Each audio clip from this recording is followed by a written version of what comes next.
If you wanted to send a message across 5,000 years, past wars and floods and the collapse of civilizations, what would you write it on? Paper rots, metal corrodes, stone can be smashed. But clay, baked hard in ancient fire, endures. And if you needed to warn future generations or gift them knowledge, you'd do exactly what the texts say the Anunnaki did. You'd write it in clay, copy it obsessively, and distribute it across multiple cities, so that even if one archive burned, others would survive. In the basement of the University of Pennsylvania Museum, a curator moves through rows of climate-controlled storage. Her gloved hands reach for a particular box, one among thousands, and withdraw a clay tablet no larger than a paperback book. CBS 1673, the Nippur Deluge tablet, 4,000 years old, give or take a century. The surface is covered in tiny wedge-shaped marks, pressed into the clay when it was still soft, still workable, still willing to accept the message someone desperately wanted preserved. The weight surprises first-time handlers. Clay is dense. This tablet weighs perhaps 2 pounds, but it feels heavier, as though the centuries themselves have accumulated mass. The edges are worn smooth, where ancient hands held it, where scribes compared it to other copies, where students traced the signs with their fingers while learning to read. The surface is cool, slightly rough, the texture of very fine sandstone. Each cuneiform wedge casts a tiny shadow under the fluorescent lights, the same shadows that would have appeared under oil lamps in Nippur's Temple Library 30 5 centuries ago. This particular tablet tells the story of a flood, not the flood you might expect from Sunday school, though the parallels are unmistakable. This is older. This is the Sumerian original, or as close as we can get to it, a copy made around 1600 BC of a text that may have been composed 1,000 years earlier still. The protagonist's name is Ziusudra. A god warns him that the Divine Council has decided to destroy humanity with a deluge. He builds a boat. He survives. He preserves the seed of mankind. And afterward the text says, he is granted eternal life to guard what he has saved. Before we begin this investigation properly, comment below. Where are you right now, and what time is it where you are? This journey spans 5,000 years and multiple continents. Knowing you're part of it, scattered across time zones, listening in darkness or daylight, somehow grounds the search. Because what we're examining tonight isn't just ancient history. It's a question that reaches forward to touch us. What if some of these tablets weren't mythology at all, but something else? What if they were exactly what they claim to be? A deliberate archive designed by those the Sumerians called the Anunnaki, meant to survive catastrophe and transmit knowledge to whoever came after. The curator returns CBS 10673 to its box. The tablet has survived fire, literally, the burning of Nippur that baked it hard and made it permanent. It has survived 35 centuries of burial. It has survived excavation, transportation, 2 world wars, and the climate fluctuations of a museum basement. It will likely survive another 1,000 years, or 10,000, outlasting the paper books shelved in the floors above, outlasting the digital servers that store its photographs, outlasting perhaps even the civilization that rediscovered it. Someone designed that durability. Whether gods, advanced predecessors, or brilliant Bronze Age archivists, someone understood that clay would endure. Someone understood that writing in soft earth and baking it hard would create something nearly eternal. Someone understood that the message mattered enough to encode it in the most permanent medium available. This video investigates what that message was, how the preservation system worked, and who might have designed it. We'll examine the tablets themselves, their material, their distribution, their content. We'll decode the claims they make about their own origins. we'll compare their design to modern time capsules and information preservation strategies, and we'll confront the question the texts themselves pose: were the Anunnaki mythological gods distorted memories of advanced humans, or something else entirely, actual non-human architects of civilization who left behind exactly what the title suggests? The evidence is pressed into clay. Let's read it. The architects named in the archive. The texts don't hide who they claim designed the preservation system. They name names. They describe roles. They establish chains of transmission with the precision of academic citations. If we're investigating whether the Sumerian corpus functions as a time capsule, we need to start with what the tablets themselves say about their creators. Not what modern scholars impose on them, but what the ancient writers explicitly claimed. The Anunnaki appear in Sumerian texts as a council of gods, divine beings who govern cosmic order. The term itself is revealing. Anunnaki breaks down etymologically. Anu refers to heaven or sky, key to earth. Those who from heaven to earth came. This isn't modern interpretation or fringe theory, it's what the word means in Sumerian. These were beings the texts consistently portray as descending from the cosmic realm to the terrestrial, bringing with them the blueprint for civilization. Within this council, certain figures hold particular significance for knowledge preservation. Anu, the sky god, presides as distant sovereign. Enlil, storm god and executive authority, governs earth and humanity. But the crucial figure for our investigation is Enki, god of wisdom, magic, crafts, fresh water, and critically, keeper of something called the Abzu. The Abzu requires explanation because it appears repeatedly in contexts involving knowledge storage. In Sumerian cosmology, the Abzu is the primordial source of fresh water beneath the earth, but texts treat it as more than geological feature. It's described as the source of all wisdom, all magic, all creative potential. Enki's temple at Eridu, the oldest Sumerian city, is called the Abzu, House of the Abzu. The temple is built, the texts say, upon this source. To access the temple is to access primordial knowledge itself. Enki guards it. Enki distributes it. And according to the texts, Enki specifically acts to preserve knowledge when catastrophe threatens. In the flood narratives, we'll examine in detail later, it's Enki who warns the survivor. It's Enki who provides instructions for building the preservation vessel. It's Enki who ensures that the seed of mankind, both biological and cultural, survives the deluge. The texts frame him explicitly as an archivist god, a preserver of knowledge against disaster. But the Anunnaki don't act directly on humanity in most narratives. They employ intermediaries, agents who bridge the divine and human realms. These intermediaries have a name, the Apkallu.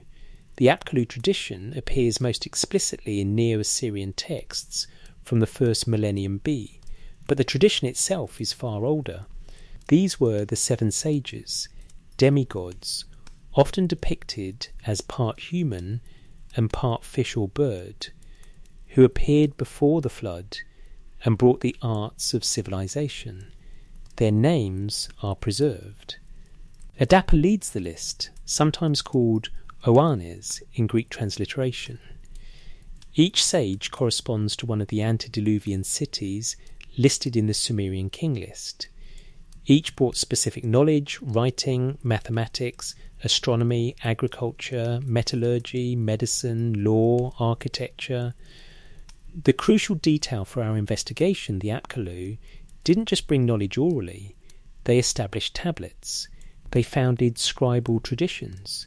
Later Mesopotamian texts explicitly credit them with creating the textual archives that preserved civilization's foundations. The Greek writer Berosus, a Babylonian priest writing around 290 BC, preserves this tradition for Western readers. His account describes Oannes emerging from the sea to teach humanity.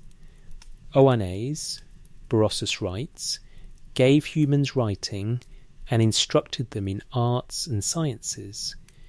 Each day he taught, each evening he returned to the sea. Before departing finally, he left written instructions, tablets that the Sumerians maintained as sacred wisdom. Is Berossus reliable? He wrote centuries after Sumerian civilization's peak, synthesizing Babylonian temple archives for a Greek-speaking audience. Skeptics note the late date. But Berossus had access to archives now lost. He worked from source materials in Babylon's temples. And critically, earlier Mesopotamian texts, Neo-Assyrian rituals, Babylonian wisdom literature, reference the Apkallu in exactly the terms Berossus describes. These ritual texts are revealing. Assyrian temples invoke the Apkallu as protective figures guarding written knowledge. Incantations call upon them to bless scribal work, to protect tablets from damage, to ensure faithful copying. This isn't vague mythology, it's operational practice, treating the Apkallu as patrons and guardians of the archival system. Even more telling, royal inscriptions across Mesopotamian history reference the Apkallu when describing building projects. Kings claim to restore temples as the Apkallu designed them before the flood. They claim to re-establish cities according to the ancient plans the Apkallu laid down. This language appears in texts from the Old Babylonian period through the Neo-Assyrian, a span of more than 1,000 years. The consistency suggests not evolving mythology, but maintained tradition. The Apkallu established the original blueprint. Subsequent generations restore and maintain it. This gives us a documented chain of custody for knowledge transmission. The texts establish it explicitly. First, the Anunnaki, divine council establishing cosmic and civilizational order. Second, the Apkallu, semi-divine sages who serve as the Anunnaki's agents, descending to earth before the flood to establish civilization's arts, writing and archives. Third, antediluvian kings, human rulers who learned from the Apkallu and maintained the knowledge systems they established. Fourth, the flood survivor, Ziusudra in Sumerian, Atrahasis in Akkadian, Utnapishtim in later tradition, who preserves knowledge through the catastrophe. Fifth, post-flood scribes, the human scholars who copied, maintained and transmitted the preserved texts across subsequent millennia. This isn't vague. This is a chain of transmission with named individuals, specific roles and documented practices. It parallels exactly how modern academics cite sources I learned from Professor X, who studied under Professor Y, who preserved the teaching of Scholar Z. The Mesopotamians did the same thing, except their chain extended back to non-human sources. Which brings us to the central interpretive question: how do we read these claims? Framework A, the mainstream archaeological position, reads them as mythology. Ancient cultures naturally attributed civilization's origins to gods. Crediting the Anunnaki and Apkallu provides divine legitimation for human institutions. The actual development was entirely human, proceeding through normal cultural evolution. The god names are literary devices, nothing more.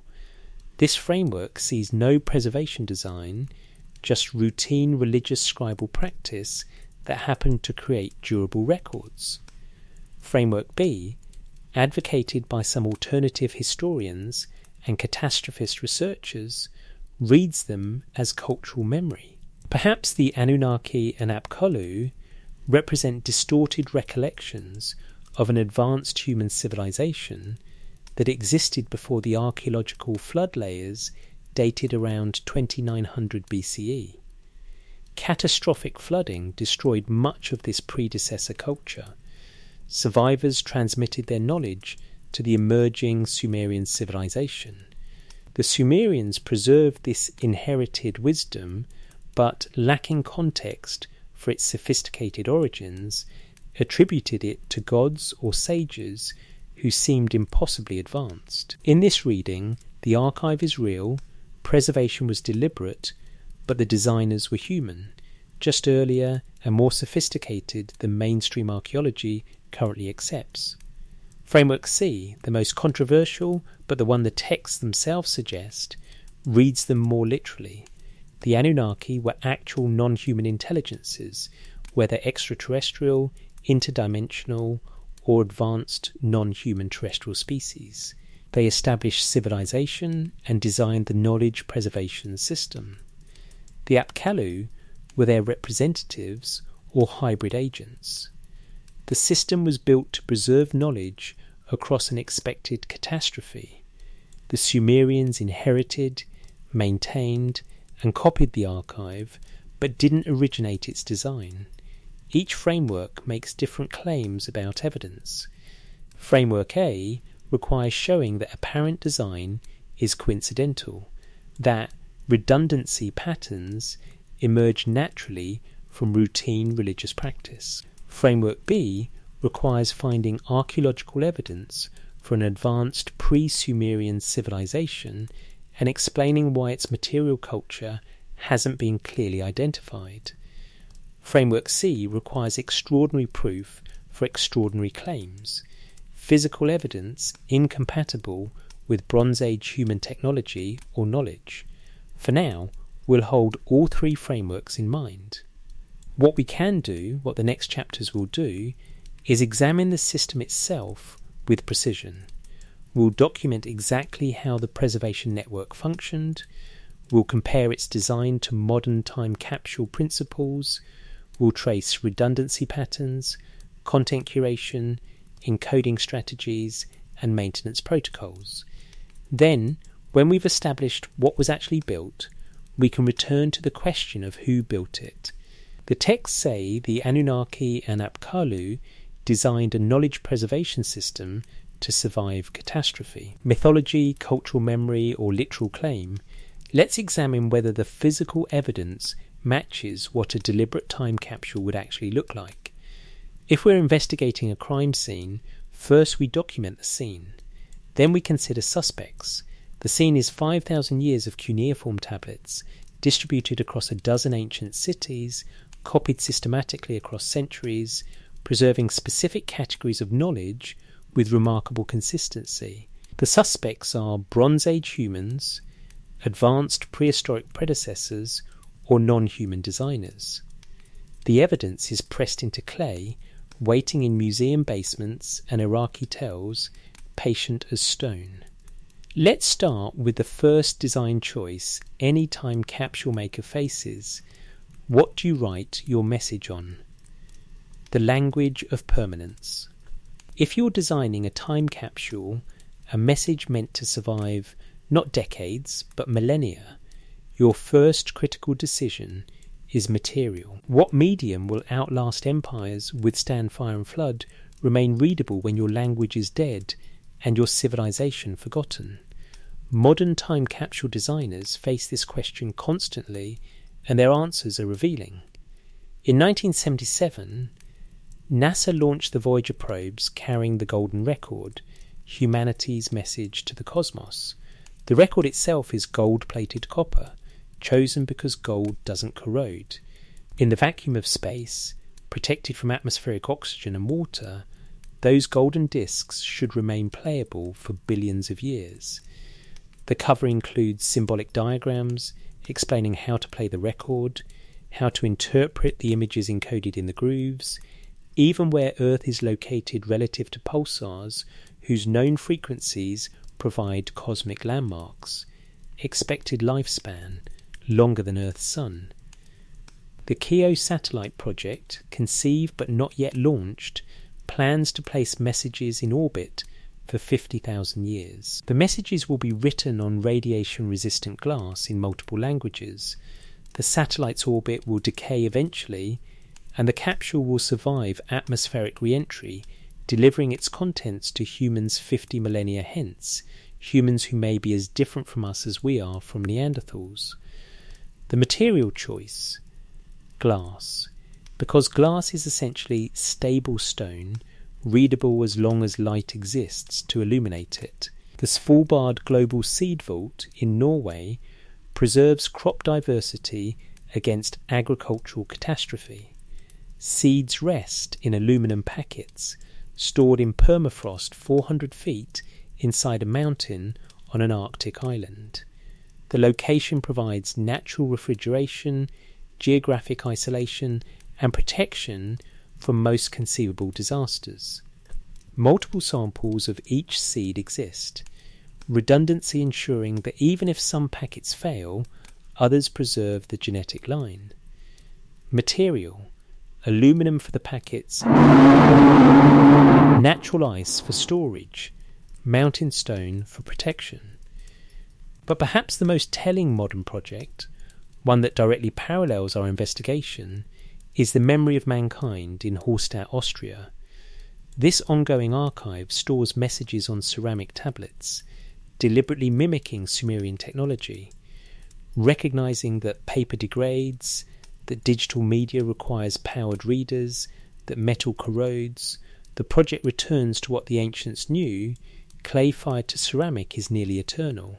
The tablets are stored in salt mines, protected from water, stable in temperature, waiting for future archaeologists to discover them the same way we discovered cuneiform. These modern designers, with all our technological sophistication, ultimately conclude that the simplest materials outlast the complex: stone, ceramic, glass, gold, elements that resist change. Now turn back 5,000 years to Mesopotamia. What did the Sumerians choose? Clay. The choice seems obvious.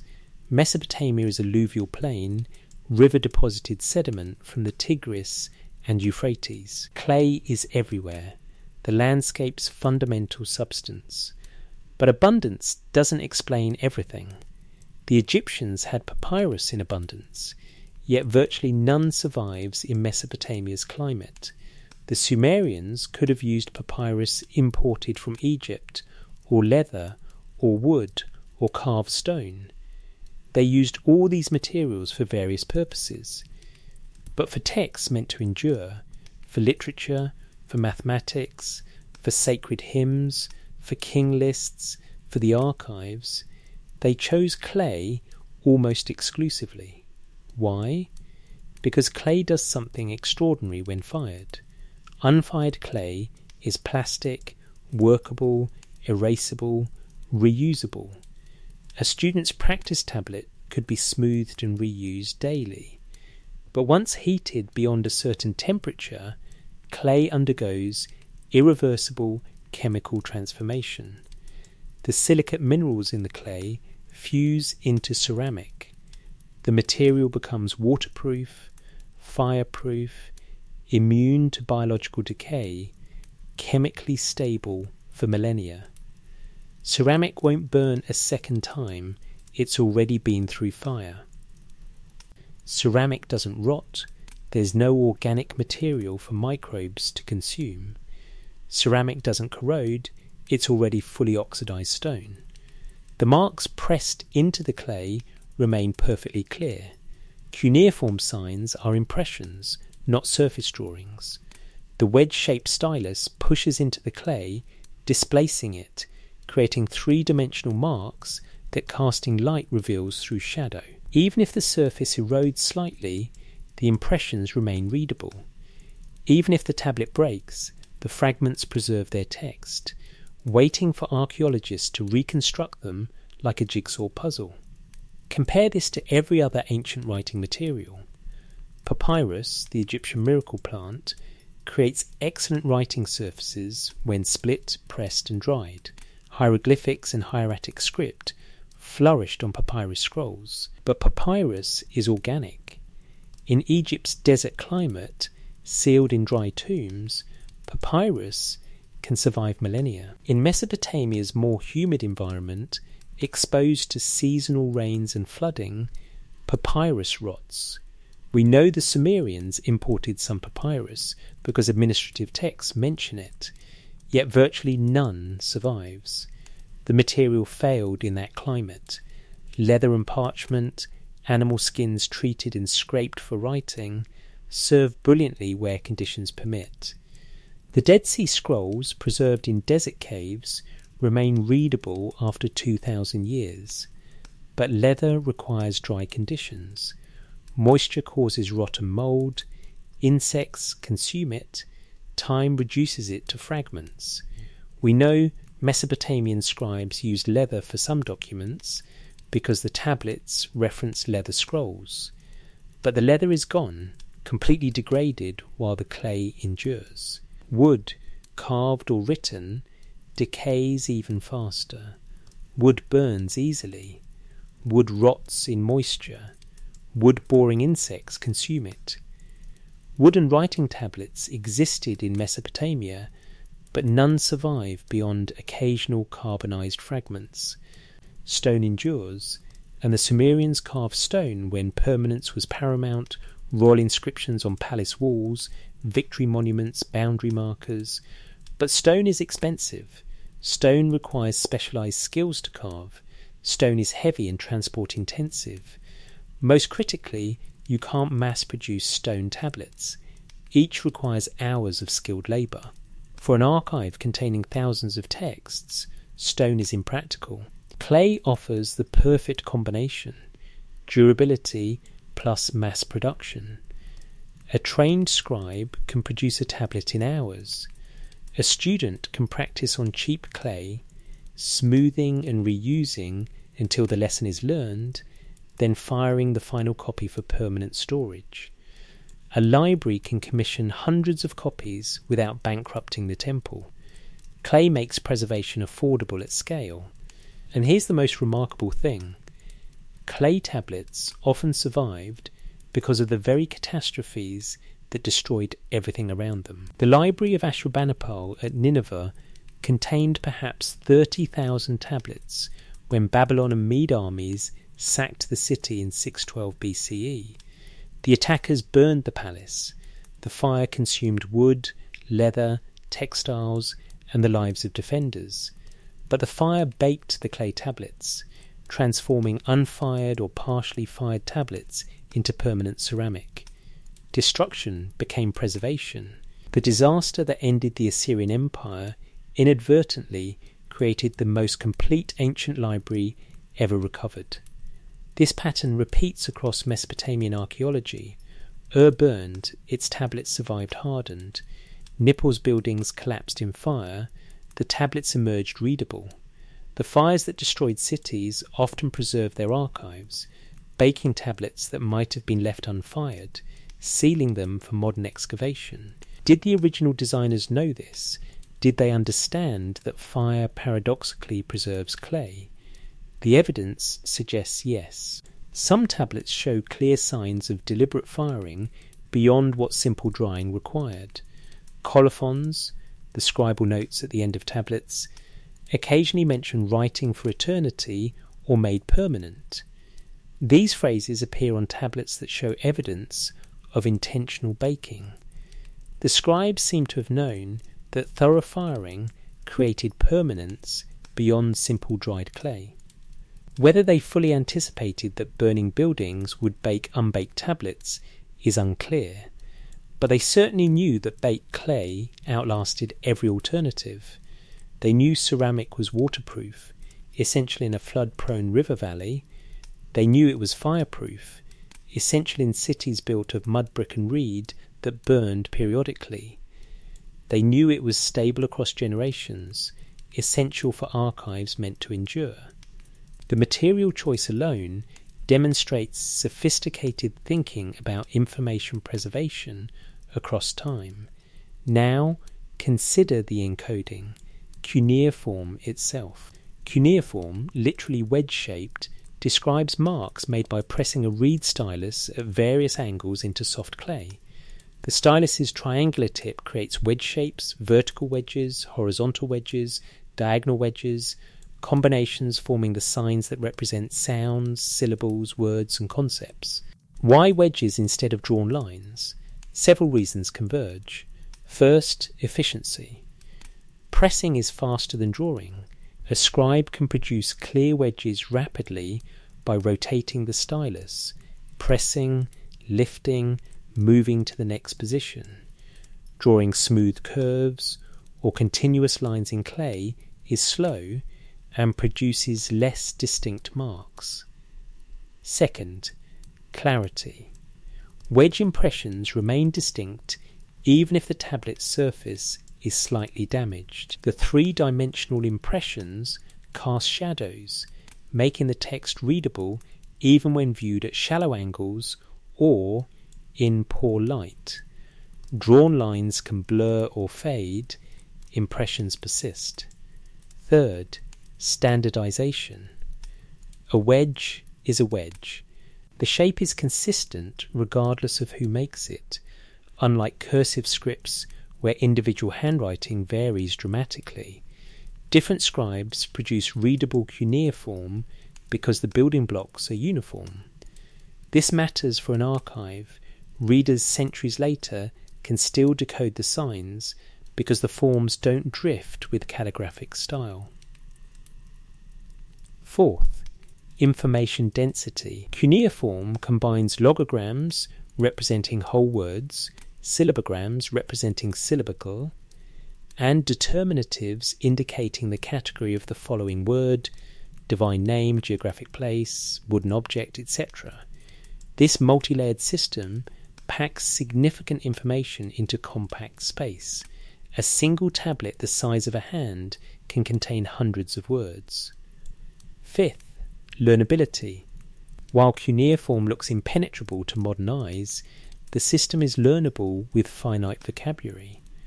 Fully literate scribes knew perhaps 600 core signs and their variants. Comparison. Literate English speakers need to recognise 26 letters plus punctuation, but must memorise spellings for thousands of words. Literate Chinese readers need thousands of characters. Cuneiform falls between alphabetic and logographic systems, complex enough for nuance, simple enough for transmission. And critically, cuneiform is not pictorial. Early Sumerian writing began with pictograms, simple drawings representing objects. A drawing of a foot meant foot or to walk, but cuneiform evolved rapidly toward abstraction. The foot pictogram simplified into a set of wedges that no longer resembles a foot. This abstraction has a crucial consequence for time capsule design.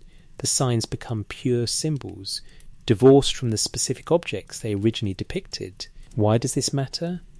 Because representational writing requires cultural context. If future readers see a pictogram of a horse, they need to know what horses are, what they look like, what cultural significance they held. But abstract symbols can be decoded as pure pattern matching.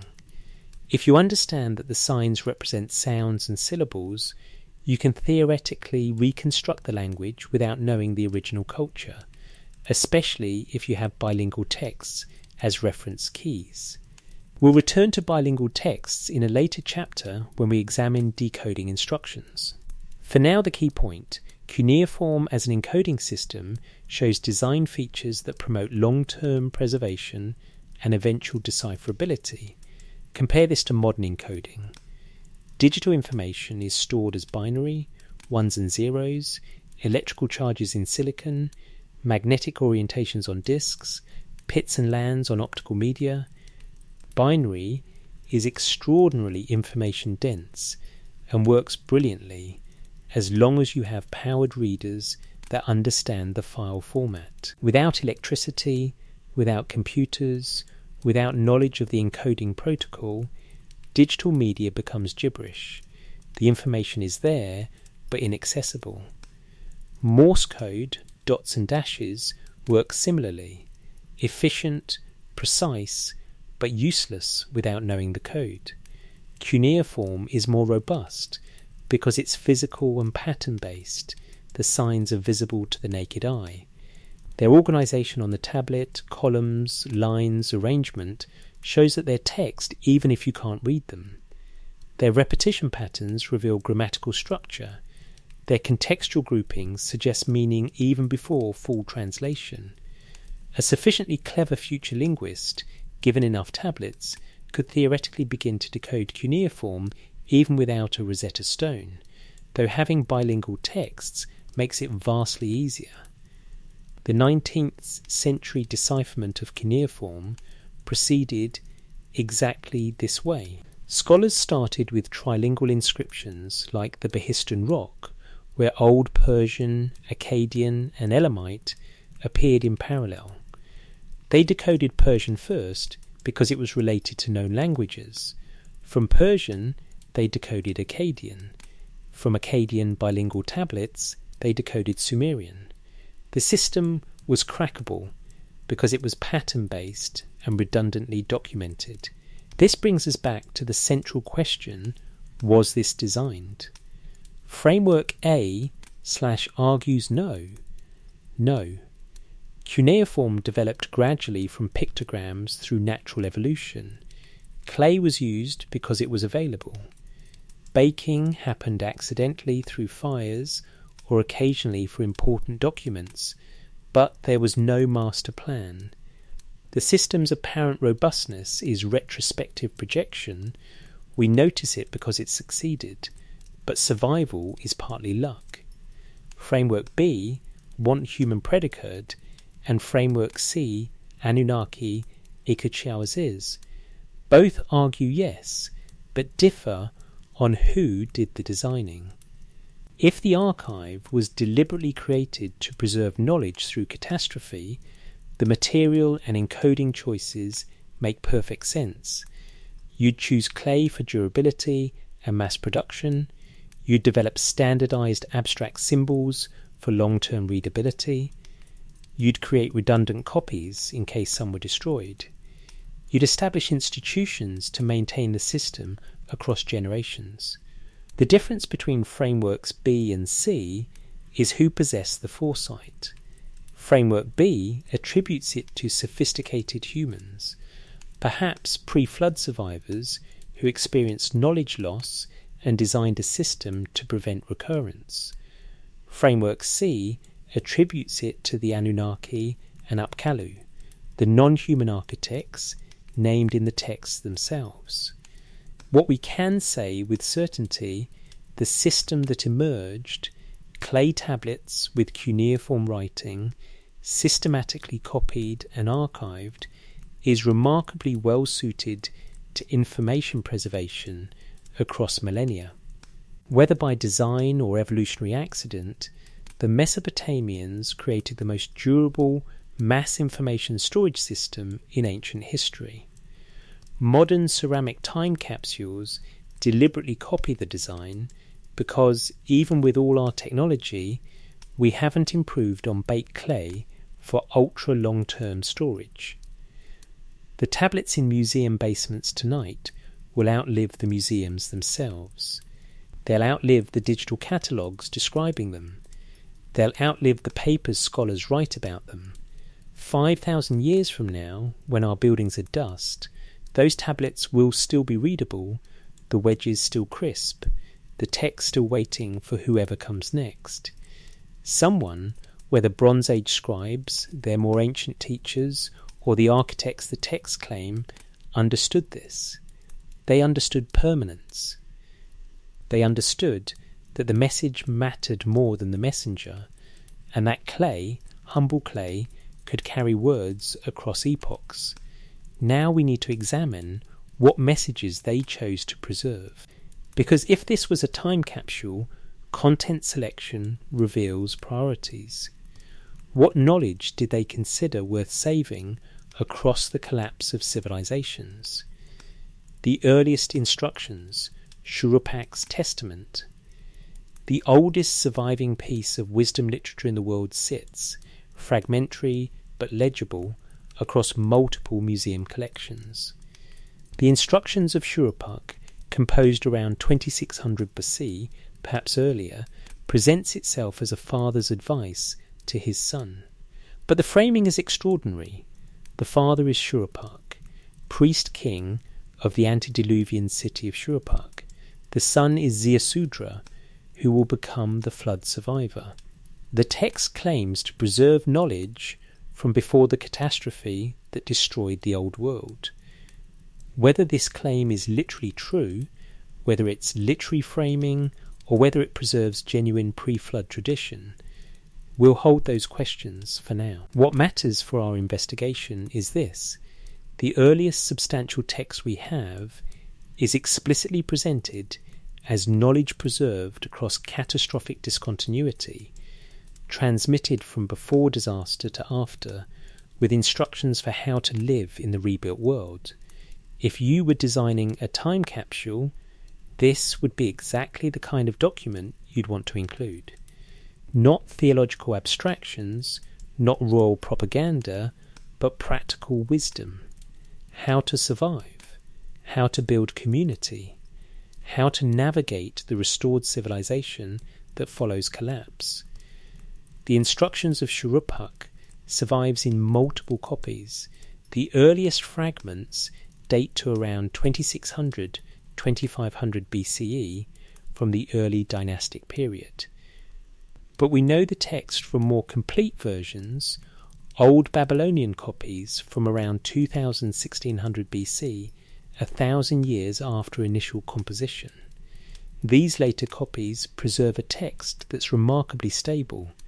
This isn't oral tradition drifting and evolving. This is a fixed text, copied with fidelity, understood as a document to be preserved rather than a story to be adapted. The opening establishes the transmission chain. In those days, in those far remote days, in those nights, in those faraway nights, in those years, in those far remote years, Shuruppak gave instructions to his son. Shuruppak, the son of Ubartutu, gave instructions to his son Ziusudra. The repetition, those days, those nights, those years, creates temporal distance. This is not recent. This is from the deep past. The framing places us before the flood, receiving instruction from someone who knows catastrophe is coming. Modern readers sometimes miss the weight of the city name. Shuruppak was real. Archaeological excavations in the 1920s and 1930s identified Tel Farah in southern Iraq as ancient Shuruppak. The site shows occupation dating back to the Jemdet Nasr period. 3100, 2900. Critically, excavations revealed a flood layer, a sterile deposit of water laid sediment separating earlier and later occupations. This flood layer dates to roughly 2900 BC and appears at multiple southern Mesopotamian sites. Whatever happened around 2900 BC, it was significant enough to leave geological evidence and cultural memory. Shuruppak was among the cities affected. The text claimed to preserve pre-flood wisdom suddenly feels less metaphorical when you're standing in an excavation trench looking at the flood stratum. What knowledge did Shuruppak consider worth transmitting to his son, worth preserving through disaster? The instructions are practical, surprisingly modern in their wisdom, and focused on social survival. My son, let me give you instructions, you should pay attention. Ziusudra, let me speak a word to you, you should pay attention to it. Do not buy a donkey which brays, it will split your midriff. Do not locate a field on a road. Do not plough a field at a path. Agricultural and economic advice follows throughout, which animals to buy, where to locate fields, how to manage resources. This is not abstract philosophy. This is, here's how to feed yourself and your family after the world rebuilds. Do not vouch for someone, that man will have a hold on you. You yourself will end up guaranteeing for him. Economic caution. Don't extend credit carelessly. Don't guarantee debts you can't cover. Sound advice in any era, but especially critical when rebuilding after collapse, when resources are scarce and every economic mistake threatens survival. Do not have sex with your slave girl, she will chew you up. Do not abuse a slave girl, the harm from it will be heard elsewhere. Do not speak arrogantly, otherwise your words will make you hated. Social advice. How to navigate relationships. How to avoid conflicts that destroy reputation and community standing. The warning about arrogance appears multiple times in different forms. Humility as survival strategy. Do not speak too freely when you are angry. Afterwards, you will be bothered by it. Do not curse anyone in the evening. In the morning, the matter will be forgotten. Emotional regulation. Anger management. Don't let temporary rage create permanent consequences. Wait. Reconsider. Mourning brings perspective. My son, you should not steal anything. You should not cut yourself down. Do not break into a house. You should not wish for the money chest. A thief is a lion, but after he has been caught, he will become a slave. Legal and ethical guidance. Theft seems profitable short-term, but destroys long-term survival. This isn't morality as divine command, it's morality as practical social technology. Communities that tolerate theft don't survive. Individuals who steal end up enslaved or executed. Do not speak too freely with a woman living in. Do not speak arrogantly to your mother that causes hatred for you. Do not speak too freely with a slave girl. Later she will be hostile to you. More social navigation. Gender relations, family dynamics, hierarchy management. The advice is pragmatic. These relationships have power dynamics. Navigate them carefully or face consequences. Wealth is portable, life is fleeting. Do not rely on wealth which has no. Do not tie the pouch with a thin rope. Recognition of impermanence. Wealth can be lost. Life is fragile. Practical preparation. Secure your valuables properly, but also philosophical acceptance. Nothing material is permanent. The list continues for several hundred lines across the various versions. Farmer's advice. Builder's advice. Advice on friendships and enmities. Advice on speech and silence. Advice on choosing wives, raising children, dealing with officials. Reading through the instructions of Shurupak, a pattern emerges. This is civilization's operating manual. Not the grand theory of kingship or theology, but the granular details. How do you actually live in a complex society? How do you navigate agriculture, economics, social hierarchies, legal systems, family structures? This is exactly what you'd preserve if you anticipated civilization collapsing and needing to be rebuilt. You wouldn't just preserve history or mythology, those are identity and context. You'd preserve the practical knowledge that keeps daily life functioning. How to farm efficiently, how to avoid economic traps, how to maintain social harmony, how to prevent conflicts from escalating to violence. Modern parallels exist. Books like How to Invent Everything, A Survival Guide for the Stranded Time Traveller, or The Knowledge, How to Rebuild Civilization in the Aftermath of a Cataclysm, attempt to distill essential practical wisdom for rebuilding after collapse. They focus on agriculture, sanitation, medicine, basic technology, the foundations that allow society to function before you can worry about philosophy or art. The instructions of Shurupak does this for Bronze Age Mesopotamia. It's not assuming you'll have modern technology, it assumes you'll have donkeys and irrigation and social hierarchies. It teaches you to navigate that specific rebuilt world. Now consider the transmission mechanism. The text frames itself as father to son. Shurupak gave instructions to his son. This establishes both authority and intimacy. Authority, Shurupak was a priest-king, a figure of wisdom and power.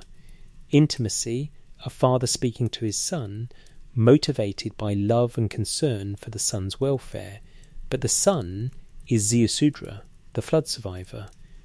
The text anticipates that Ziusudra will need this wisdom after the catastrophe. This isn't advice for normal times. This is advice for rebuilding. The framing makes this explicit. In those far remote days before the disaster, the father transmits knowledge to the son who will carry it through the disaster into the new age.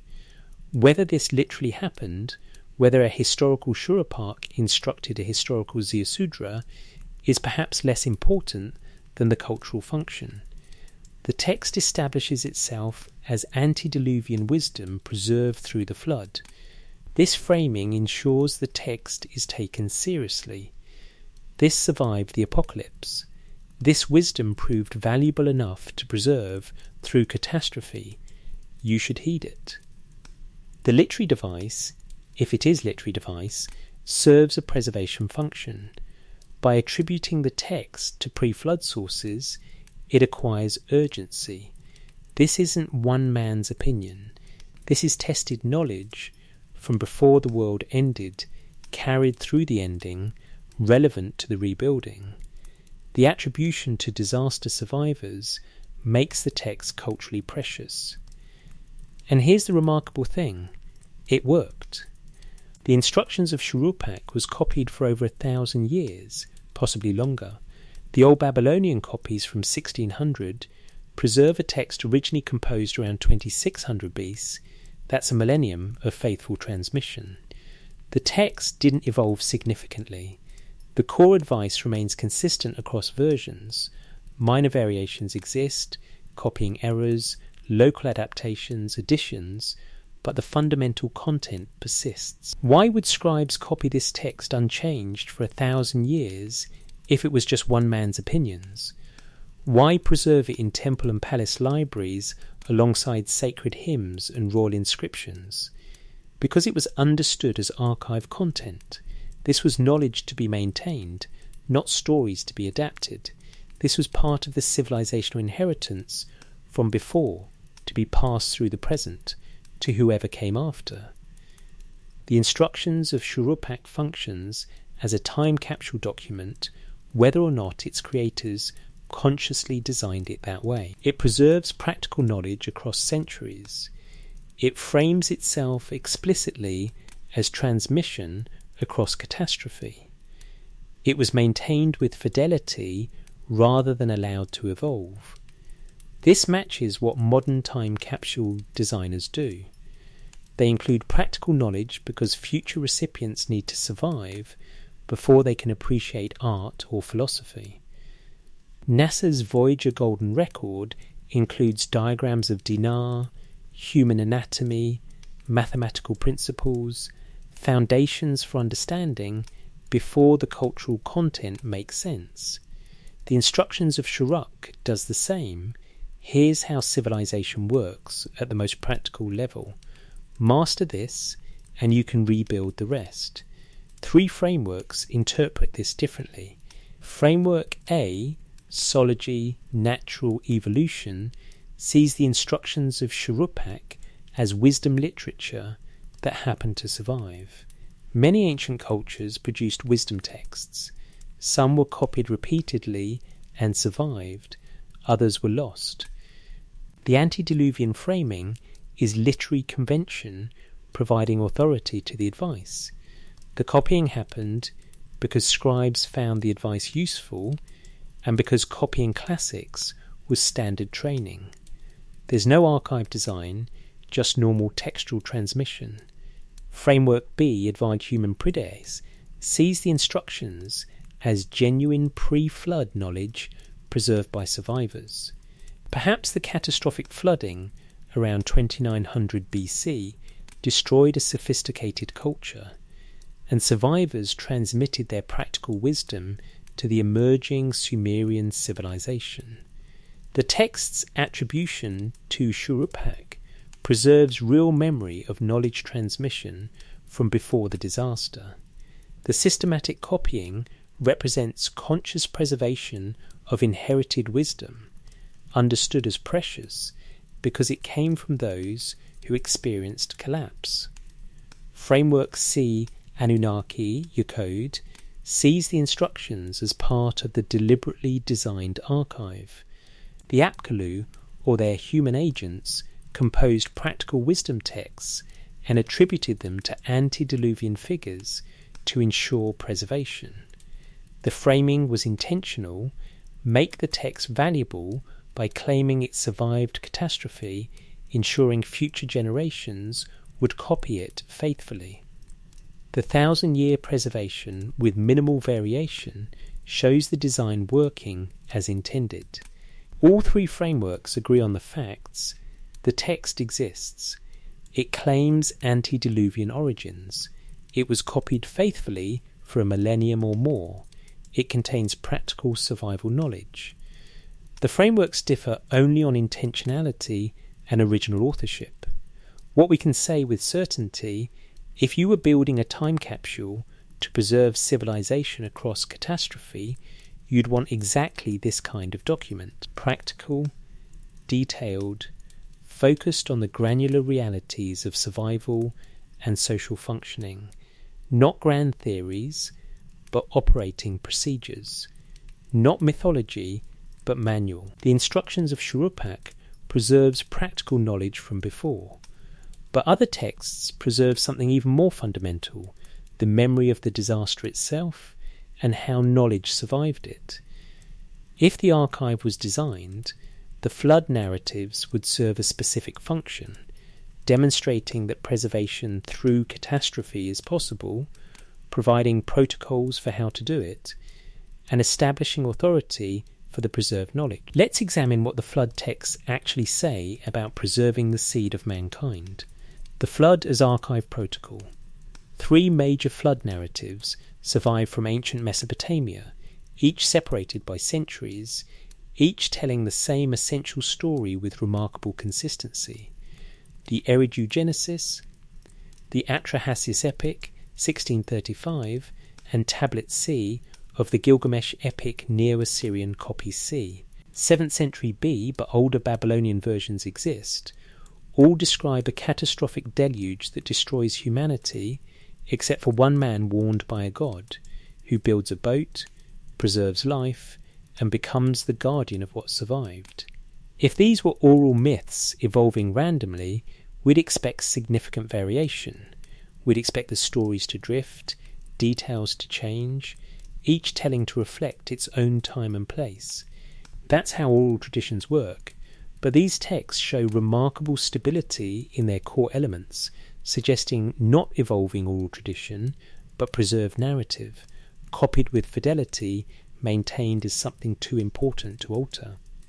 For our investigation, what matters most isn't whether the flood literally happened, though geological evidence suggests significant flooding around 2900 BCE in southern Mesopotamia. What matters is how the texts describe knowledge preservation, because if you read them carefully, they're not just catastrophe stories, they're instructions for maintaining civilization through discontinuity. Let's start with the Eridu Genesis, the oldest version we possess.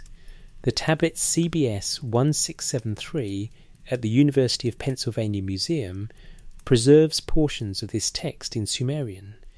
Much is fragmentary, the tablet is damaged, large sections missing, but enough survives to reconstruct the narrative. The text opens with the creation of humans and the establishment of the 5 antediluvian cities, Eridu, Badtibira, Larak, Sippar, and Shurupak. Kingship descends from heaven, civilization develops, but humanity grows too numerous, too loud. The noise disturbs the gods. The Council of Anunnaki decides to send a flood to destroy humanity and restore quiet. But one god dissents. Enki, god of wisdom, opposes the destruction. He can't directly defy the council's decision, but he finds a workaround. He warns Ziusudra, the pious king of Shurupak, by speaking to the wall of his house. The text preserves this remarkable passage. Ziusudra, standing at its side, listened. Stand by the wall at my left side, by the wall, I will say a word to you. Take my word, give ear to my instruction. By our hand a flood will sweep over the cities of the half-bushel baskets, and the country, the decision that mankind is to be destroyed, has been made. A verdict, a command of the assembly, cannot be revoked. An order of An and Enlil is not known ever to have been countermanded. Enki tells the Asudra what's coming: total destruction, decreed by the highest divine authority, irreversible. But then, critical for our investigation, Enki provides instructions. A huge boat. The tablet breaks off here, damaged beyond reading. We know from parallel accounts that the instructions included dimensions, construction specifications, materials to use, how to seal it against water. When the text resumes, Ziusudra has survived the flood. The storm rages for 7 days and 7 nights. Then, when Utu came forth, casting his rays over heaven and earth, Ziusudra opened a window of the huge boat, and the hero Utu brought his rays into the huge boat. Ziusudra, the king, prostrated himself before Utu. The king sacrificed oxen and offered abundant sheep. After the sacrifice, Armaskide and Enlil grant Ziusudra immortality and establish him in Dilmun, the mythical paradise, where he will guard what was preserved. Notice what the text emphasizes: the knowledge of the coming disaster came from Enki, the wisdom god, keeper of the Abzu, the source of all knowledge. The survival instructions came from Enki, and after survival, Ziusudra becomes not just immortal, but a guardian, implicitly, a guardian of the knowledge and life that passed through the catastrophe. Now turn to Atrahasis, the Akkadian version composed in the Old Babylonian period. This text is more complete, preserved in multiple copies, and provides additional crucial details.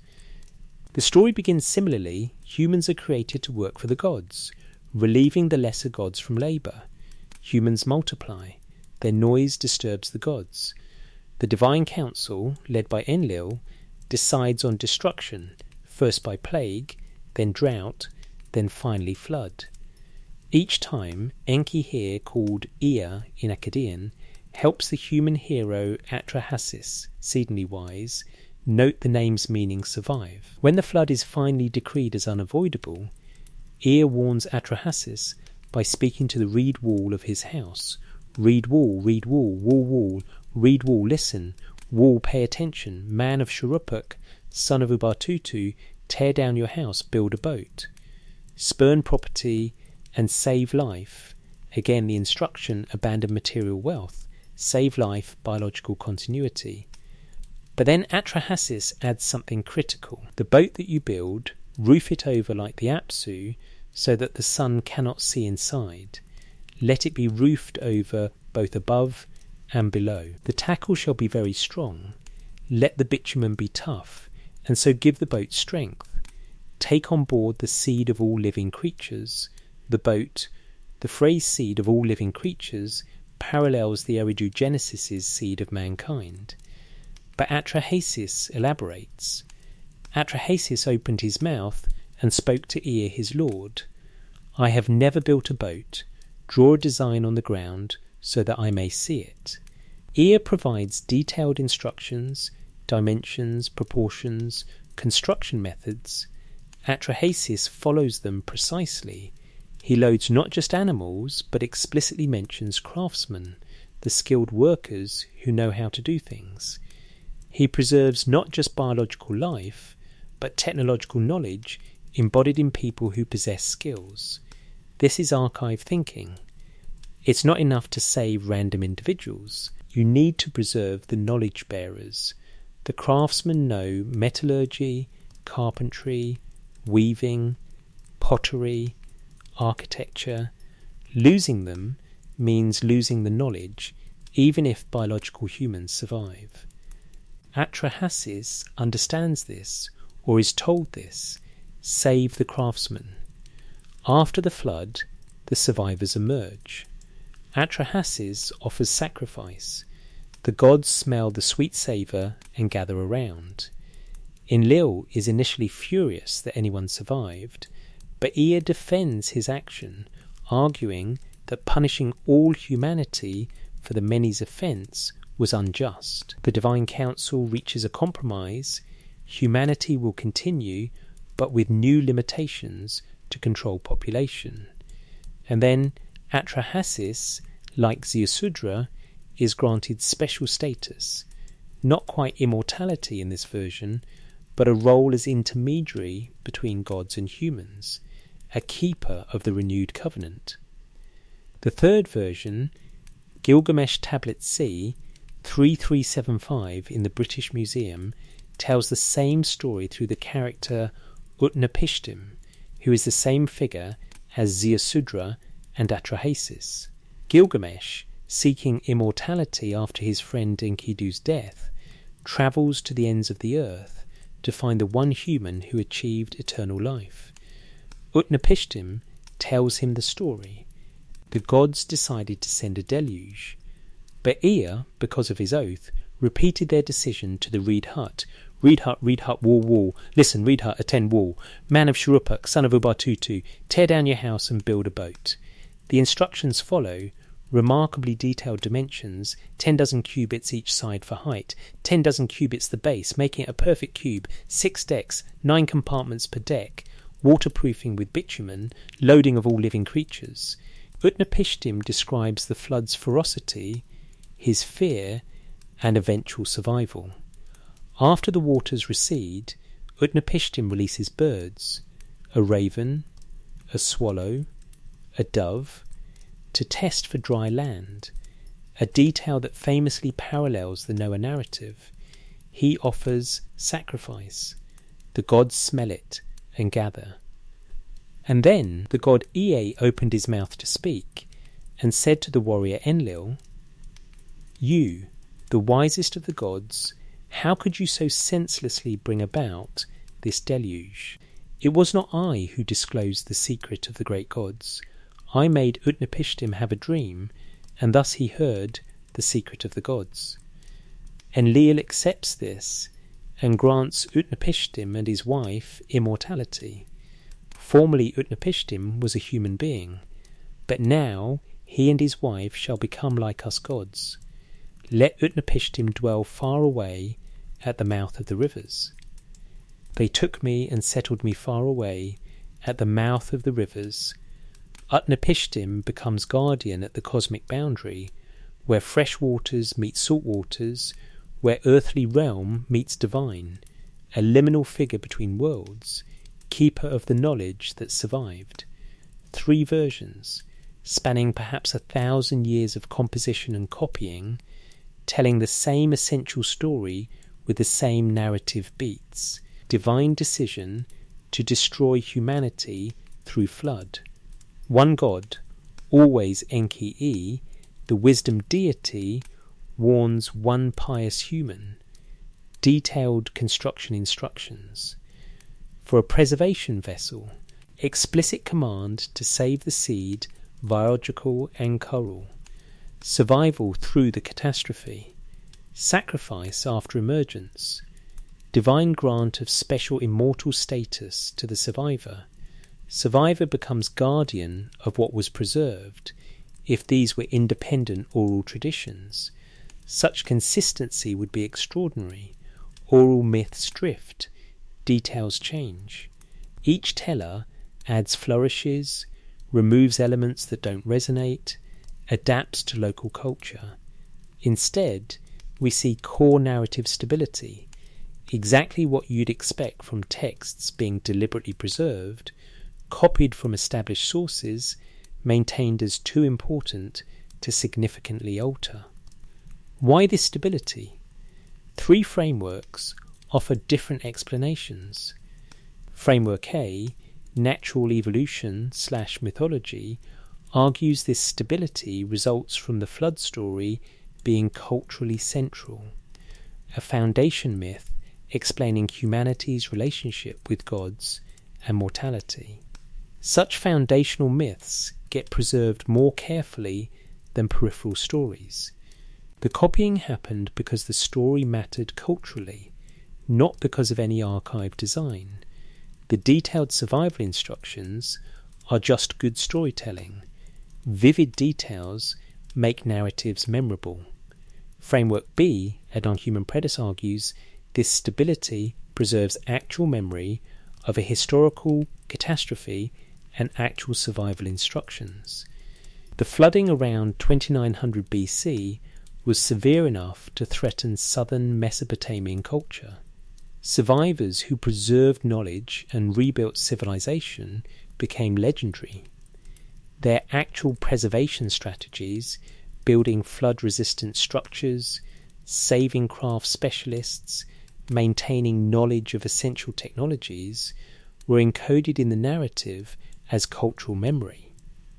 The texts preserve real survival protocols from when they were actually needed. Framework C Anunnaki/Deliberate Archive argues this stability is designed. The flood narrative wasn't just preserved, it was created as part of the archive itself. Its function demonstrate that knowledge preservation through catastrophe is possible. Provide explicit protocols, deal redundant storage, save the knowledge bearers, distribute geographically, maintain copies, establish authority for the preserved knowledge. This survived the apocalypse, therefore heed it. The Anunnaki or Apkallu designed this narrative to ensure future generations would understand the archive's purpose and value.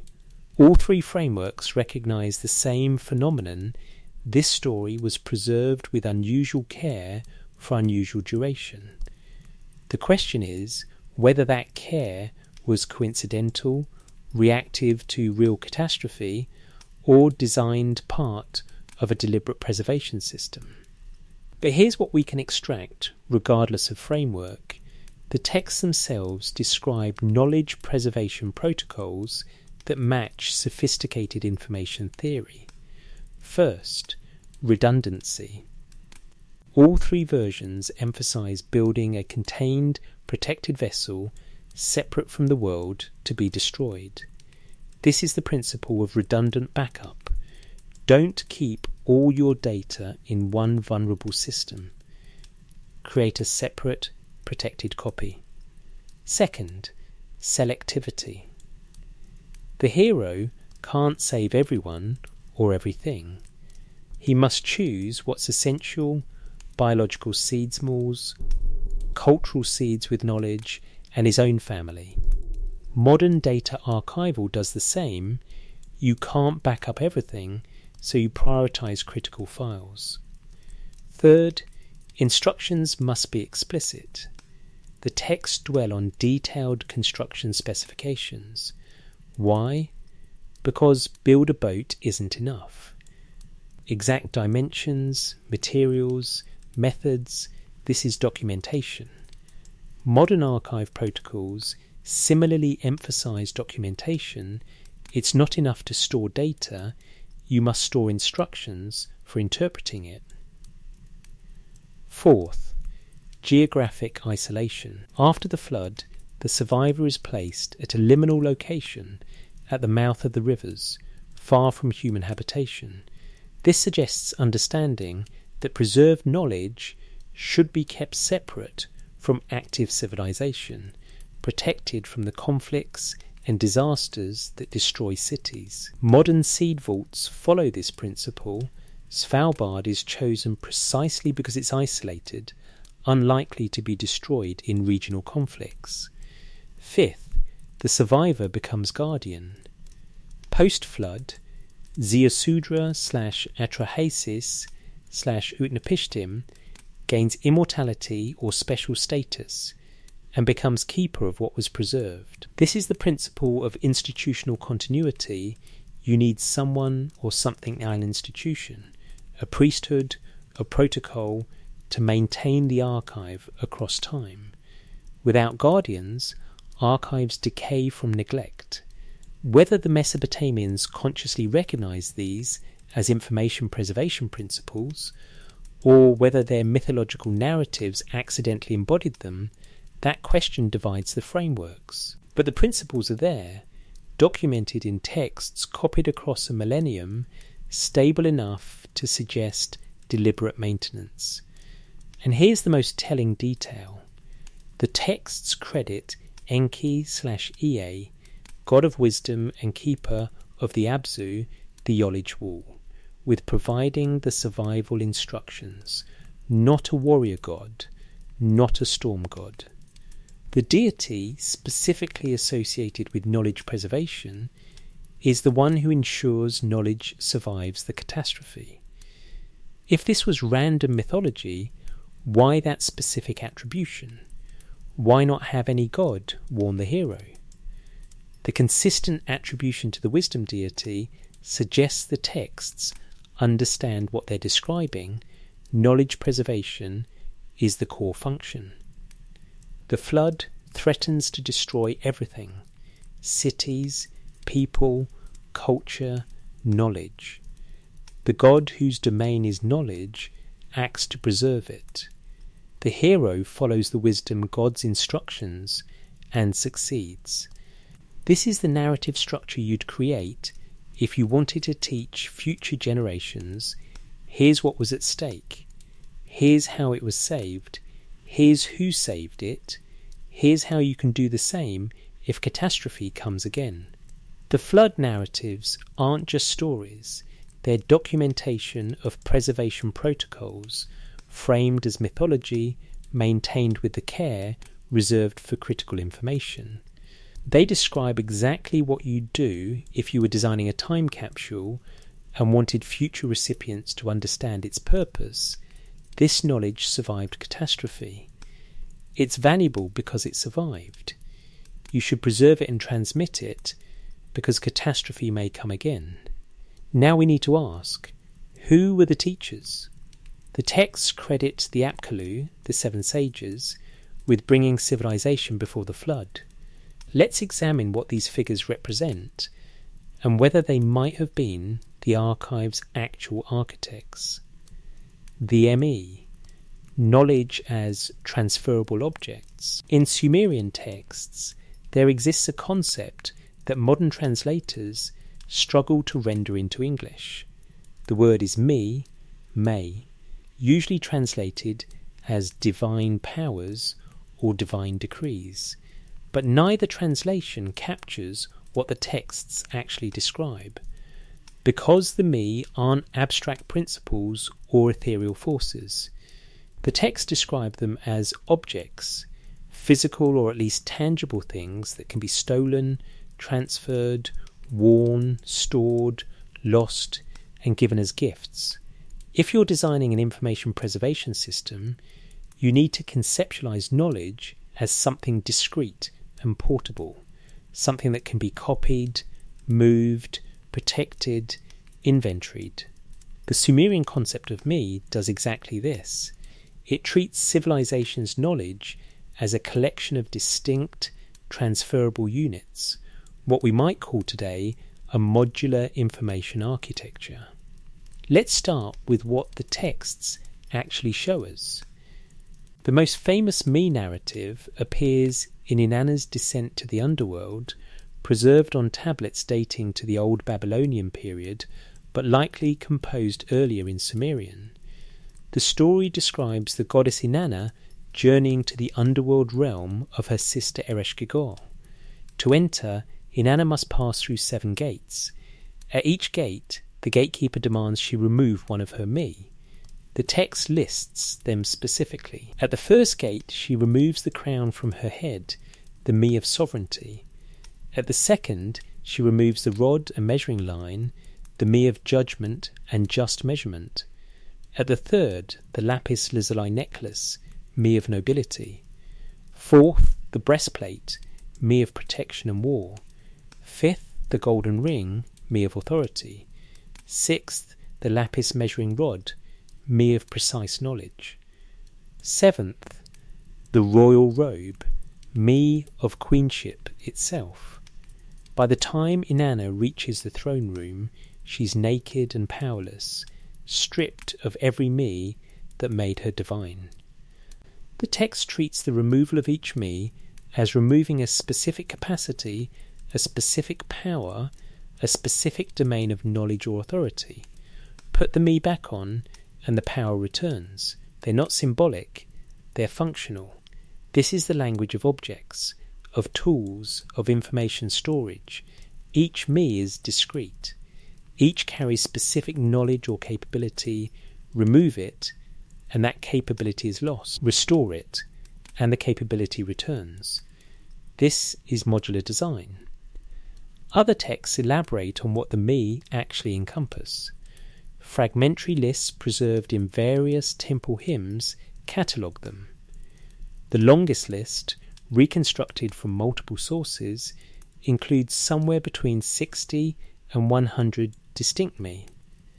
They cover every domain of civilized life: political me, kingship, queenship, priesthood, governance, law, justice, judgment, religious me, sacred rites, purification, sacrifice, divination, incantation, prayer, social me, family structure, marriage, prostitution, child rearing, social hierarchy, technical me, carpentry, metalwork, leatherwork, weaving, agriculture, irrigation, architecture, intellectual me, writing, mathematics, music, art, wisdom, understanding, decision-making, military me, war, victory, weapons, fortification, strategy, economic me, trade, measurement, weights, accounting, property.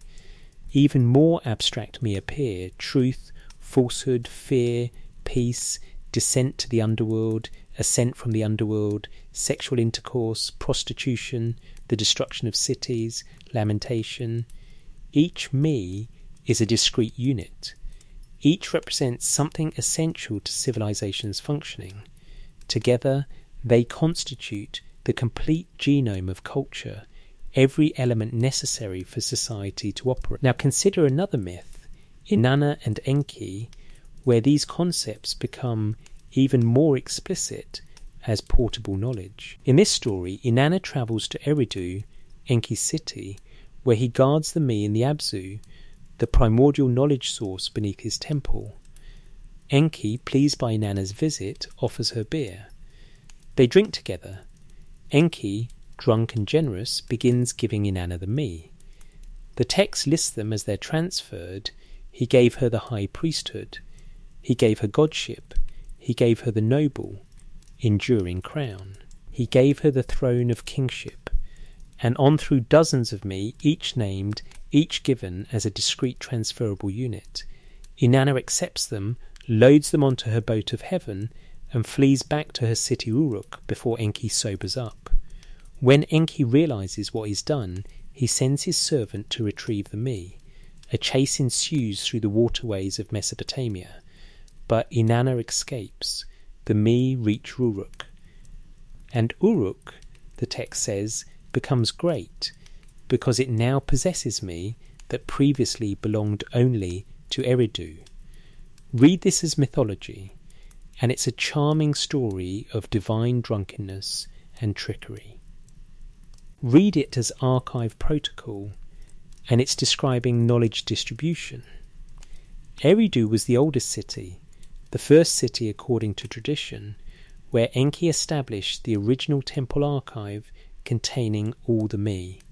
But knowledge concentrated in one location is vulnerable. If Eridu falls, through war, flood, fire, political collapse, all knowledge is lost. The myth describes solving this problem. The me are copied or transferred to Uruk. Now 2 cities possess them. If one archive fails, the other preserves the knowledge. This is geographic redundancy, the same principle that drives modern data center distribution. Don't store all your critical data in one physical location. Copy it to multiple sites. If earthquake or fire or political instability destroys one facility, the others maintain the information. The texts treat the made transfer as legitimate, despite the trick involved. Why? Because from an archive perspective, distribution is success. Knowledge becomes more secure when it exists in multiple locations. Enki may regret his generosity, but the system is now more robust. The Mi have propagated. Other cities in Sumer each claimed to possess certain Mi. Claimed commercial Mi, trade, measurement contracts. Nippur claimed religious Mi, sacred rites, temple administration. Lagash claimed agricultural Mi, irrigation, land management. Each city specialised, but collectively the network preserved the complete set. Lose one city, and most Mi survive in others. This is exactly how you design a distributed archive. Divide the knowledge into categorical units. Distribute the units across multiple locations. Ensure enough overlap that losing one site doesn't create unrecoverable gaps. Allow specialization for efficiency, but maintain redundancy for security. The Me concept also reveals sophisticated understanding of knowledge as distinct from material wealth. In the flood narratives, the hero is told explicitly, spurn property and save life. Material goods can be rebuilt, but if the knowledge of how to build them is lost, civilization cannot recover. The Me represent the how, the procedural knowledge, the technical expertise, the social technologies that allow civilization to function. Consider what's not on the Me lists. Grain, gold, cattle, slaves, land. These are material resources, economically valuable, but not informationally critical. You can rebuild material wealth if you have the Me for agriculture, trade, and craftsmanship. But if you lose the Me themselves, if you forget how to farm, how to work metal, how to write, how to organize governance, material wealth becomes meaningless because you can't maintain or reproduce it. Modern economists recognize this distinction. Physical capital builds, equipment, resources is important but replaceable. Human capital knowledge, skills, expertise is critical because it enables the creation and recreation of physical capital. Lose your factory and you can build another if you still know how. Lose the knowledge of how to build factories and industrial civilization ends regardless of how many resources remain. The Me concept captures this. Each Me represents human capital in a specific domain. Collectively, they represent the complete knowledge base necessary for civilization. Preserve the Me, preserve the knowledge, and civilization can rebuild after any material catastrophe. Lose the Me, and no amount of material wealth can restore what's lost. This brings us to Enki's role as keeper of the Me. Enki, god of wisdom, guards the complete set in the Abzu beneath his temple at Eridu. This isn't arbitrary. The wisdom deity is the archivist. The knowledge source is physically located at the archive's center, Abzu Templi. The deity who warned the flood hero, who provided survival instructions, who preserved knowledge through catastrophe, is the same deity who maintains the Me repository. If you were designing a mythological framework to ensure archive maintenance, you do exactly this. Assign the most important deity, the wisdom god, as chief archivist. Make knowledge preservation his primary function. Frame it as sacred duty. Ensure that temple resources, scribal training, and institutional continuity all serve the goal of maintaining the Me, maintaining the knowledge. The texts describe a sophisticated information architecture. Storage, Me stored in central repository, Abzu at Eridu. Distribution, Me can be copied, transferred to other locations, Uruk, Nippur, etc. Modularity, each me is discrete unit with specific function. Categorization, me organized by domain.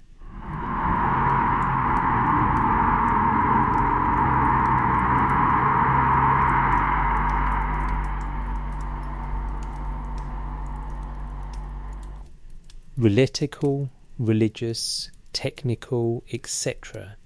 Guardianship, deity assigned to maintain archive integrity. Access protocols, me can be transferred but not destroyed, they persist even when moved. Redundancy, multiple locations possess overlapping sets of me. Specialization, individual locations may emphasize certain me while maintaining. Awareness of complete set. This is not Bronze Age thinking stumbling toward organization. This is information theory. Whether the Sumerians consciously recognized it as such, or whether their mythological framework accidentally encoded these principles, that question separates the three frameworks we're holding in tension. Framework A, phology, zoology / Mies, argues that the me concept emerged naturally from religious thinking about divine powers. Gods have spheres of influence. Those spheres got conceptualized as transferable attributes. Stories about gods transferring powers emerged. The apparent sophistication is retrospective projection. We see information architecture because we're looking for it, but the Sumerians were just doing theology. Framework B argues that the me concept preserves memory of how an earlier, sophisticated culture actually organized knowledge. Perhaps pre-flood civilization had systematic knowledge categorization, archives organized by discipline, with copies distributed across multiple centers. When this system was destroyed in the catastrophe, survivors taught the emerging Sumerian culture what had existed before. The divine me are distorted memories of human knowledge systems. Framework C, Anunnaki / deliberate design, argues that the me concept was taught to humans by the Apkallu or Anunnaki specifically as an information architecture. The system was designed to ensure knowledge could be categorized, distributed, and preserved. The mythological framing, gods possessing and transferring me, served to make the system culturally meaningful and ensure institutional commitment to maintaining it. What we can say with certainty, the me concept treats knowledge as discrete, portable, preservable units distributed across a network of repositories. This matches sophisticated principles of information preservation. Whether this matching is designed, remembered, or coincidental remains the central question. But here's what the archaeological and textual record shows. The Mesopotamian city-state system did function as a distributed knowledge network. Each major city maintained temple archives. Each specialized in certain domains while preserving awareness of others. Scribes traveled between cities, copying texts, sharing knowledge. When one city was destroyed, Ur, Uruk, Lagash, Nippur all suffered destruction at various times. The text survived because other cities held copies. The me concept describes this system. Whether the concept came first as a system or emerged later, describing the system after it existed, is perhaps less important than recognizing the system worked. Knowledge was preserved. Civilization survived repeated catastrophes. The distributed archive functioned across 2,000 years of Mesopotamian history. And the me themselves? If you wanted to encode here's what you need to preserve, you'd create exactly such a list.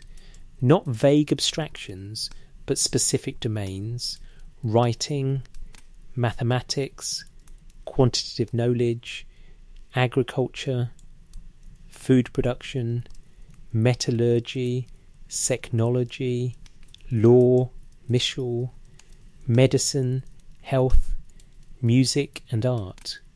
Governance structures serve political organisation.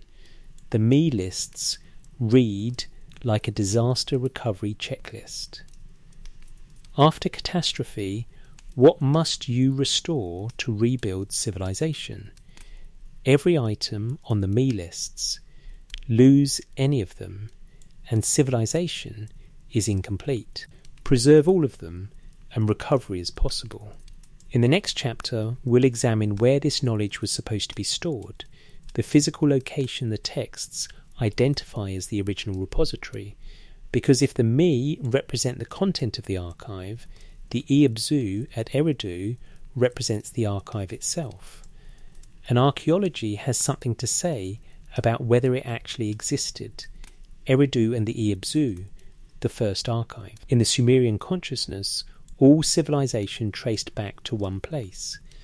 The Sumerian king list states it explicitly.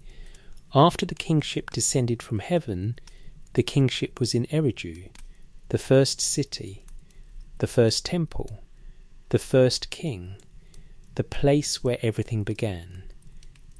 If you were designing a knowledge preservation system, where would you put the central repository? The answer in every text is the same.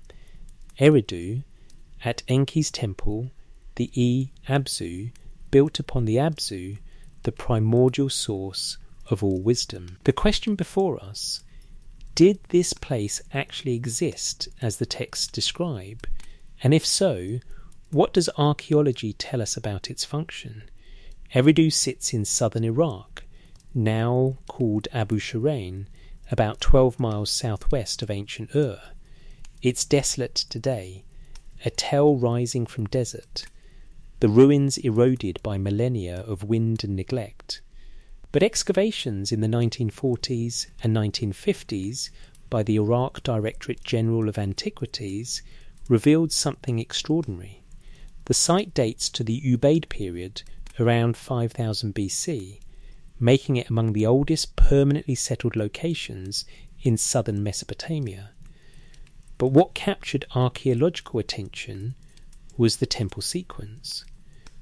At Eridu, excavators found 18 successive temple levels, each built directly atop the ruins of the previous, each following the same basic plan, each clearly a temple structure dedicated to the same deity across nearly 2,000 years of continuous reconstruction. The earliest temples levels IV date to around 5000 BC, simple mud brick structures with offering tables and altars. By level 1, dated to the early dynastic period, roughly 2900-2350 BC, the temple had become a massive platform structure, the foundation for what would become the classic ziggurat form. This continuity is remarkable. Cities rose and fell, political power shifted, languages changed from Sumerian to Akkadian. Yet at Eridu, generation after generation rebuilt the temple to Enki on the same sacred spot, maintaining architectural and ritual continuity for 2 millennia. Why this specific location? The texts provide an answer. The Abzu is here. The primordial freshwater source beneath the earth surfaces at this place. Build the temple here, and you're building directly upon the knowledge source. Geologically, there's something to this. Eridu sits in the southern marshlands where the Euphrates approaches the Persian Gulf. Fresh groundwater is accessible here. The earliest temples show evidence of water features, pools or channels that may have drawn on groundwater. Later texts describe ritual bathing in the Abzu waters at Eridu, accessing the sacred source for purification and wisdom. But more important than the physical water is what the water represents. In Mesopotamian cosmology, the Abzu is the realm of creative potential, the source from which all things emerge. It's formless, but containing all forms, chaotic, but generating order. Modern readers might think of quantum foam or mathematical Platonic realm, the substrate from which physical and conceptual reality crystallizes. Enki's association with water is not as Stormbringer, that's Enlil's domain, but as keeper of the deep fresh water that enables life and civilization. The Abzu waters make irrigation possible, and without irrigation, Mesopotamian agriculture fails. The Abzu as knowledge source makes civilization possible, and without that knowledge, culture fails. The Abzu temple, then, isn't just a religious structure, it's the interface between formless potential and realized civilization. It's where the knowledge needed to maintain order is accessed, preserved, and distributed. What would such a temple have contained? The excavations at Eridu revealed foundation deposits, ritual objects, and architectural features, but relatively few tablets. This puzzles some researchers. If this was the Great Archive, where are the texts? Several explanations exist. First, much of Eridu has eroded, the site suffered extensive wind erosion over millennia, and surface layers where tablets might have been stored are simply gone. Second, tablets may have been stored in perishable containers or rooms that left no archaeological trace. Third, and most intriguingly, the most important tablets may have been removed in antiquity when Eridu's political importance waned. Later kings might have transferred the core archive to their own capital cities, which would explain why Uruk, and Nippur all claimed possession of Mi originally from Eridu. The Inanna and Enki myth describes exactly this, tablets symbolized as Mi, originally at Eridu being transferred to Uruk. If this mythologizes actual practice, it suggests the archive's contents were mobile, copied and distributed as cities rose to prominence. But absence of tablets doesn't mean absence of archive function. Consider what Eridu represented symbolically and administratively. First age, Eridu was oldest. Every Sumerian city-state acknowledged this. If you're establishing a knowledge preservation system, you'd naturally place the central repository at the civilization's origin point, the place with the longest institutional continuity, the deepest roots. Second, religious authority. Eridu maintained sacred status even after political power shifted elsewhere. Nippur became the religious capital in later periods, but Eridu's primacy was never challenged. Maintaining the archive at the most religiously significant site ensures institutional protection and resources. Third, geographic position. Eridu sits at the southern extreme of Sumer, near where fresh water meets salt water ancient times. The Gulf Coast was farther inland.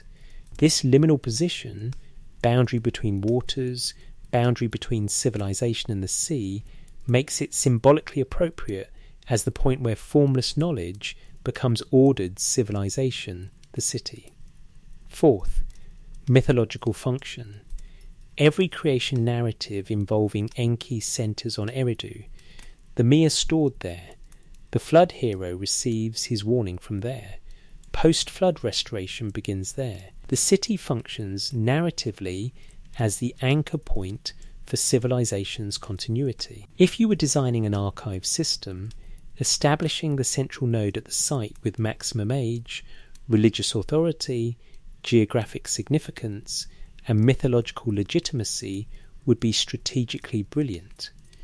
Even if texts were copied elsewhere, which they were, establishing that they ultimately derive from Eridu gives them unimpeachable authority.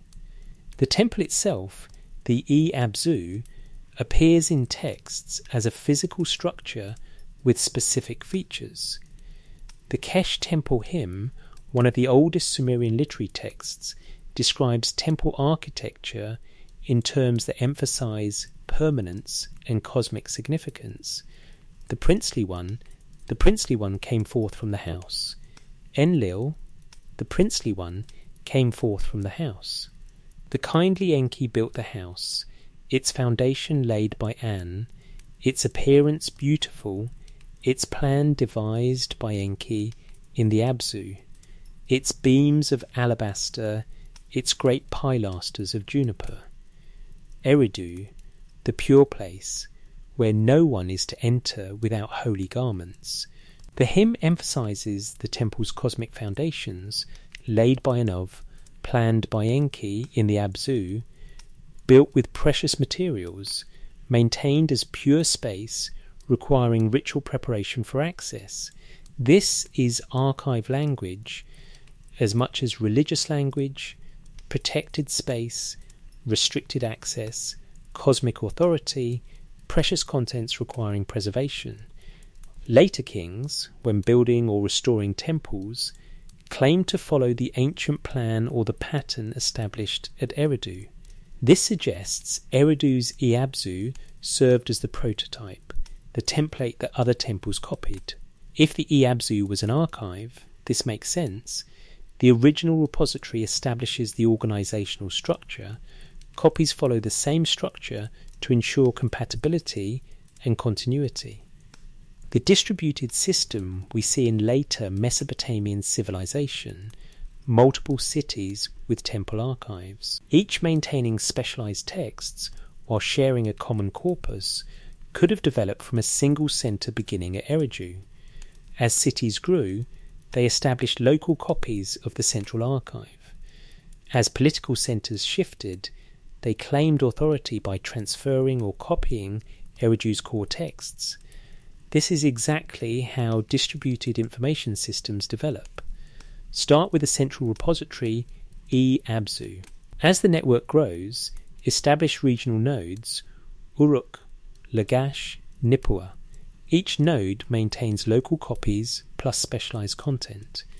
The original center may decline in political importance, but remain symbolically central. Future nodes claim legitimacy by tracing their archive back to the original source. The Abzu itself deserves deeper consideration as a conceptual framework for knowledge storage.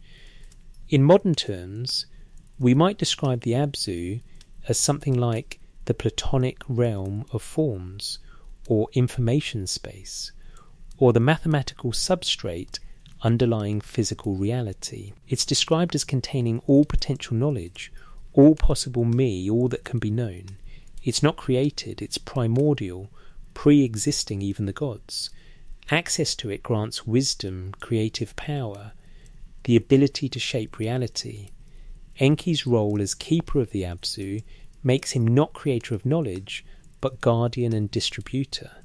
The knowledge already exists in the Abzu. Enki regulates access to it. He determines who receives which me, who learns which secrets, who gains which wisdom.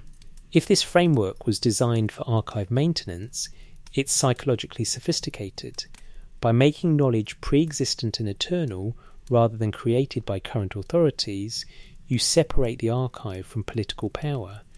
Kings come and go, cities rise and fall, but the knowledge in the Abzu persists, eternal and unchanging. This ensures that political upheavals don't destroy the archive, because the archive has cosmic authority beyond any temporal ruler. It also creates obligation. If knowledge is divine gift from the Abzu, accessible through Enki's mediation, then maintaining that knowledge becomes sacred duty. Failing to copy texts isn't just administrative negligence, it's religious failure, betraying the trust of the wisdom god. This religious framing ensures resources and commitment for archive maintenance across generations. Modern secular archives struggle with this. Without transcendent framing, archives compete for resources against more immediate needs. Governments cut funding, libraries close, digital preservation projects lose support. But if archive maintenance is sacred duty to the wisdom god, resources flow consistently, because failing to maintain the archive offends cosmic order itself. Whether the Sumerians deliberately designed this framework, or whether it emerged organically from their religious worldview, the effect is the same. It motivated sustained institutional commitment to textual preservation. The three frameworks interpret Eridu differently. Framework A, Mythology/natural evolution, sees Eridu as simply the oldest city, which naturally became mythologically significant as civilization's origin point. The Abzu temple was a typical religious structure. The archive function developed gradually as temples accumulated administrative and religious texts. The cosmic significance attributed to the Abzu and Enki reflects typical religious thinking. Sacred places have sacred origins. There's no deliberate design, just natural cultural evolution.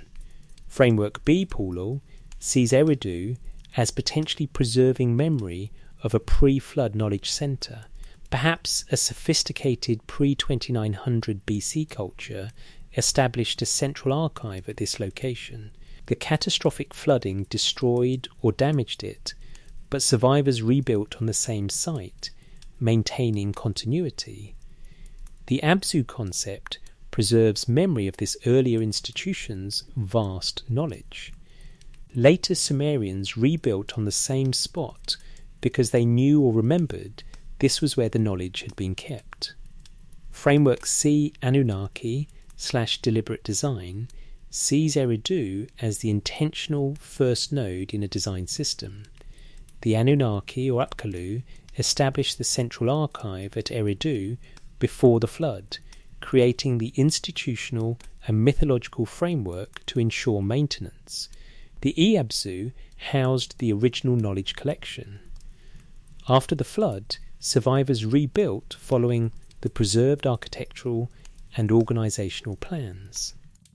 The cosmic framing Spubuzu as eternal knowledge source, Enki as guardian, was designed to ensure long-term institutional commitment. What archaeology confirms, a site of exceptional continuity existed at Eridu, with the same temple rebuilt on the same spot for 2,000 years. This represents extraordinary institutional persistence.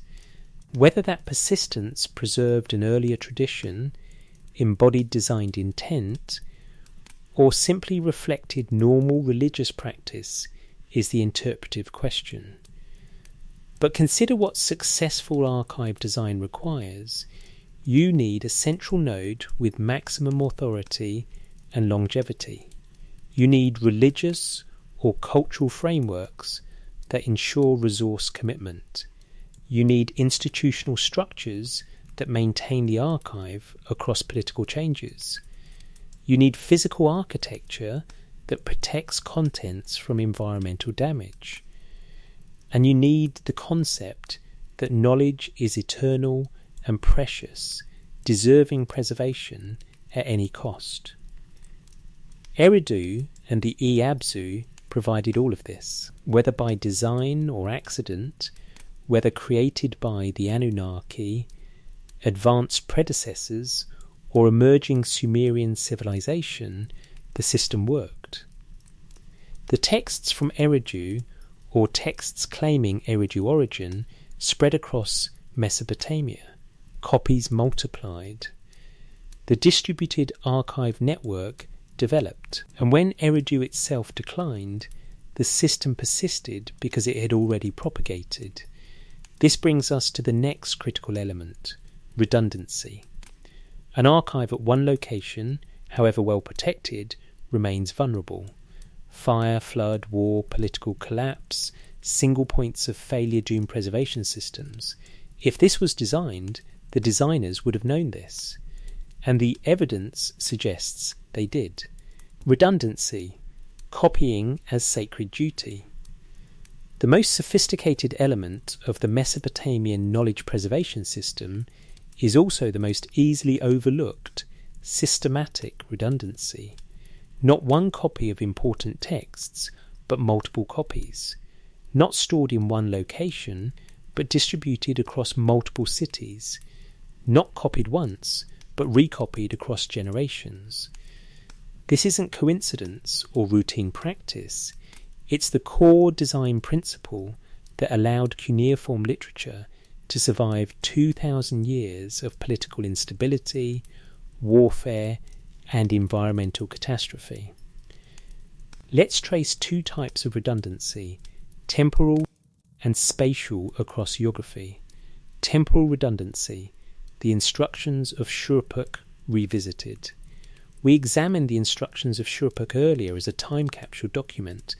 Now consider its transmission history. The text was composed, best evidence suggests, around 2600-2500 BCE during the early dynastic period. The earliest fragments we possess date to this period, tablets from the cities of Abu Salabik and Tel Hamal showing the text already in a relatively fixed form. Then, roughly 1,000 years later, during the Old Babylonian period, 1600, multiple new copies appear. These aren't new compositions, they're copies of the earlier text. Tablets from Nippur, and other sites preserve the instructions with remarkable textual stability. The core content, the sequence of maxims, the framing narrative all persist with minor variations attributable to copying errors or dialectical differences. Why copy 1,000-year-old text? If the instructions were just one person's advice, why would it remain relevant a millennium later? Agricultural techniques change, social structures evolve, legal systems transform, yet the instructions continue to be copied, studied, and preserved. The answer lies in how the text was understood. It wasn't contemporary advice subject to revision, it was wisdom from before the flood, tested across the greatest catastrophe imaginable, worthy of preservation precisely because it survived. This framing made the text timeless. Each generation didn't update it, they copied it faithfully, maintaining the connection to the antediluvian source. This is temporal redundancy in action. The text could have been lost at any point. Tablets break, libraries burn, cities are abandoned. But because scribal schools copied it generation after generation, loss of individual tablets didn't destroy the text. Copies existed across time, creating redundancy through succession. This wasn't unique to the instructions. Consider the Sumerian king list. The king list, which catalogues rulers from when kingship descended from heaven through historical dynasties, exists in multiple copies spanning more than 1,000 years. The Well-Blundell Prism at the Ashmolean Museum, number AN 1923444, dates to around 1800 BCE, but other copies exist from earlier and later periods, some fragmentary, some more complete, all following the same basic structure. The most remarkable feature, the antediluvian section, the pre-flood kings with their impossibly long reigns, remains stable across all versions. If this were evolving oral tradition, we'd expect the mythological elements to change most. Instead, they're the most stable. The 8 kings before the flood, their cities, their reign lengths, ranging from 18,600 to 43,200 years, these details persist across every copy. Why? Because the king list wasn't historical record in the modern sense, it was archive content. The antediluvian section established continuity between the pre-flood world and the post-flood restoration. Changing it would break the chain of legitimacy. So it was copied faithfully even when the numbers seemed absurd, even when later scribes must have recognised the impossibility of 43,200-year reigns. This copying practice reveals an archive mentality: preserve the source material faithfully. Don't correct what seems wrong. Don't update what seems outdated. Maintain textual integrity across transmission. Modern textual criticism calls this practice mechanical copying, reproducing the source text as exactly as possible, including elements the copyist doesn't fully understand. Medieval monks did this with classical Latin texts, preserving works whose content they sometimes couldn't comprehend. Mesopotamian scribes did it with Sumerian texts after Sumerian died as a spoken language, copying texts in a language they learned as scholars, not natives, preserving the tradition even when the cultural context had shifted. This approach creates what information theorists call error correcting redundancy. If you have multiple copies across time and can compare them, you can reconstruct the original text even if individual copies contain errors. Tablet A has a mistake in line 47. Compared to Tablet B from a different period, the correct reading becomes apparent. This works because the copies are independent transmissions of the same original, not sequential copies where each error propagates to descendants. Spatial redundancy, the geographic distribution. Now turn to geography. If you were designing an archive to survive regional catastrophe, you wouldn't keep all copies in one city. You distribute them far enough that local disasters don't destroy all copies, but close enough that they remain part of a coherent cultural network. This is exactly what we find. Major Sumerian and Akkadian cities each maintained temple libraries, not small collections, substantial archives containing thousands of tablets. Let's map the major sites. Eridu Wada, the oldest city, Enki's cult centre, symbolically the first archive. Excavations limited but significant. Excavations beginning in the 1920s revealed extensive temple and palace archives, thousands of administrative tablets plus literary texts. The royal cemetery yielded grave goods, including inscribed objects. The ziggurat complex had associated libraries.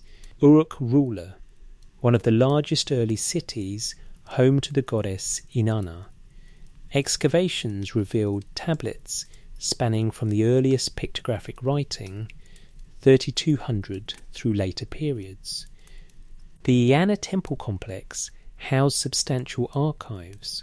Lagash, major early dynastic archive, including the famous Gudea inscriptions and extensive administrative texts documenting irrigation, land management, and temple economy. Nippur, perhaps the most important site for recovered texts.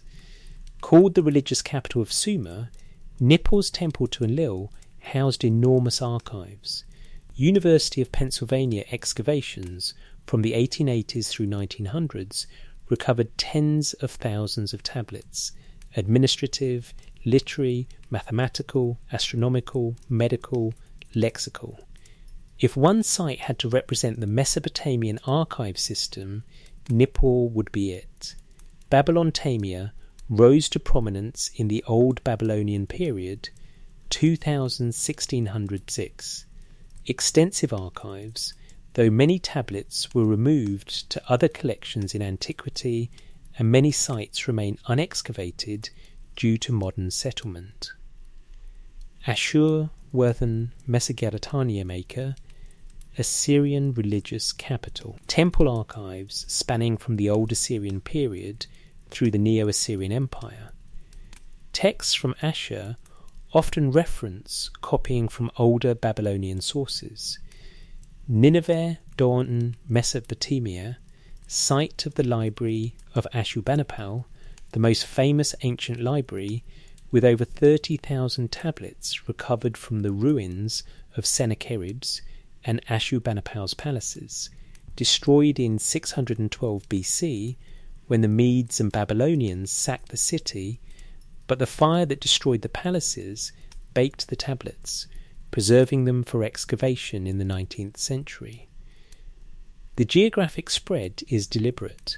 Southern cities, Uruk, Lagash, cover the Sumerian heartland. Central cities, Nippur, Babylon, occupy the middle Mesopotamian plain. Northern cities, Shur, Rula, represent Assyrian cultural centres.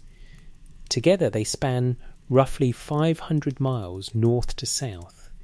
This distribution means that regional disasters don't destroy the entire network. When southern cities suffered flooding, as they did periodically, northern archives survived.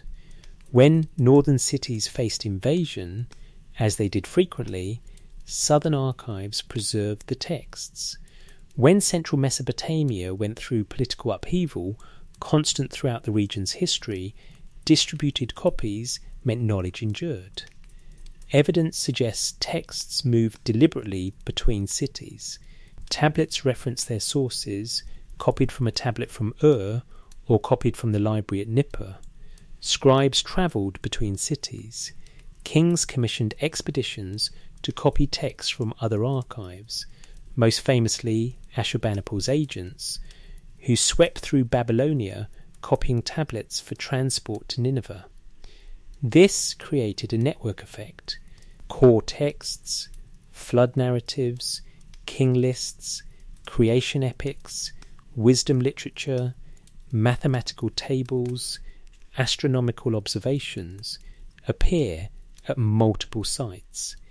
Each city's archive overlaps substantially with others, while also containing specialized local content. Compare this to modern distributed data systems, RAID storage, data stored across multiple hard drives. If one drive fails, data reconstructs from others. The Mesopotamian cities function like RAID array, same text stored at multiple sites. Content delivery networks DIN, websites cache content at servers worldwide. If one server fails or traffic overwhelms it, others serve the content. Mesopotamian cities cached civilizations' content similarly. Blockchain, distributed ledger, where many nodes hold copies of the same transaction record. Consensus mechanism ensures accuracy. Mesopotamian textual tradition used comparison between copies from different sites to establish correct readings. Version control software code stored in distributed repositories. Multiple programmers maintain copies. Merging resolves conflicts. Mesopotamian scribes compared variant copies to establish best texts. The parallel isn't perfect. Mesopotamian scribes didn't have automated sync or cryptographic verification, but the underlying principle is identical. Distributed redundancy prevents single points of failure. Content standardization, evidence of active management. Geographic distribution only works if the content distributed is actually the same. Redundancy fails if each copy varies randomly. The Mesopotamian system shows active standardization, evidence that the copying wasn't just routine scribal practice, but managed preservation. Consider mathematical tables. Standard multiplication tables appear at multiple sites across centuries. A multiplication table from Old Babylonian Nippur matches one from Neo-Assyrian Nineveh. The problems set for students, calculating areas, volumes, divisions, square roots, appear in standardized forms across the network. Why? Because mathematics is uniquely verifiable, wrong answers are demonstrably wrong.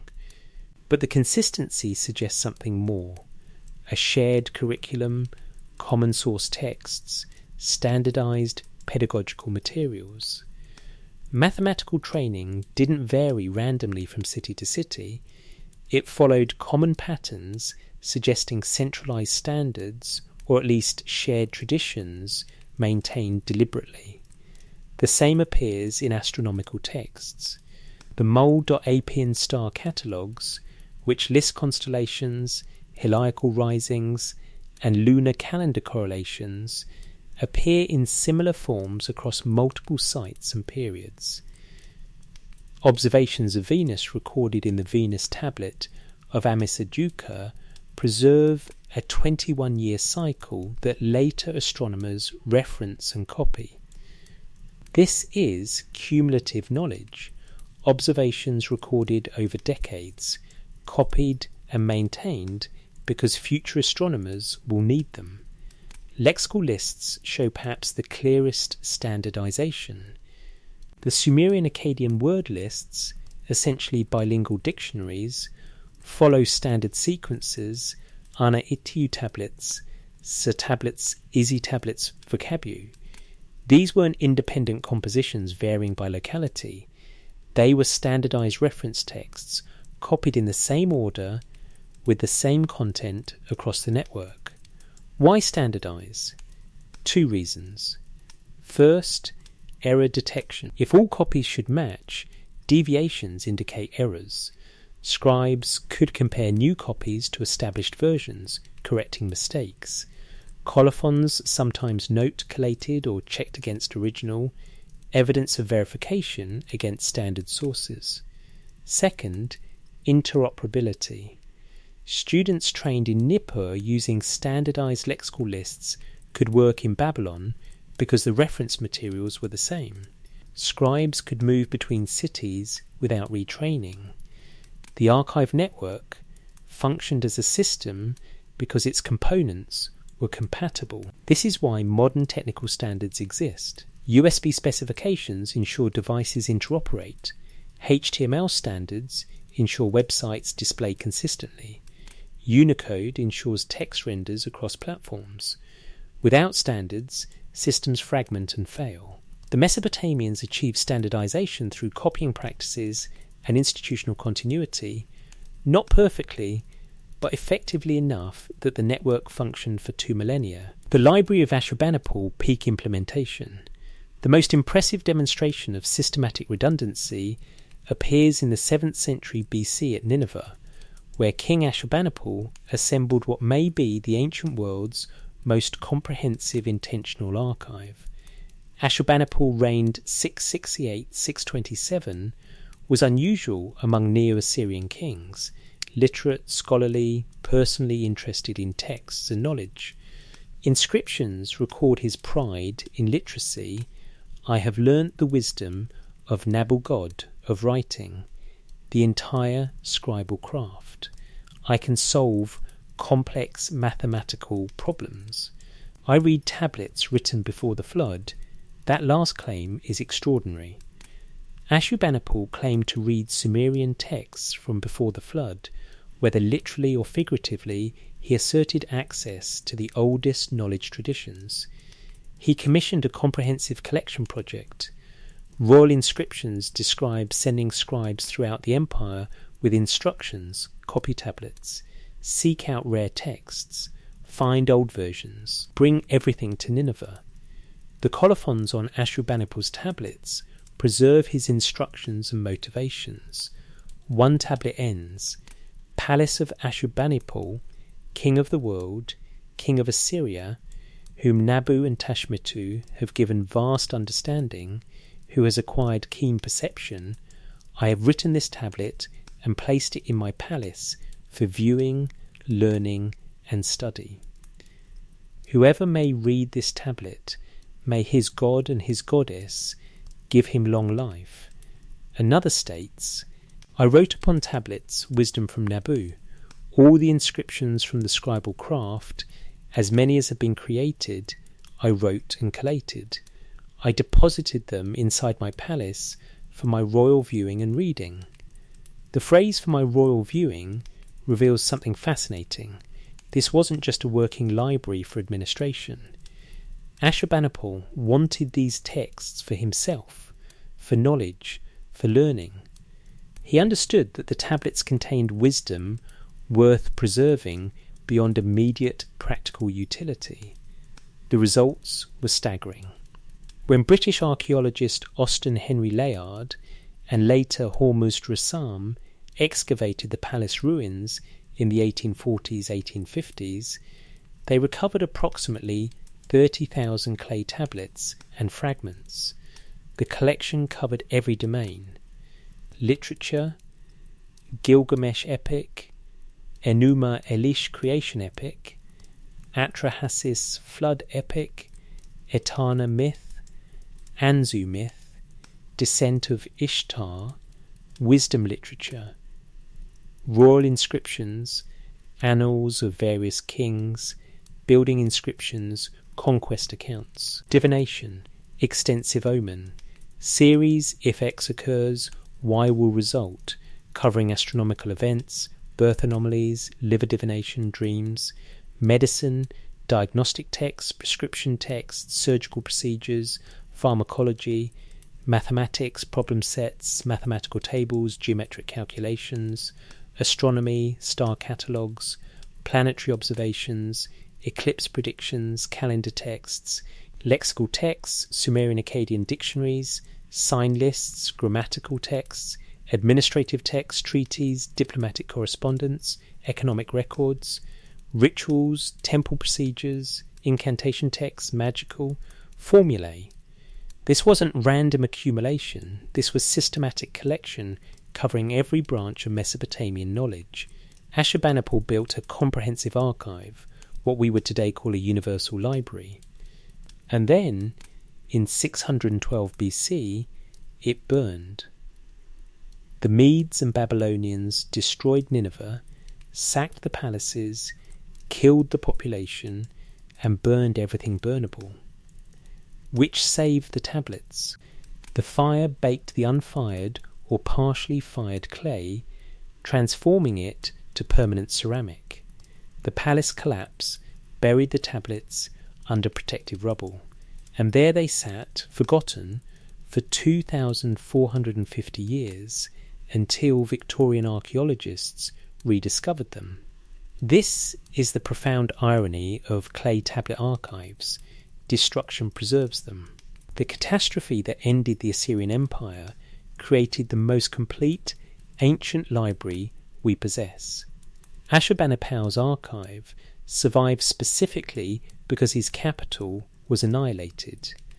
Did Ashurbanipal anticipate this? The colophons suggest he thought about futurity, for viewing, learning and study, for the future, forever. But he probably imagined the library would serve future Assyrian kings, not archaeologists millennia hence. Nevertheless, his systematic collection, his organisation, his verification, I wrote and collected. His geographic gathering of dispersed texts into one comprehensive archive, all of this created redundancy that allowed the knowledge to survive even catastrophic loss of the original sources. Because by Ashurbanipal's time, many of the older archives he copied from were already gone or damaged. His library preserved texts whose originals no longer exist. When 19th century scholars found themselves reading Gilgamesh for the first time in millennia, they read it from Ashurbanipal's copies, not from older versions. The redundancy system worked exactly as designed, or exactly as it evolved to work, depending on which framework you hold. Texts composed in Sumerian in the early dynastic period, 2900-2350, were copied to Old Babylonian tablets, 2000-1500, which were copied to Neo-Assyrian tablets, 7th century, which survived in palace ruins to be excavated in the 19th century C.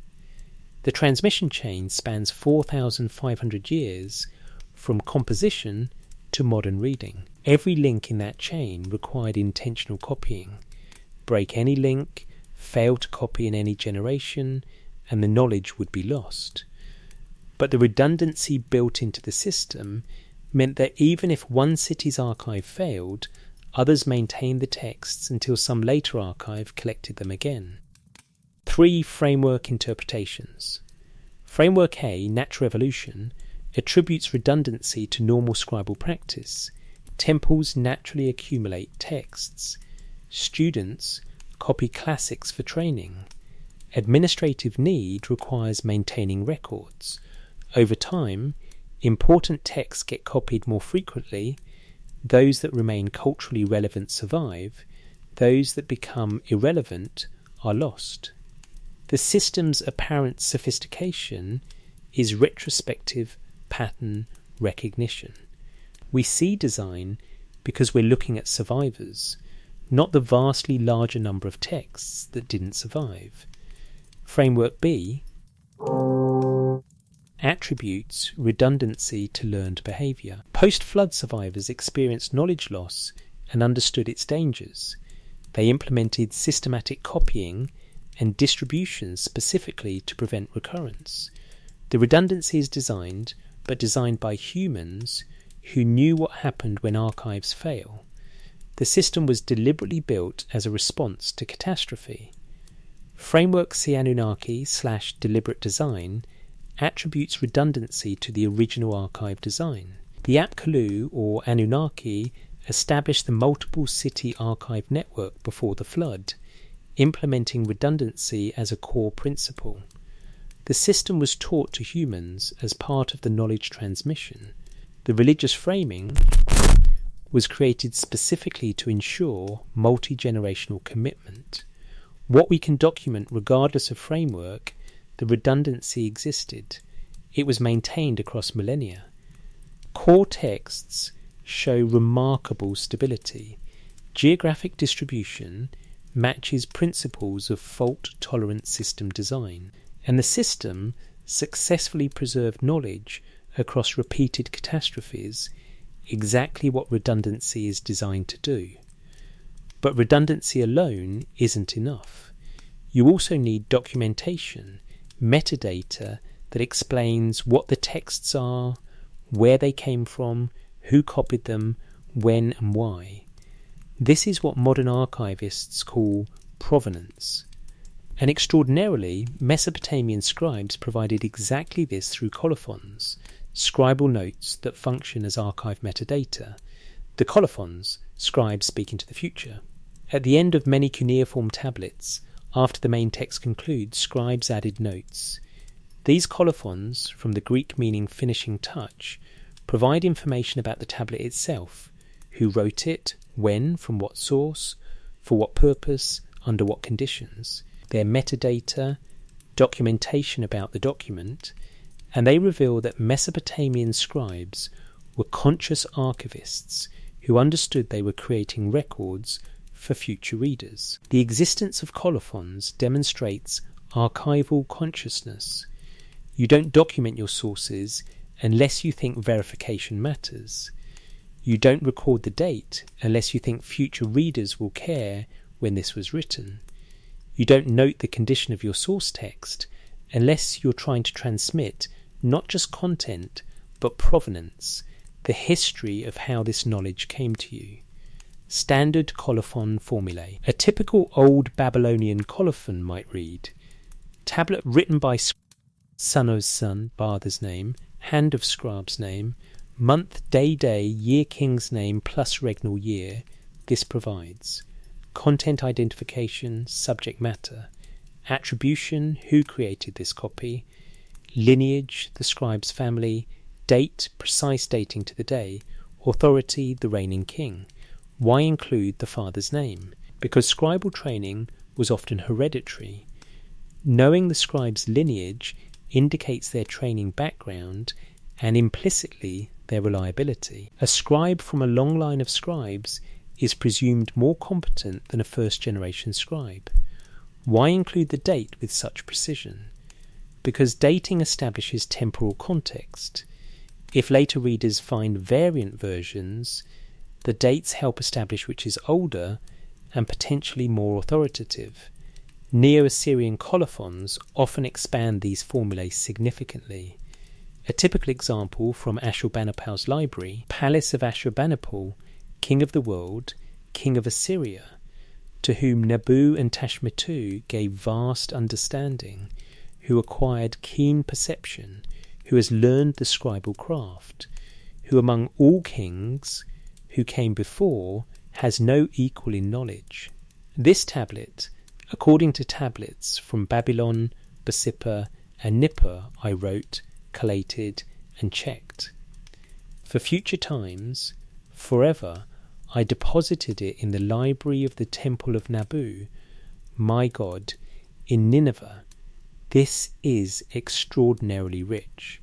Authority, royal ownership, divine inspiration, sources, multiple cities named, verification, wrote, collated and checked, 3-step quality control, purpose, for future times, forever, explicit preservation intent, location, specific archive identified, that phrase for future times forever appears repeatedly in Neo-Assyrian royal colophons. This isn't writing for the present or immediate future, this is writing for infinity. This is time capsule language, the scribe king explicitly addressing readers in the indefinite future, assuming the tablet will outlast kingdoms and ages. Colophons referencing ancient sources. More intriguing are colophons that reference the age and condition of source texts. These appear throughout Mesopotamian history, but become more common in later periods, when scribes were copying texts already centuries or millennia old. Example colophons, written according to its original and collated, appears frequently, indicating comparison to an authoritative source. An old tablet, the original of which was written before the flood, appears on some Neo-Assyrian copies. This phrase has generated scholarly controversy. Is it literal or formulaic? Did they actually have pre-flood tablets? Or is before the flood metaphorical for very ancient? The literal interpretation faces the problem that tablets from before the 2900 BC flood layers are rare and generally different in character from the literary texts claiming pre-flood origin. But the phrase might not mean the physical tablet dated to before 2900 BCE. It might mean the text's composition did, or the text claimed antediluvian authority, or the scribe believed the tradition preserved went back that far. Regardless of literal accuracy, the phrase reveals what scribes valued: antiquity. Older sources were more authoritative. Texts claiming pre-flood origin commanded respect and careful preservation. This encouraged faithful copying. You don't improve or update a pre-flood text. You copy it exactly, maintaining the connection to the ancient source. The original was damaged. This section is uncertain, appears in colophons where scribes acknowledge their source was illegible or broken. This is scholarly honesty, marking where the text is unreliable rather than guessing or fabricating. It also demonstrates critical thinking. The scribe isn't blindly copying, but evaluating source quality and alerting future readers to problems. Copied from a tablet from indicates geographic source, showing texts moved between archives and scribes documented provenance. This creates a traceable chain. If a Nineveh tablet says copied from Babylon, and a Babylon tablet says copied from Nippur, and a Nippur tablet says copied from an old Sumerian original, you have transmission history spanning centuries and hundreds of miles. For the future language, multiple colophons explicitly address future readers or future events. This is perhaps the strongest evidence of archival consciousness, the recognition that these tablets will outlast their creators and serve readers the scribe will never know. Ashurbanipal's colophons regularly include future-oriented language. For my royal reading, and for the reading of future generations, that it not be lost, that future kings might see and read, may a future king who I wrote this restore what has fallen to ruin. That last phrase is remarkable. Ashurbanipal anticipates that his own works might decay and need restoration by future kings. He's not just preserving past knowledge, he's asking future generations to preserve his preservation efforts. This creates an intergenerational chain of archival obligation. Some colophons include curses protecting the tablet. Whoever removes this tablet from the library of deity's temple, Menabu, scribe of the gods, erase his name from the land of the living. Or, whoever takes this tablet away or writes his name alongside my name, may Ashur-Ninlil overthrow him in wrath and anger. These curses serve an archival function, preventing theft and ensuring tablets remain in their proper collections. They're primitive but effective Doctum digital rights management. The religious threat discourages removal because you're not just angering the king, you're angering the gods. Interestingly, some curses explicitly permit legitimate copying. Whoever copies this tablet and returns the original, may the gods bless him. Whoever copies it and does not return the original, may the gods curse him. This encourages replication, the foundation of redundancy, while discouraging theft. Make a copy fine, keep the copy fine, but return the original to the archive so it remains available. This is sophisticated thinking about information propagation. You want the content to spread, but you also want source materials maintained of original. Preservation technology documented. Some colophons describe physical preservation techniques, revealing that scribes understood the material science of their medium. Baked for permanence or fired for eternity appears on tablets that show evidence of deliberate firing beyond simple drying. The scribe marks that extra preservation steps were taken. Sealed in a clay envelope refers to the practice of encasing important tablets in a clay coating, essentially creating a protective shell. The envelope could be inscribed with a summary, allowing readers to know the content without breaking the seal. To read the original, you'd break the envelope, but the inner tablet remained protected from handling, moisture, and damage until needed. Stored in the jar marked number 9 documents organizational systems. Large tablet collections were stored in ceramic jars, labelled for content. This is physical archive organization, cataloguing and shelving systems in clay. Part X of Y numbering appears on tablets that are part of series. The Gilgamesh Epic, for instance, existed as a 12-tablet series in the standard version. Each tablet's colophon notes its position, tablet 1 of Gilgamesh, tablet C of Gilgamesh, etc. This allowed keeping series together and detecting missing tablets. Some mathematical and astronomical series were even more elaborate. The mol.apin astronomical compendium consists of multiple tablets with complex cross-references.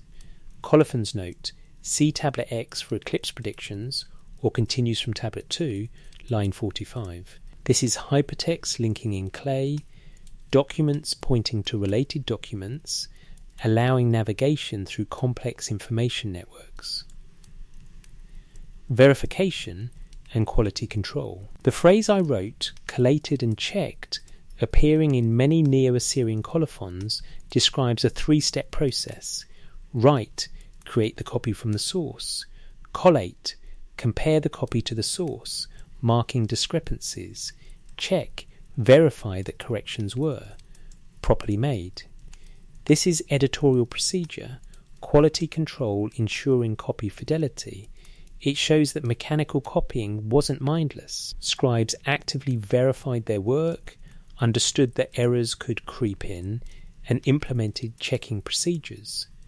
Some colophons mention collaboration, written by U, collated by B, checked by.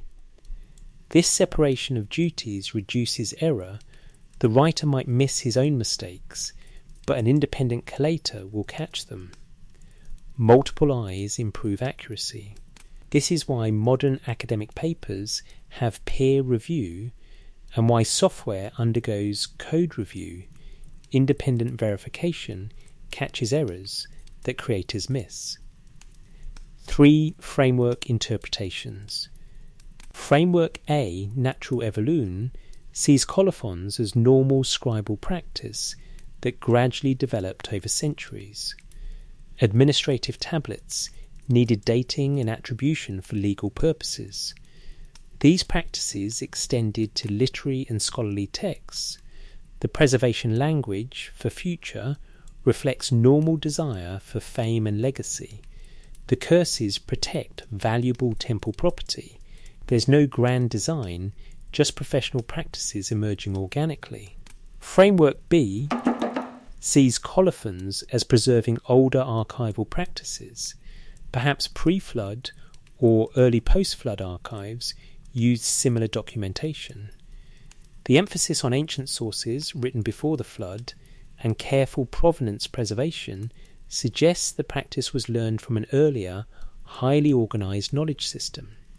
Later scribes maintained these practices because they understood their importance from experience with knowledge loss. Framework C, Anunnaki, deliberate design, sees colophons as part of the original archive protocol. The Apkallu, or their human students, established documentation standards specifically to ensure long-term preservation and verification. The future-oriented language was designed to create intergenerational obligation. The quality control procedures were taught as essential practice. The system was deliberately created to maximize knowledge survival. Regardless of origin, the colophons reveal something unambiguous. Mesopotamian scribes understood they were creating historical records meant to survive. They documented sources, dates, and methods. They addressed future readers. They implemented quality control. They thought about preservation across timescales beyond their own lives. This is archival consciousness. This is what librarians and archivists do today when they catalogue materials, note provenance, describe condition, and think about long-term preservation. The Mesopotamians did it 3,000 years ago in clay, but conscious archival practice only succeeds if you preserve the right content. Redundancy means nothing if you're redundantly preserving trivia while losing critical knowledge. The question before us now, what did they actually choose to save? When we analyse the content distribution in surviving tablets, does it match what you'd preserve if you were designing a time capsule? What they chose to save? Walk through the tablet rooms of major museums, the British Museum's Mesopotamian galleries, the University of Pennsylvania Museum's cuneiform collection, the Oriental Institute's archives, and you're surrounded by hundreds of thousands of clay tablets. A reasonable question: what's written on all these? The answer reveals priorities. Because what survives isn't random. It reflects what was copied repeatedly, stored carefully, and considered worth preserving through fire, flood, and the collapse of empires. Content categories, a statistical overview. If we categorise the surviving cuneiform corpus broadly, a pattern emerges. Economic/administrative text 60-70% by sheer number. Receipts and contracts, ration lists and wage payments, inventory records, tax and tribute documentation, land surveys and sales, legal proceedings and judgments, temple and palace accounts. These overwhelm the corpus numerically. Thousands upon thousands of tablets recording grain disbursements, silver payments, livestock counts, worker rations, the daily economic life of Mesopotamian institutions, meticulously documented. But here's the critical observation. These texts show minimal redundancy. A receipt from the barley distribution in in year 7 of King Shulki exists in one copy. It was written, used for immediate administrative purposes, archived because temples and palaces kept economic records, and that's it. No one copied it to other cities. No one recopied it generations later. It survived if the archive survived. If the archive burned or eroded, that particular receipt was lost. This is working documentation, not archive content in the preservation sense, essential for daily administration, but not considered worthy of the redundant copying and distribution we see in other categories. Literary religious texts, 5-10% by number, but massively redundant, creation myths Enu Elish, Eridu Genesis, flood narratives Gilgamesh, Atrahasis, Yosudra, epic literature Gilgamesh, Enuma Elish, Anzu Etana, hymns and prayers to various deities, wisdom literature Shurpak, proverb, collections, king lists and historical chronicles, temple rituals and cultic procedures. These are much rarer numerically, but they show the redundancy patterns we've been tracking. The Gilgamesh epic exists in multiple copies from multiple periods across multiple cities. The Sumerian king list appears in numerous exemplars spanning centuries. The flood narratives appear in 3 major versions plus fragmentary additional copies. This is archive content. These are the texts that were copied repeatedly, distributed geographically, preserved through catastrophe, considered essential to maintain. Technical scientific texts, 10-15% by number, moderate to high redundancy, mathematical tables and problem sets, astronomical observations and predictions, medical diagnostic and treatment texts, omen compendia, lexical lists, dictionaries, sign lists, grammatical, texts, agricultural and irrigation manuals, chemical and material recipes. These show interesting patterns. Some are highly standardized implication tables, appear almost identically across sites and periods, suggesting deliberate maintenance of standard references. Others are more specialized, but still show multi-site distribution. Lexical texts, 5-10%, extremely high redundancy, Sumerian Akkadian word lists, thematic vocabularies, rees, fish, professions, metals, stones, textiles, sign lists and syllabaries, grammatical explanations. These teaching materials are among the most redundantly preserved. They appear at every major site with scribal schools spanning centuries, maintained with remarkable consistency. This suggests their function, teaching the next generation, was considered absolutely critical. The pattern reveals priorities. If we map what shows high redundancy versus low redundancy, a clear hierarchy emerges. Maximum redundancy, most frequently across most sites, foundation myths, creation, flood, civilization origin, lexical texts, teaching materials for, literacy, mathematical tables, quantitative knowledge, king lists and historical frameworks, high redundancy. 5. Epic literature and major hymns. 6. Core religious rituals. 7. Astronomical reference texts. 8. Major wisdom literature. Moderate redundancy. 9. Medical compendia. 10. Omen series. 11. Technical manuals, grill, irrigation, crafts, low redundancy. 12. Administrative documentation. 13. Private correspondence. 14. Most legal contracts and receipts. The maximum redundancy category is telling. These texts answer fundamental questions. Where did we come from? What happened to the previous world? How did civilization begin? How do we read and write? How do we calculate? Who are we historically? These are exactly the questions a time capsule would prioritize. If you're sending knowledge across a discontinuity, whether temporal or cultural, you need to provide identity context, who we were, myths, epics, histories, foundational tools, how to read our texts, sixths, how to calculate, cultural framework, our religious worldview, our understanding of cosmos and humanity, practical knowledge, how to survive and rebuild,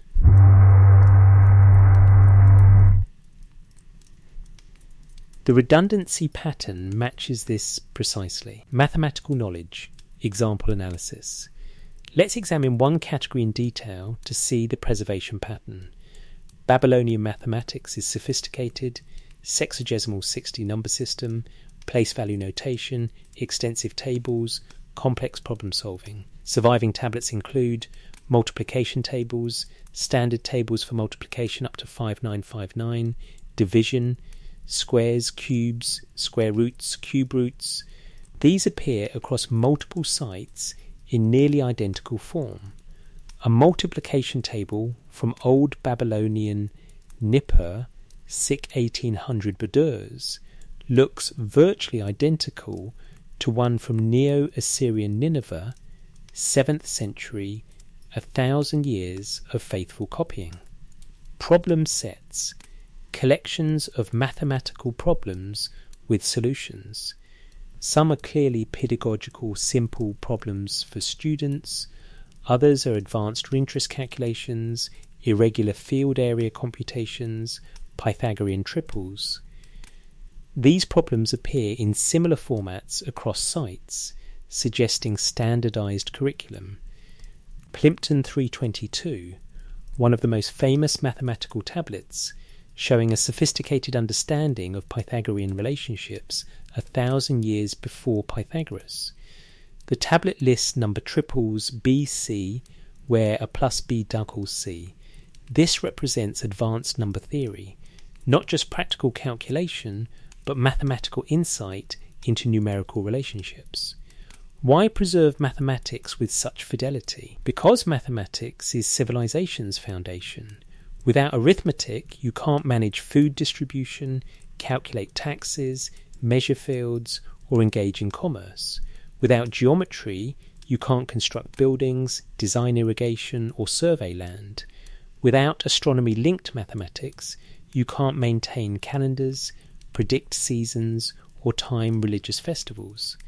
Mathematics is also unique in being culture independent. Language changes, religions transform, political systems rise and fall, but 78 put 56 in any civilization. Mathematical truth is universal. If you're preserving knowledge across cultural discontinuity, mathematics remains valid even if everything else changes. The standardized tables serve another function. They allow verification. If you independently calculate a multiplication table and it matches the preserved standard, you know both are correct. Mathematics contains internal error checking. Wrong answers reveal themselves through inconsistency. This makes mathematical texts ideal archive content because corruption is detectable. Astronomical knowledge, cumulative records. Astronomy shows a different preservation pattern, cumulative record keeping over generations. The Mul.apn tablets, Blaustar tablets, named for their opening phrase, catalogue stars and constellations visible from Mesopotamia. They list rising and setting dates, create celestial calendar correlations, and provide reference for practical astronomy. These texts appear in multiple copies spanning centuries. But more interestingly, astronomical diaries record observations over decades. The Venus tablet of Amisaduqa tracks Venus's appearances and disappearances over 21 years during King Amisaduqa's reign, 1646, 1626. This is long-term observational data. One scribe couldn't have compiled it alone. It required institutional continuity, multiple observers recording Venus over 2 decades, compiling their observations, preserving the results. Why? Because astronomical patterns only become apparent over long periods. Lunar eclipse cycles require 18-year observations to establish. Planetary positions need multi-generational data to predict accurately. Precession of equinoxes requires centuries to detect. Preserving astronomical observations serves future astronomers. The scribe recording Venus in 1640 BC couldn't use his own data for predictions. he needed observations from previous generations, and he knew future astronomers would need his observations combined with past data. This is explicit intergenerational knowledge transfer. Each generation adds to the cumulative record, preserving it for the next. Libraries house these astronomical archives. When Ashurbanipal's scribes copied astronomical texts from Babylon, they were collecting decades or centuries of accumulated observations, data that took generations to compile and couldn't be recreated quickly. This makes astronomical archives precious in a way single-generation knowledge isn't. You can relearn basic mathematics within years. You can't recreate century-long observational records. Medical knowledge, empirical traditions. Medical tablets show similar cumulative patterns. Diagnostic texts follow a standard format. If a patient exhibits symptoms X, Y, Z, the diagnosis is disease name caused by deity or demon. Prognosis will recover / will not recover / uncertain. Treatment, prescriptions, procedures, incantations. These texts compile experiential knowledge. Someone observed that certain symptom patterns correlated with certain outcomes. Someone experimented and found that certain treatments improved certain conditions. Over time, this knowledge accumulated into diagnostic and treatment compendia. Some treatments are empirically valid by modern standards. Willow bark oil of galicylic acid, precursor to aspirin, appears in pain remedies. Opium appears in sedative prescriptions. Honey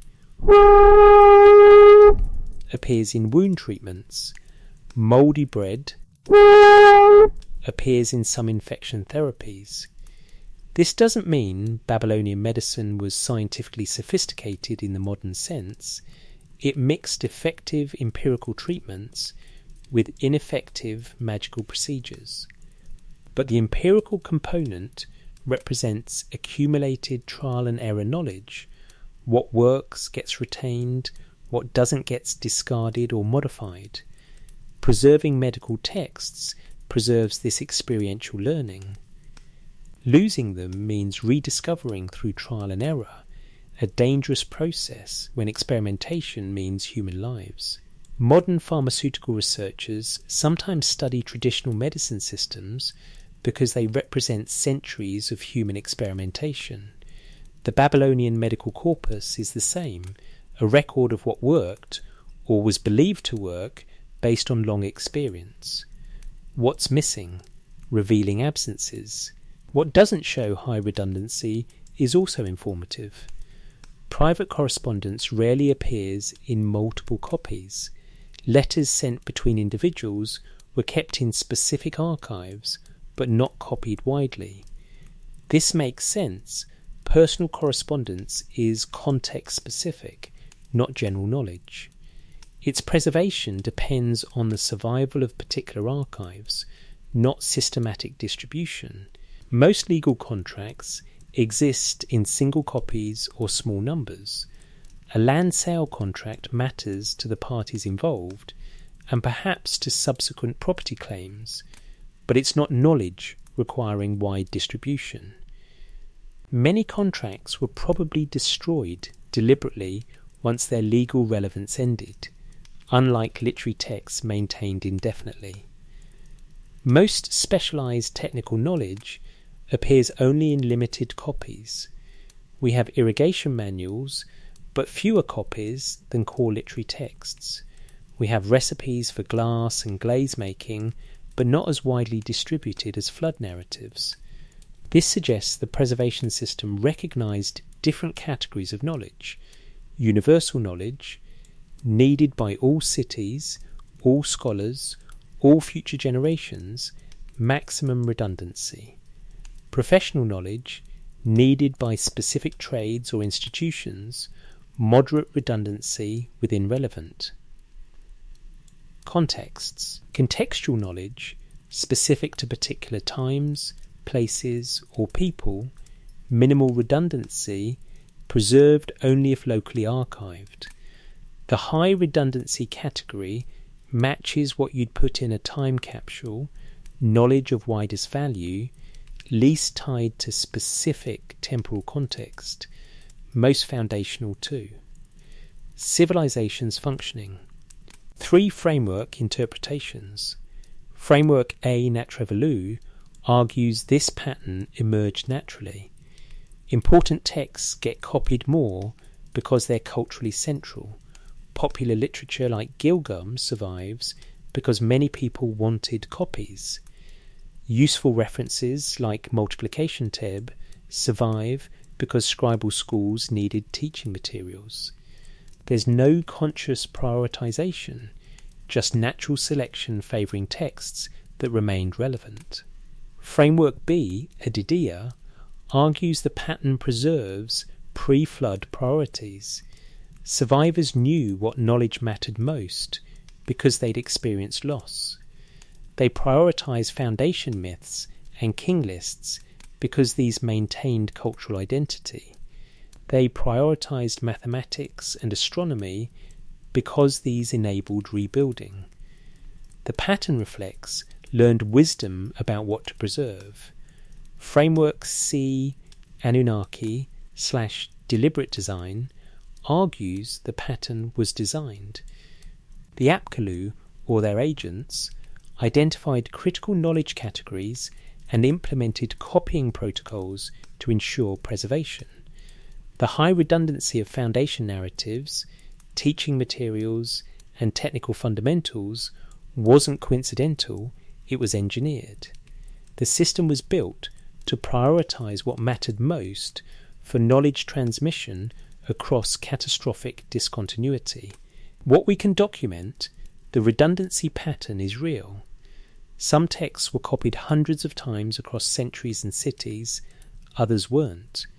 The highly redundant texts correspond remarkably well to what modern time capsule designers prioritise: identity, foundations, tools, technical knowledge. Whether this matching is designed, learned, or coincidental remains our central question. But the pattern exists, and it worked. The knowledge that was prioritised for redundancy is the knowledge that survived. The instructions of Shurupak, the Gilgamesh epic, the mathematical tables, the astronomical observations, these endured because the system gave them maximum protection. Economic receipts from specific years in specific cities mostly vanished because they had no redundancy. When that archive burned or eroded, those texts were lost. But the Sumerian king list survived because it existed in multiple copies across multiple sites. When Ur's archive was destroyed, Nippur's copy preserved it. When Nippur declined, Babylon's copies maintained it. When Babylon fell, Ashurbanipal's Nineveh copies preserved it. When Nineveh burned, the fire baked the tablets, preserving them for modern discovery. The redundancy system worked as designed or as evolved, protecting what it was built to protect. But even the most sophisticated preservation system requires one more element: decoding instructions. If future readers can't read your language, your message is gibberish, no matter how well preserved. Did the Mesopotamians anticipate this? Did they leave instructions for decoding cuneiform, decoding instructions, teaching future readers? Every time capsule designer faces a nightmare scenario, your message survives physically, but the recipients can't read it. The language has died. The writing system is forgotten. Your carefully preserved knowledge becomes meaningless marks on durable material, hieroglyphics before the Rosetta Stone, Linear B before Michael Ventris, the indescript that remains undeciphered today. The Mesopotamian preservation system faced exactly this problem. Sumerian the language of the earliest texts, was already dying as a spoken language by 2000 BCE. By 1000 BC, it survived only as a scholarly language, known to scribes, but not spoken in daily life. By 100 C, the last cuneiform texts were written. After that, total silence.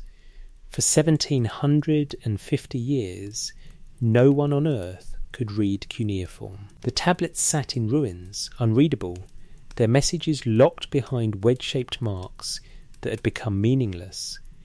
Until the 19th century, when scholars used the very tools the ancient scribes had left behind, bilingual texts that served as Rosetta Stones, enabling decipherment. The system included its own decoding instructions, whether intentionally or through the fortunate survival of teaching materials. Let's examine whether these decoding tools were design features or lucky accidents.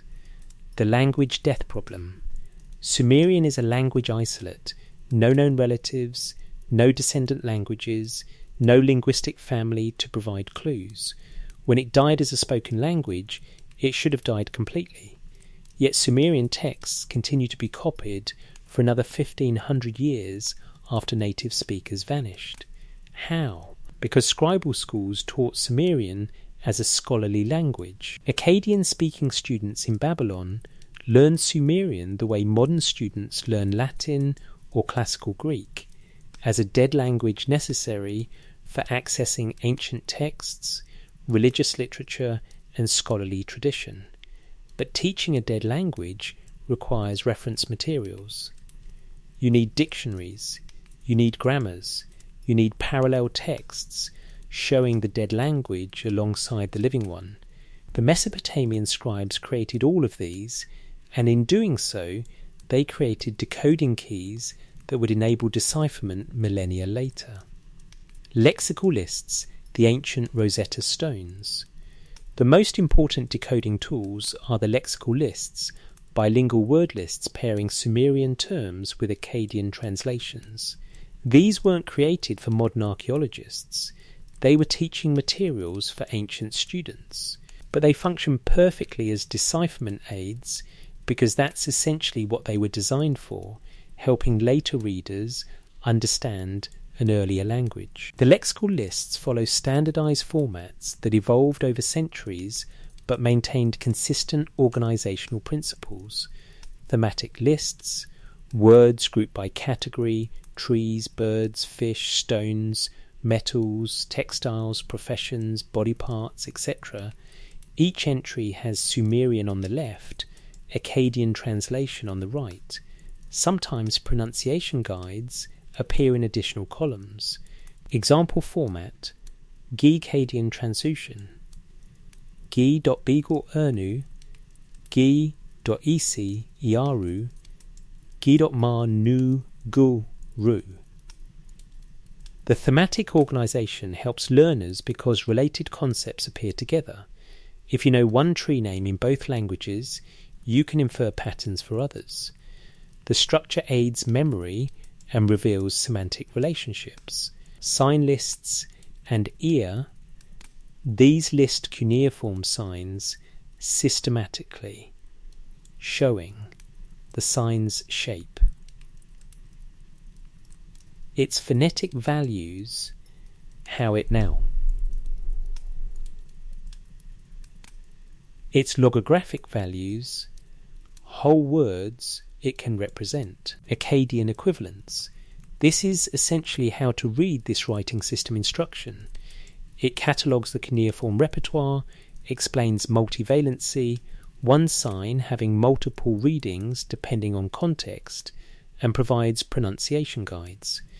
Comprehensive vocabularies situ and similar series, large systematic dictionaries organising Sumerian vocabulary comprehensively with Akkadian translations. The title means Fire Kick Fire Z in Sumerian, Itu in Akkadian, indicating its function as translation tool. These compendia contain thousands of entries, organised to cover the entire lexicon. Their reference works the equivalent of a complete bilingual dictionary. Grammatical texts, less common but crucially important, are texts explaining Sumerian grammar to Akkadian speakers. These describe verb conjugations, noun declensions, case markers, word order, the structural rules of the language. The existence of grammatical explanations shows the teaching went beyond vocabulary memorization to linguistic analysis. Students weren't just learning words, they were learning how Sumerian worked as a system. The practical function. Why create all this if Sumerian was dying? Because religious, legal and scholarly authority was encoded in Sumerian texts. The oldest and most sacred literature was Sumerian. Temple rituals were conducted in Sumerian. Legal precedents were written in Sumerian. To function as a priest, scribe or administrator, you needed to read Sumerian, even if no one spoke it anymore. This situation parallels medieval Europe, where Latin remained the language of church, law and scholarship for 1,000 years after the Western Roman Empire fell. No one spoke Latin natively, but everyone educated could read it because teaching systems preserved it. Latin grammars, Latin vernacular dictionaries, and Latin texts with glosses enabled transmission across generations even after the language died as anyone's mother tongue. The Mesopotamian lexical lists did the same for Sumerian. They enabled each new generation of Akkadian-speaking scribes to access the ancient corpus. They maintained continuity across linguistic discontinuity. But here's the extraordinary thing. These same tools enabled modern decipherment 17 centuries after the last scribe died. 19th century decipherment using ancient teaching tools. The decipherment of cuneiform proceeded in stages, each building on the last, and ancient bilingual texts were crucial at every step. Step 1. Old Persian 1840s. The Behistun inscription in Iran, carved by Persian king Darius I, 522-486 Bithendrine, Bilay, contains the same text in 3 languages: Old Persian, Elamite, and Akkadian. Old Persian cuneiform, the simplest of the 3 scripts, yielded first to scholars like Georg Friedrich Grotefend and Henry Rawlinson because Persian is Indo-European, related to known languages. Step 2. Akkadian 1850s-1860s. With Old Persian decoded, scholars used the Behistun trilingual to crack Akkadian. The process worked like using a known language to decode an unknown one, exactly the function of bilingual texts. By the 1850s, Akkadian was readable. Step 3. Sumerian 1870s-1900s. But many tablets were in Sumerian, which Akkadian scribes didn't understand. How did 19th century scholars learn it? By using the same lexical lists the ancient scribes used. Scholars found Sumerian Akkadian word lists at Nineveh, Nippur, and other sites.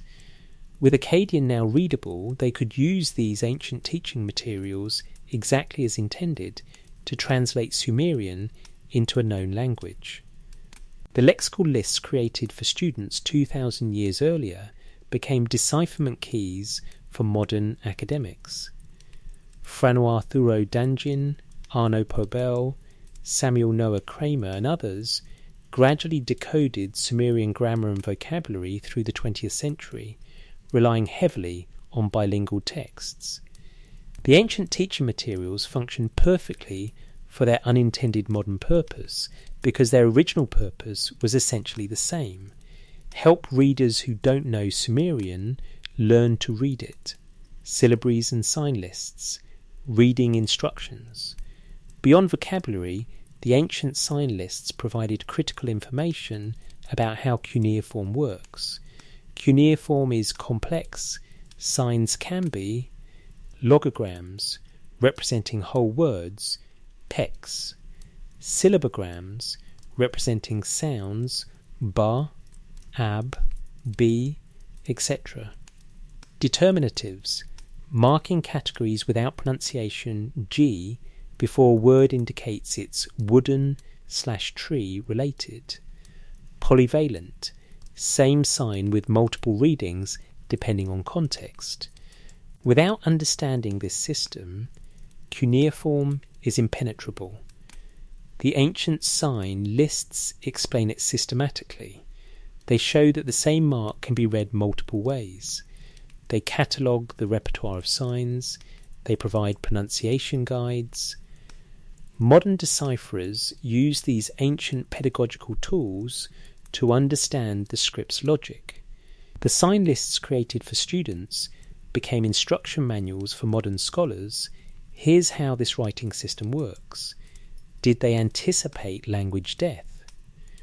Now the critical question, did ancient scribes create these bilingual resources specifically as decoding tools for a future when cuneiform might be forgotten?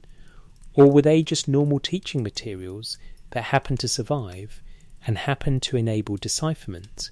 Evidence suggests awareness that languages change and texts need continuous reteaching.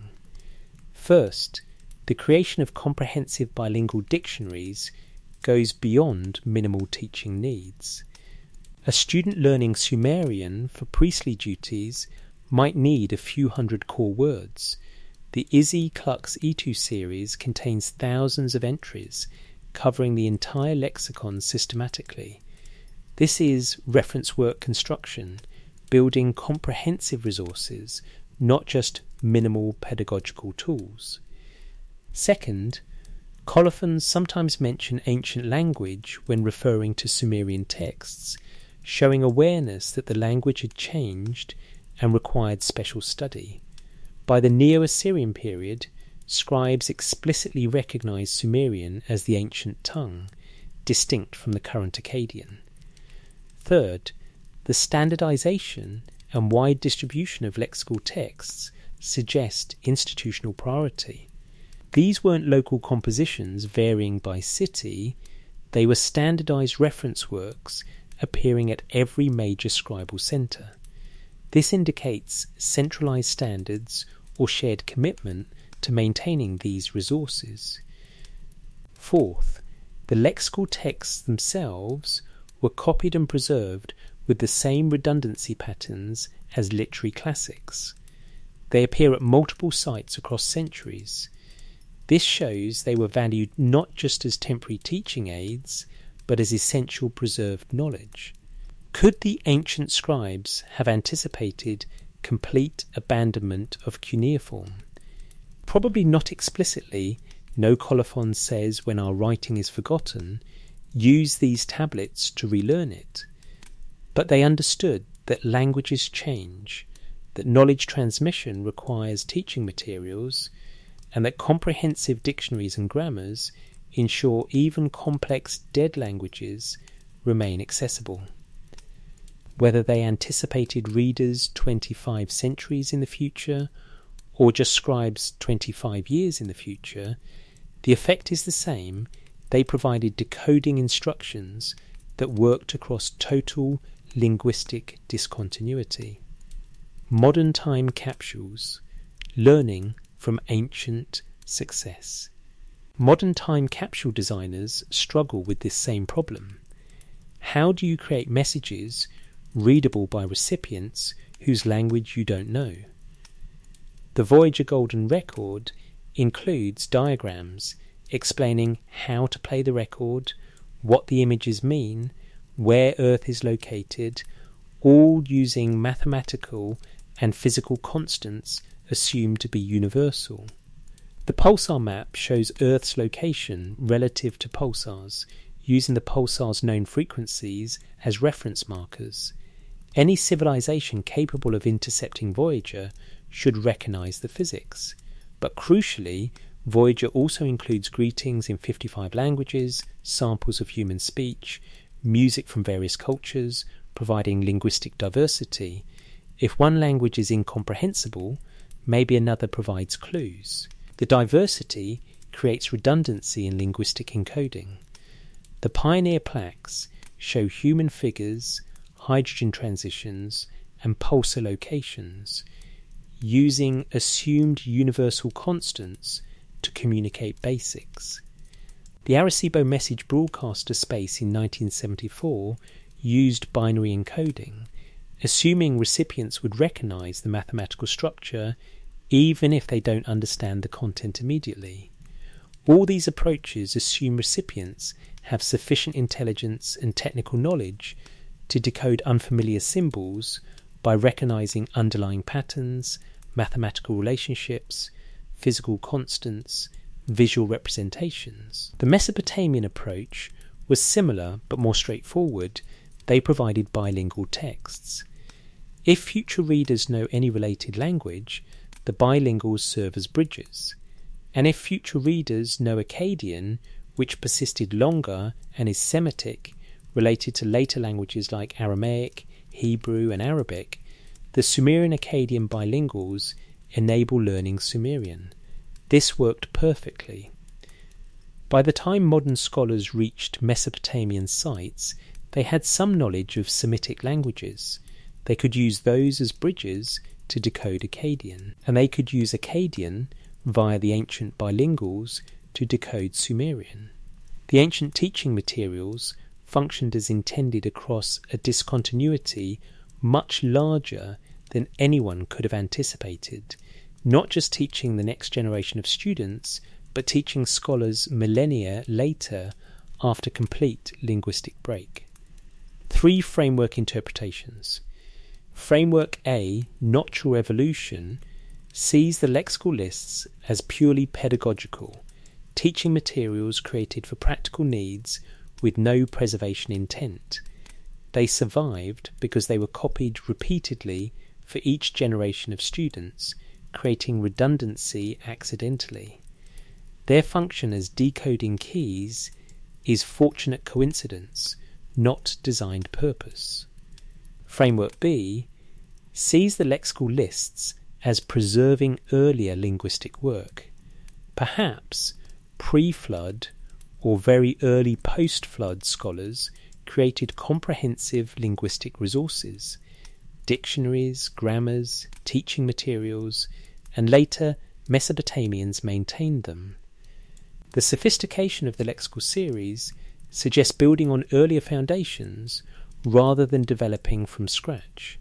Framework C, Anunnaki/deliberate design, sees the lexical lists as design decoding tools. The Apkallu or their agents anticipated that languages change and created comprehensive bilingual resources specifically to ensure texts remain readable even after linguistic shift. The resources were designed to teach future readers, whether those readers came 25 years or 25 centuries later. What we can document, the resources existed. They were comprehensive, standardized, widely distributed, and carefully preserved. They functioned to maintain access to dead language texts for 15 centuries, while Sumerian remained a scholarly language. And they functioned again after 17 centuries of complete abandonment to enable modern decipherment. The system worked. Whether by design, learned wisdom, or fortunate accident, the Mesopotamian archive included its own decoding instructions. The tablets could be read, the knowledge accessed, the messages decoded, because the tools for doing so were preserved alongside the content. But no system is perfect. No preservation strategy survives every catastrophe intact. If we're honestly investigating this as a time capsule, we need to examine where the system failed, because failures reveal design assumptions and expose vulnerabilities. Where the system failed. If the Mesopotamian textual archive was designed by the Anunnaki, advanced predecessors, or the Sumerians themselves, it was designed by beings who couldn't anticipate everything. No preservation system is perfect. Every archive has vulnerabilities. Understanding where this system failed reveals as much about its design as understanding where it succeeded. The cuneiform blackout, total loss of reading ability. The most dramatic failure occurred between roughly 100 C and 1835 C. For 1750 years, no one on Earth could read cuneiform. The writing system that had recorded Mesopotamian civilization for 3,000 years became completely opaque. The last dated cuneiform tablet we possess comes from the Parthian period, written in astronomical context at Babylon around 75 C. After that, silence. Within a generation or two, the ability to read cuneiform died with the last scribes. Why? Several factors converged. Cultural replacement, Christianity and later Islam replaced Mesopotamian religions. The temples that had maintained scribal schools for millennia closed. The institutional base for cuneiform literacy vanished. Linguistic shift. Aramaic had already replaced Akkadian as the dominant spoken language by the Persian period, 6th-4th centuries. Later, Greek became the prestige language under the Seleucids 312-63, followed by Arabic after Islamic conquest 7th century. Cuneiform became associated with dead religions and obsolete administration. Script replacement, alphabetic scripts, Aramaic, Greek, and later Arabic were simpler, faster, and more flexible than cuneiform. They required learning 22-30 letters rather than 600 plus signs. Economic and administrative efficiency drove adoption of alphabets. Cuneiform was relegated to temple rituals and scholarly texts before vanishing entirely. Institutional collapse. The Parthians and Sassanids' rule of Mesopotamia from 247 BCE to 651 C had different administrative traditions. They didn't maintain Babylonian temple complexes or scribal schools. The institutions that had preserved cuneiform for 3 millennia dissolved. No transmission community, unlike Latin, which survived Roman collapse. Because the Church maintained it, cuneiform had no successor institution. No monastery preserved cuneiform texts. No scholarly community taught the script. Total discontinuity severed the transmission chain. The result, for nearly 2 millennia, hundreds of thousands of tablets sat in ruins, buried in tells, completely unreadable. The preservation medium worked perfectly. Clay endured. The distribution worked.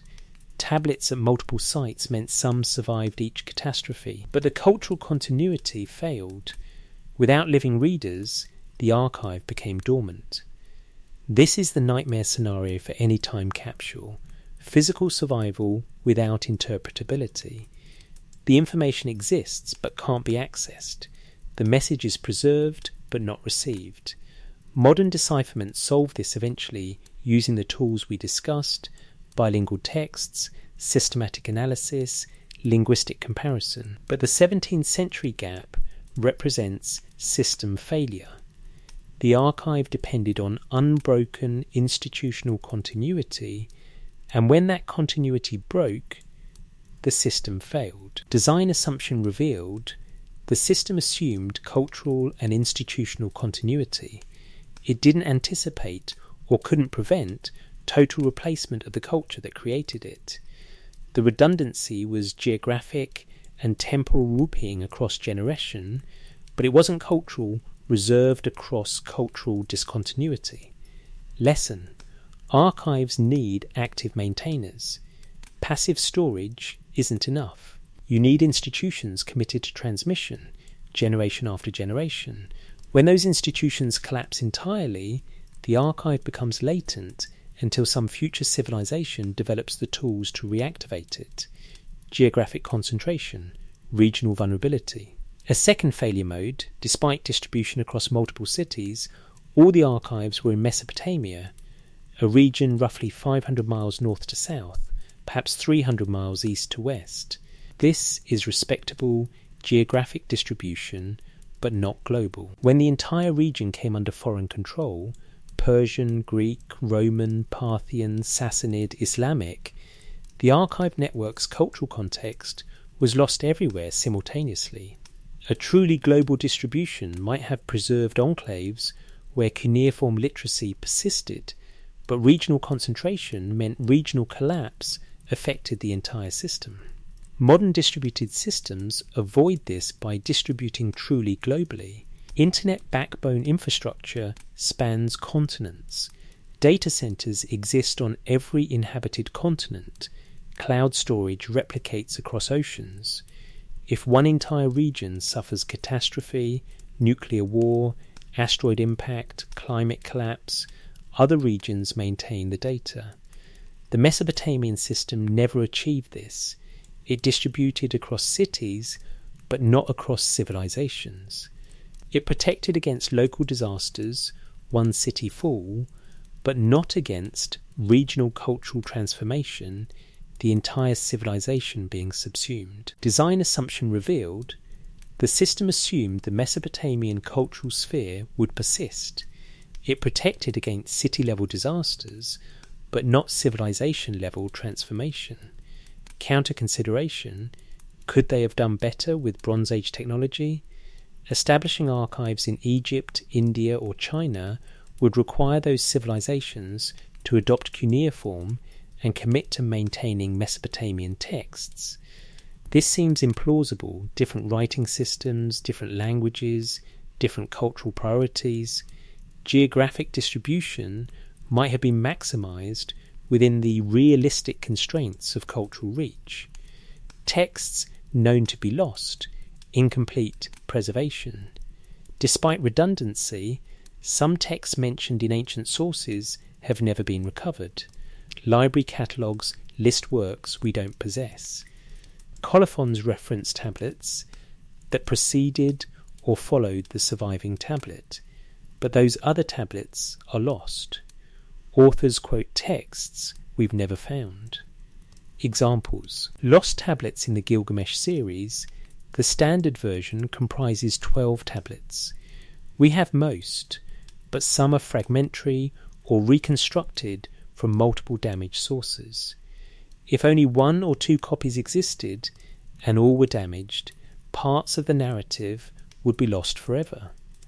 Referenced but unfound works, ancient bibliographic lists, mention titles we've never recovered. Did these texts exist only in 1 or 2 copies that didn't survive? Were they lost during excavation? 19th century archaeology was crude. Tablets were sometimes damaged during excavation or transport. Do they remain buried in unexcavated sites? Mathematical and astronomical tablets. Ancient astronomers reference observational records we don't have. Some mathematical techniques mentioned in texts aren't fully explained in surviving tablets. The knowledge existed, but didn't survive comprehensively. Fragmentary texts, many tablets survive only partially, broken, eroded, or with sections too damaged to read. Even with multiple copies, if all copies are damaged in the same sections, that content is lost. The redundancy system reduced, but didn't eliminate loss. Even with backups, if all backups sustain the same type of damage, erosion recovery fails. Design limitation revealed, the system couldn't anticipate all failure modes. Clay tablets survive fire, but break under pressure. They survive burial, but erode if exposed. They're readable if intact, but illegible if damaged. Multiple copies helped, but perfect preservation wasn't achievable with Bronze Age technology. Modern lesson, even sophisticated redundancy doesn't guarantee complete preservation. Data bit rot, format obsolescence, storage medium decay, modern archives face similar challenges. The best we can do is maximize redundancy and hope enough copies survive in good enough condition for reconstruction. What a more robust system would require. Examining these failures, what would a more resilient preservation system need? 1. Global distribution, archives on multiple continents embedded in multiple independent civilizations. If Mesopotamia falls, China or Egypt or Mesoamerica maintains copies, but this requires translation into multiple languages, adoption by multiple cultures, sustained commitment across civilizations, mechanisms for synchronization/updating. This is extraordinarily difficult. Different cultures have different priorities. Translation creates divergence. Coordination across civilizations is nearly impossible without modern communication. 2. Self-contained cultural context. The archive needs to explain itself completely, assuming no shared context with recipients. Every concept must be defined. Every reference must be explained. Every assumption must be made explicit. Modern time capsules attempt this. Voyager's diagrams explain from first principles. But it's incredibly difficult. How do you explain religion to someone who doesn't share your cosmology? How do you explain social structures to someone with different social organisation? Perfect self-contained context may be impossible. 3. Multiple encoding systems use multiple writing systems, multiple languages, multiple media. If one becomes unreadable, others remain. The Rosetta Stone does this, same content in 3 scripts. But this multiplies labour and storage requirements. 4. Active renewal mechanisms. Institutions designed to persist across cultural changes, continuously reteaching and recopying, regardless of political upheaval. Something like the Catholic Church, which maintained Latin and classical texts through the fall of Rome, but even more resilient.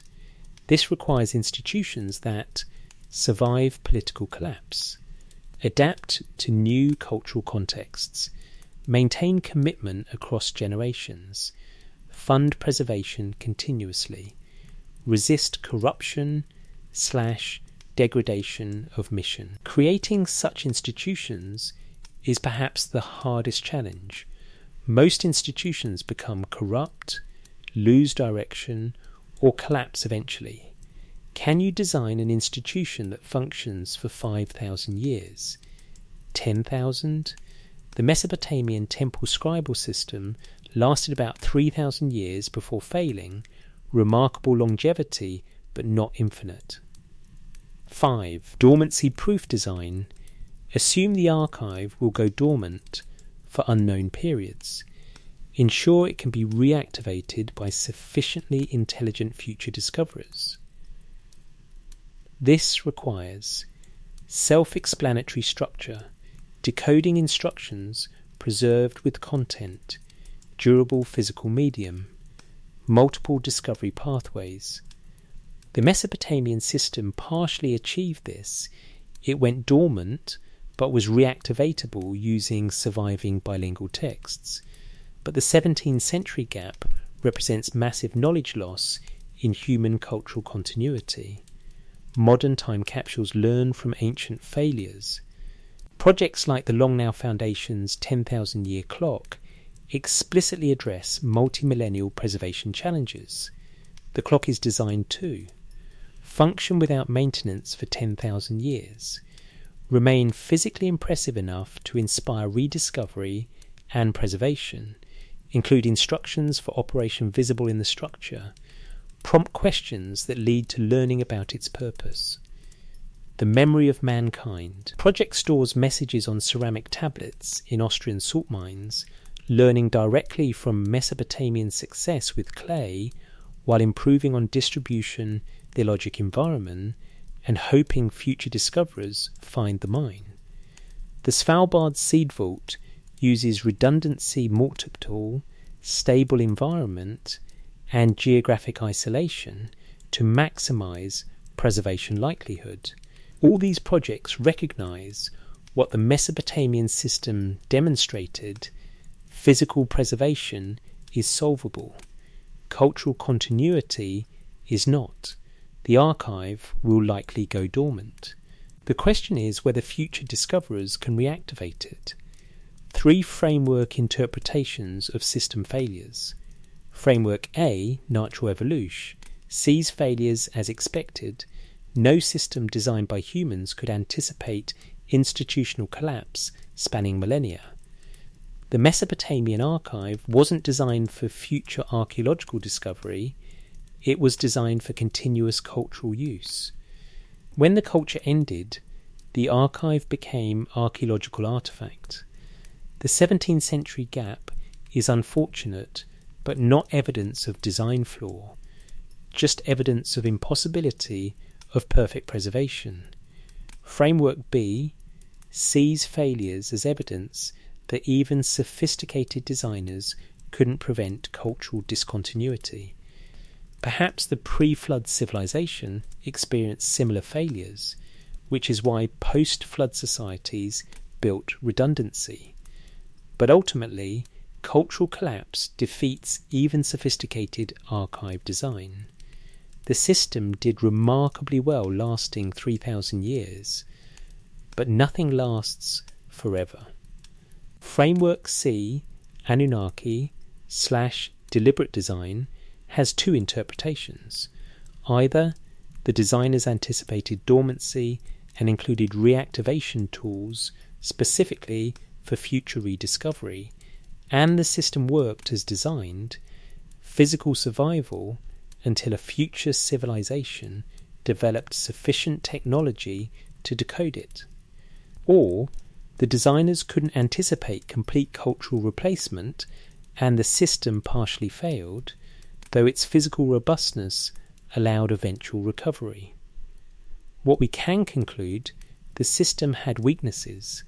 It survived physical catastrophes better than cultural catastrophes. It preserved content better than context.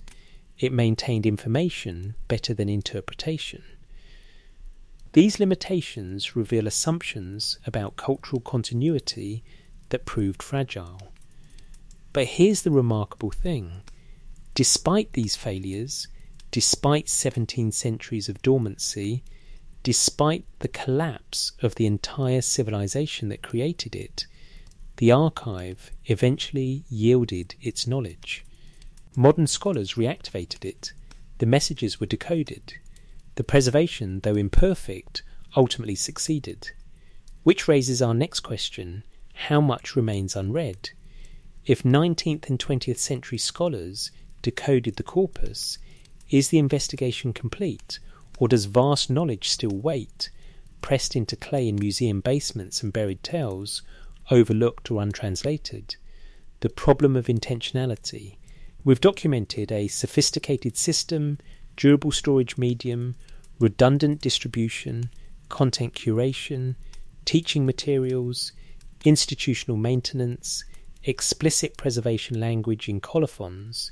The pattern exists: redundant archives distributed geographically, maintained temporally, containing specific knowledge categories, with decoding instructions preserved alongside content. The central question remains: was this designed, or did it emerge accidentally through normal cultural evolution? This question matters because it shapes how we interpret Mesopotamian civilization, and potentially how we understand knowledge transmission more broadly. If the system was designed, who designed it? The texts themselves provide an answer: the Anunnaki and their agents, the Apkallu. But how do we interpret that claim? Let's examine three frameworks carefully, presenting the strongest evidence for each and addressing each framework's weaknesses honestly. Framework A: Mythology with no preservation intent. Core position. Ancient cultures naturally create myths explaining origins and legitimating institutions. The Mesopotamians attributed civilization to gods, run, and culture heroes because this was how pre-scientific societies explained everything. The textual archive emerged through normal scribal practice, temples kept records, schools copied classics, administration needed documentation. The apparent design is retrospective pattern recognition. We notice redundancy because we're looking at survivors, not the vastly larger corpus that didn't survive. Supporting evidence, universal mythology. Every ancient culture has origin myths featuring gods or heroes bringing civilization, Prometheus bringing fire to Greeks, Yellow Emperor inventing writing in China, Quetzalcoatl teaching arts in Mesoamerica. The Anunnaki Apkallu narrative fits this universal pattern. It's not unique or requiring special explanation. Administrative necessity. The majority of tablets are economic records, receipts, contracts, inventories. These weren't created for grand preservation purposes, but immediate practical needs. Archives accumulated because institutions needed records, not because anyone designed an archive. Gradual development. Archaeology shows Sumerian writing developing gradually from simple pictographic counting systems. 3400s through increasingly complex administrative notation to full literary expression. 2600s. This 700-year evolution looks like normal development, not sudden implantation of complete system. Routine copying. Scribal schools train students by copying classics. This creates temporal redundancy automatically. Each generation of students produces new copies. Geographic distribution happens naturally as cities establish their own scribal schools and copy texts for local use. The redundancy wasn't necessarily designed, it emerged from standard practice. Colophon language. Phrases like "for future times" might simply reflect normal human desire for legacy and fame. Modern authors hope their books will be read by future generations. Ancient scribes felt the same. This doesn't require time capsule intent. No explicit statement, despite thousands of tablets. None say we are creating a time capsule to preserve knowledge through catastrophe. If this was deliberate design, why no explicit mission statement? Weaknesses of Framework A. Textual stability. Myths usually evolve and diversify over time through oral tradition. The Mesopotamian texts show unusual stability. The Sumerian king list maintains the same pre-flood kings and reign lengths across 1,000 years of copying. Flood narratives preserve core elements across multiple versions and centuries. This stability suggests deliberate maintenance, not natural evolution. Standardization across sites, mathematical tables, lexical lists, and core literary texts appear in nearly identical form across multiple cities and centuries. Natural evolution typically produces local variation. The standardization suggests coordination or shared source materials maintained deliberately. Explicit preservation language.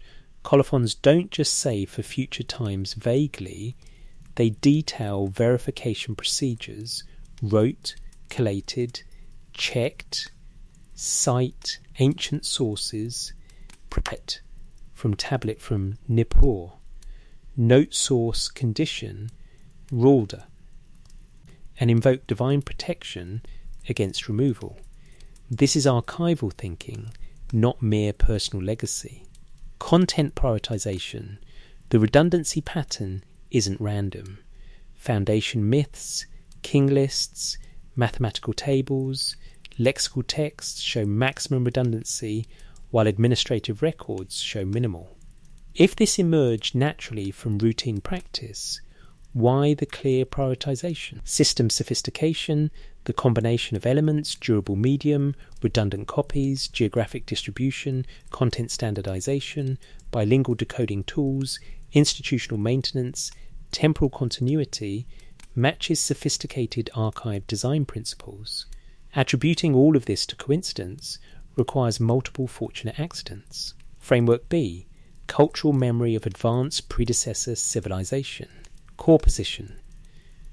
The Anunnaki Apkallu tradition preserves distorted memory of an advanced human civilization that existed before the catastrophic flooding around 2900 BCE. This predecessor culture had sophisticated knowledge, mathematics, astronomy, writing, architecture, governance.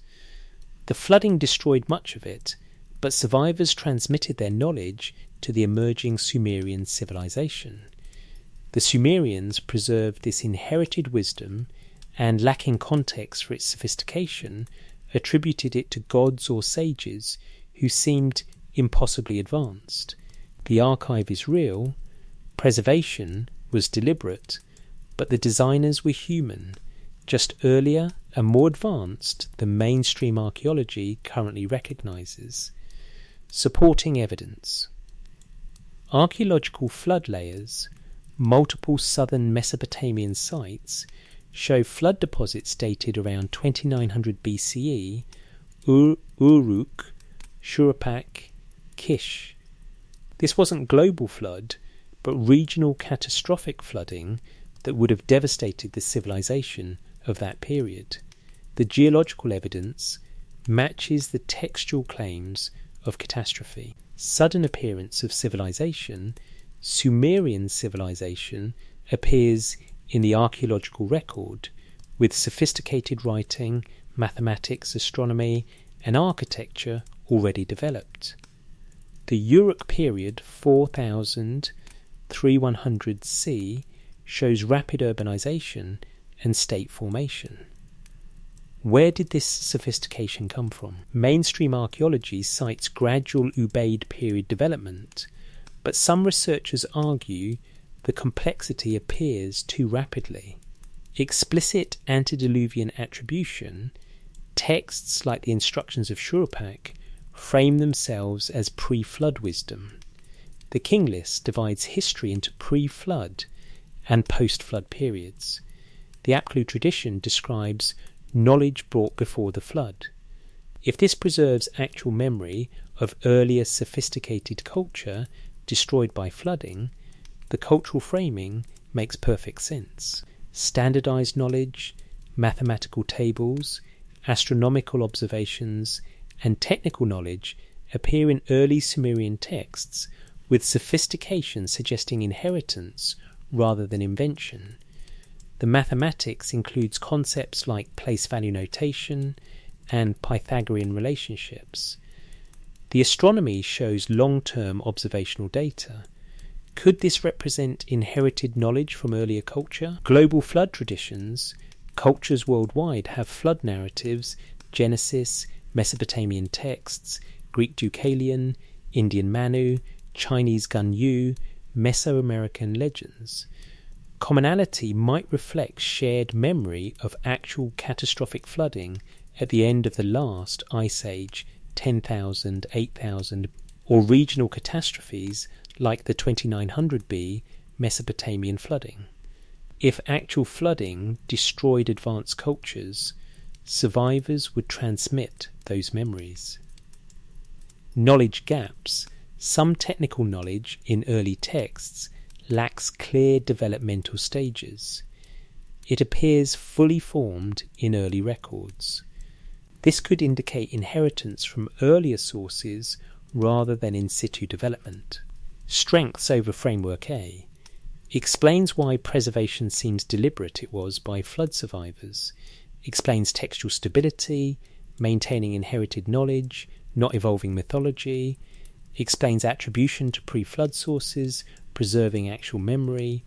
Explains redundancy in distribution learned from experience with knowledge loss. Accounts for sophistication appearing early in archaeological record. Weaknesses of Framework B. Lack of clear archaeological evidence. If an advanced pre-2900 BC civilization existed in Mesopotamia, where are its distinctive remains? The Ubaid period, 5000–4000, shows settlement and development, but not obviously advanced in ways exceeding normal cultural evolution. No clearly anomalous artefacts or architecture predating Sumer have been conclusively identified. Continuity problem. The archaeological record shows cultural continuity from Ubaid through Uruk to early dynastic periods. Its gradual development, not sudden appearance or post-catastrophe rebuilding. If advanced predecessor existed, we'd expect discontinuity, old advanced layer, then catastrophe, then rebuilding. Instead, we see incremental progress. Alternative explanations. The sophistication can be explained through normal human cultural evolution over the Ubaid-Uruk periods. Writing developed gradually from counting tokens to complex texts. Mathematics developed from practical needs, measuring fields, tracking rations. Astronomy developed from agricultural calendar needs. No advanced predecessor required. Flood scale, the 2900 BC flooding, while significant regionally, wasn't civilization ending. Multiple cities show flood layers, but also show continuity before and after. It was destructive, but not total reset. A culture sophisticated enough to create the archive would likely have left clearer traces beyond flood survivor stories. Attribution patterns. Many cultures attribute civilization to God's heroes without requiring actual advanced predecessors. Framework A's point about universal mythology remains relevant. Divine attribution is normal human cultural practice, not necessarily evidence of actual non-human or pre-catastrophe human sources. Framework C. Anunnaki/Apkallu as literal non-human architects. Core position. The text should be taken more literally than either mainstream scholarship or predecessor theory suggests. The Anunnaki were actual non-human intelligences, whether extraterrestrial, interdimensional, or advanced non-human terrestrial species. They established civilization and designed the knowledge preservation system. The Apkallu, 7 Kiji, were their representatives, agents, or hybrid intermediaries. The system was deliberately built to preserve knowledge across expected catastrophe. The Sumerians were maintainers and inheritors, not creators, of the archive. The sophistication reflects non-human or enhanced human design. Supporting evidence.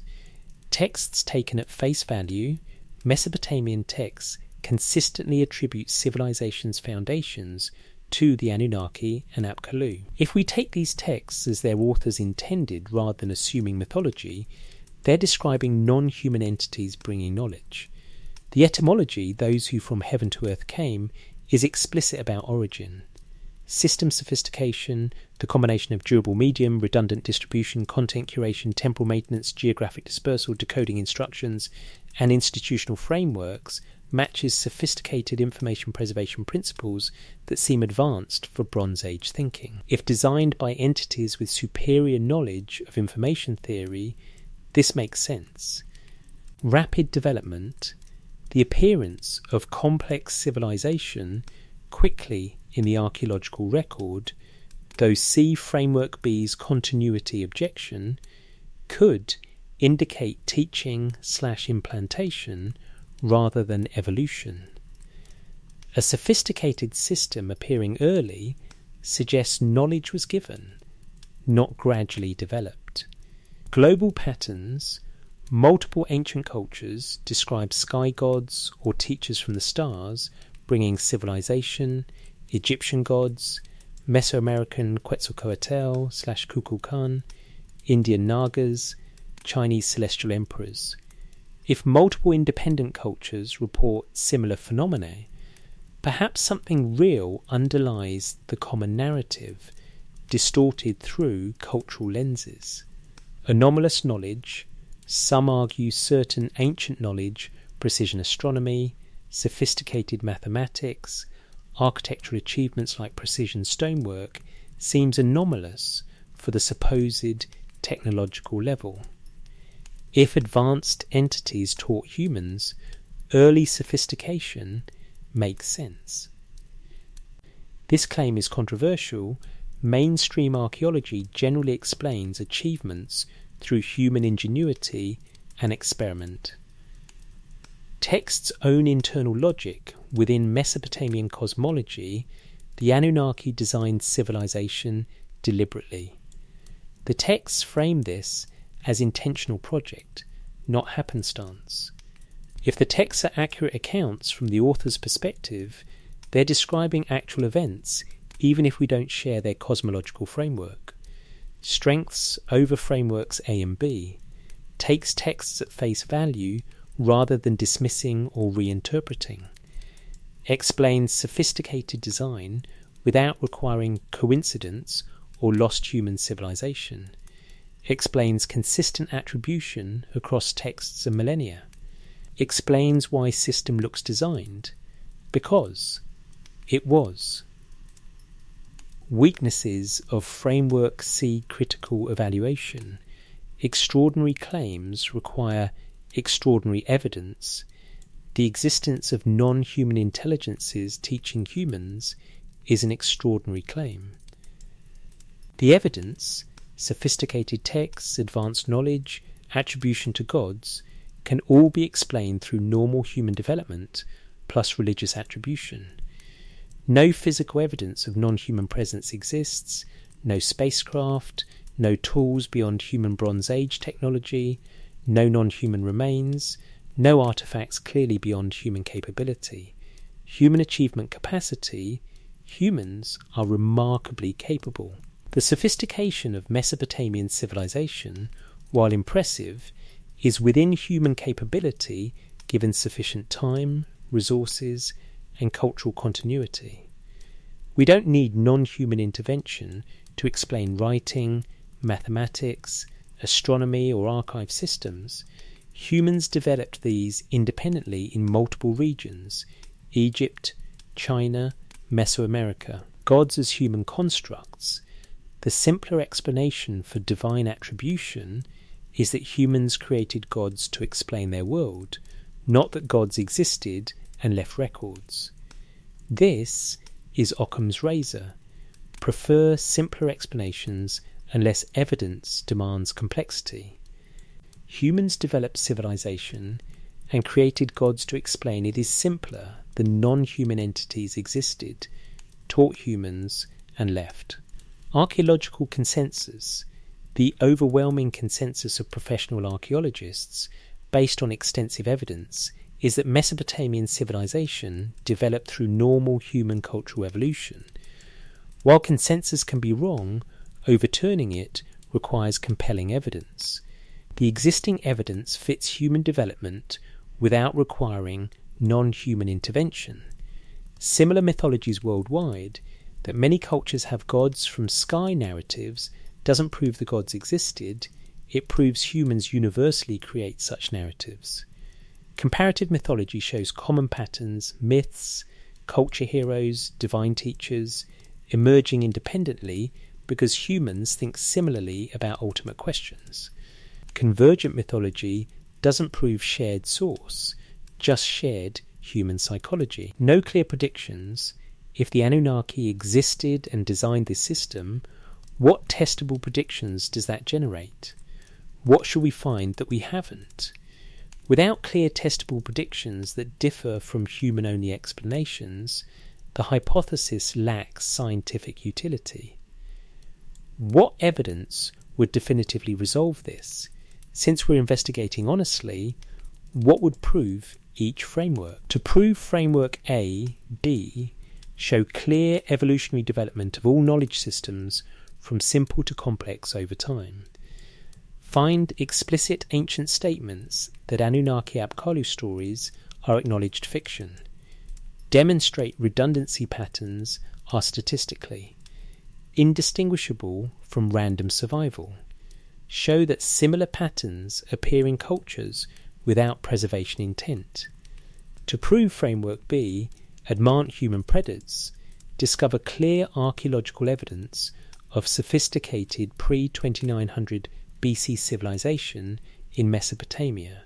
Find source texts or artifacts. Predating known Sumerian materials, but showing advanced knowledge. Demonstrate technological or knowledge discontinuity across the flood horizon that requires explaining via earlier, lost culture. Recover physical remains or distinctive architecture from advanced pre-Sumerian layer. To prove, Framework C human architect. Discover physical artifacts incompatible with human Bronze Age technology, material science, precision, knowledge requirements. Find non-human biological remains in archaeological context. Decode texts containing knowledge impossible for Bronze Age humans. Warp mechanics, atomic structure, cosmological data only obtainable with modern instruments. Recover preserved technology clearly beyond human capability of the period. Currently, none of these definitive proofs exist. Each framework can accommodate the existing evidence with varying degrees of assumption and interpretation.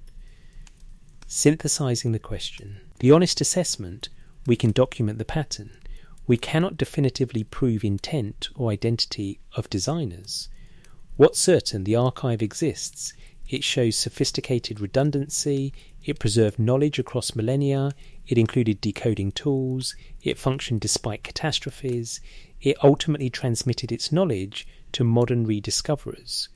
What's uncertain, whether this was designed or accidentally emergent, if designed, by whom?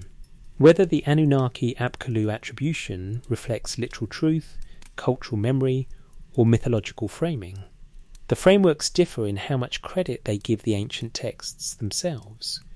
Framework A dismisses the text's claims as mythology. Framework B partially trusts them as distorted memory.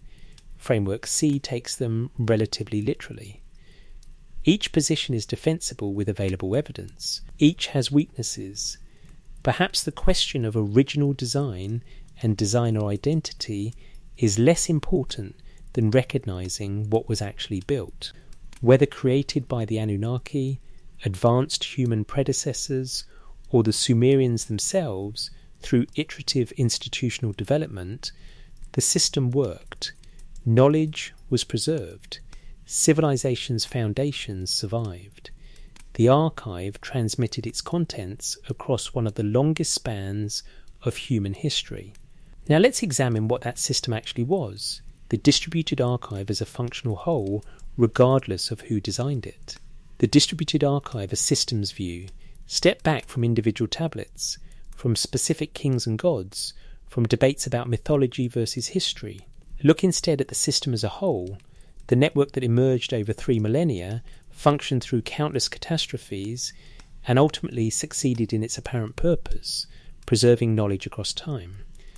Whether this system was designed by non-human architects, sophisticated human predecessors, or emerged through the accumulated wisdom of Mesopotamian civilization itself, its architecture reveals principles that modern information theorists would recognize.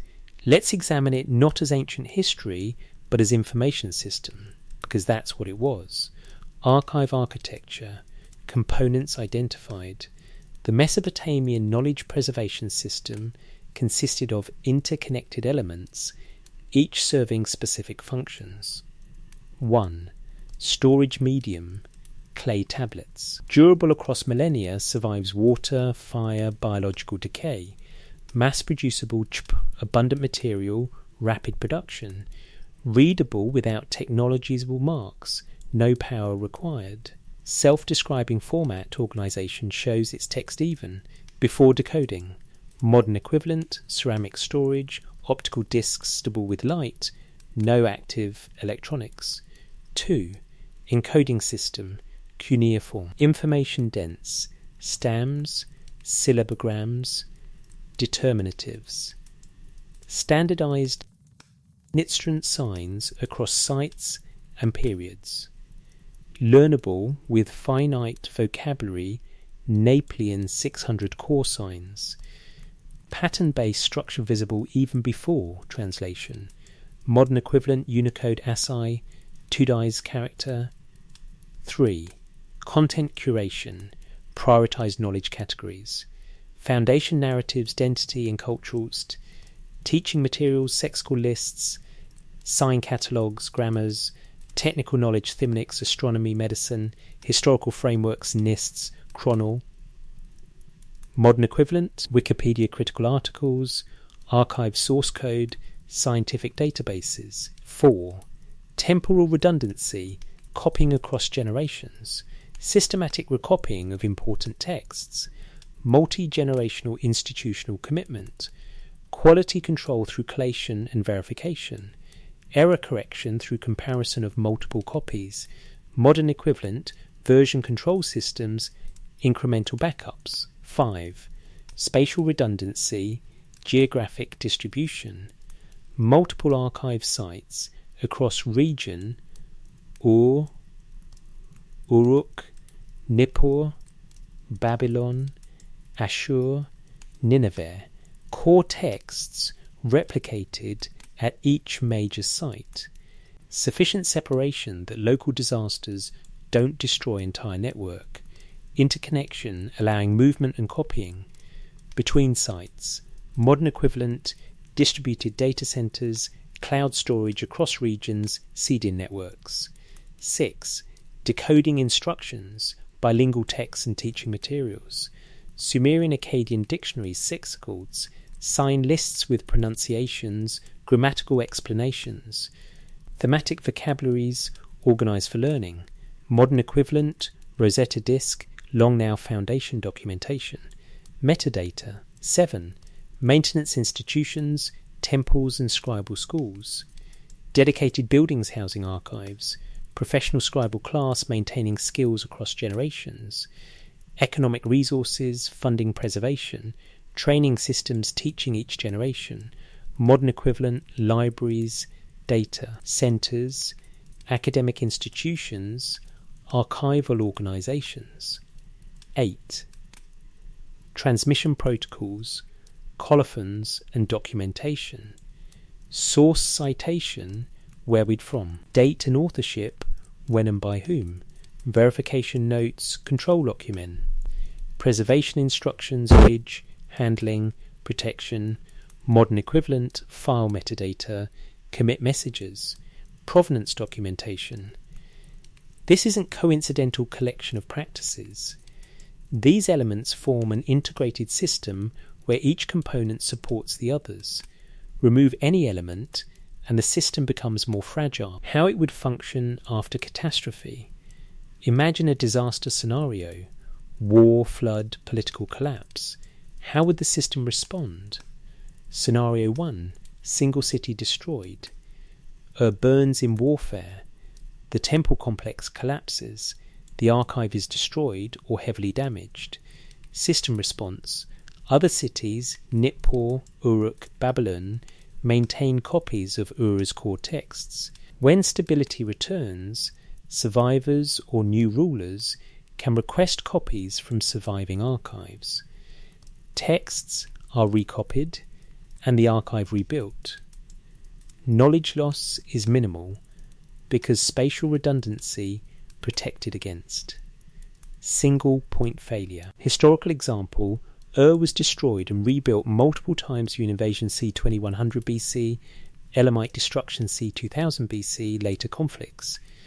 Each time the archive was reconstituted, partly because copies existed elsewhere. Scenario 2. Generation of scribes lost. Plague, famine or war kills a generation of trained scribes. The institutional knowledge base is damaged. System response.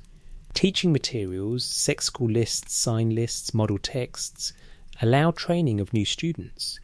Surviving tablets serve as examples for learning.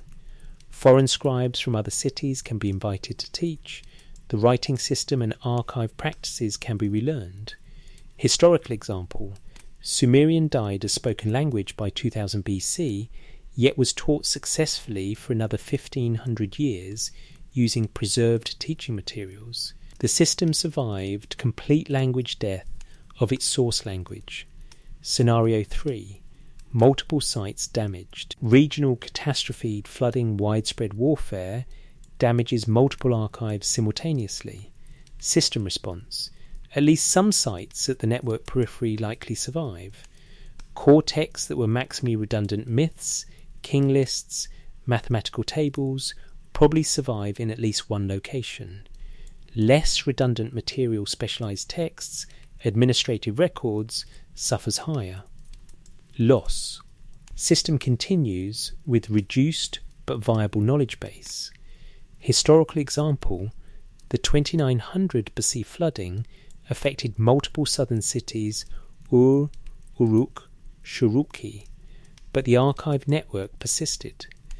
The early dynastic period following the floods maintained the textual tradition.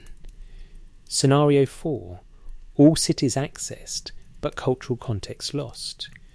Foreign conquest or cultural transformation means new rulers/inhabitants don't read cuneiform or value the texts. System response. Physical archives survive if not deliberately destroyed. Tablets remain readable if bilingual materials survive. System goes dormant until a civilization with sufficient interest and capability rediscovers and decodes it. Historical example, this actually happened. Cuneiform literacy ended by 100 C. Tablets sat unreadable for 750 years. Modern archaeology and linguistics reactivated the system in the 19th century using preserved bilingual texts. Failure point, complete system collapse. The system fails completely only if all archive sites are destroyed physically, Ketul War, climate catastrophe, and all cultural memory is lost. No one remembers the archive existed, and all decoding tools are destroyed, mylineal texts survive, and no future civilization develops interest or capability to decode.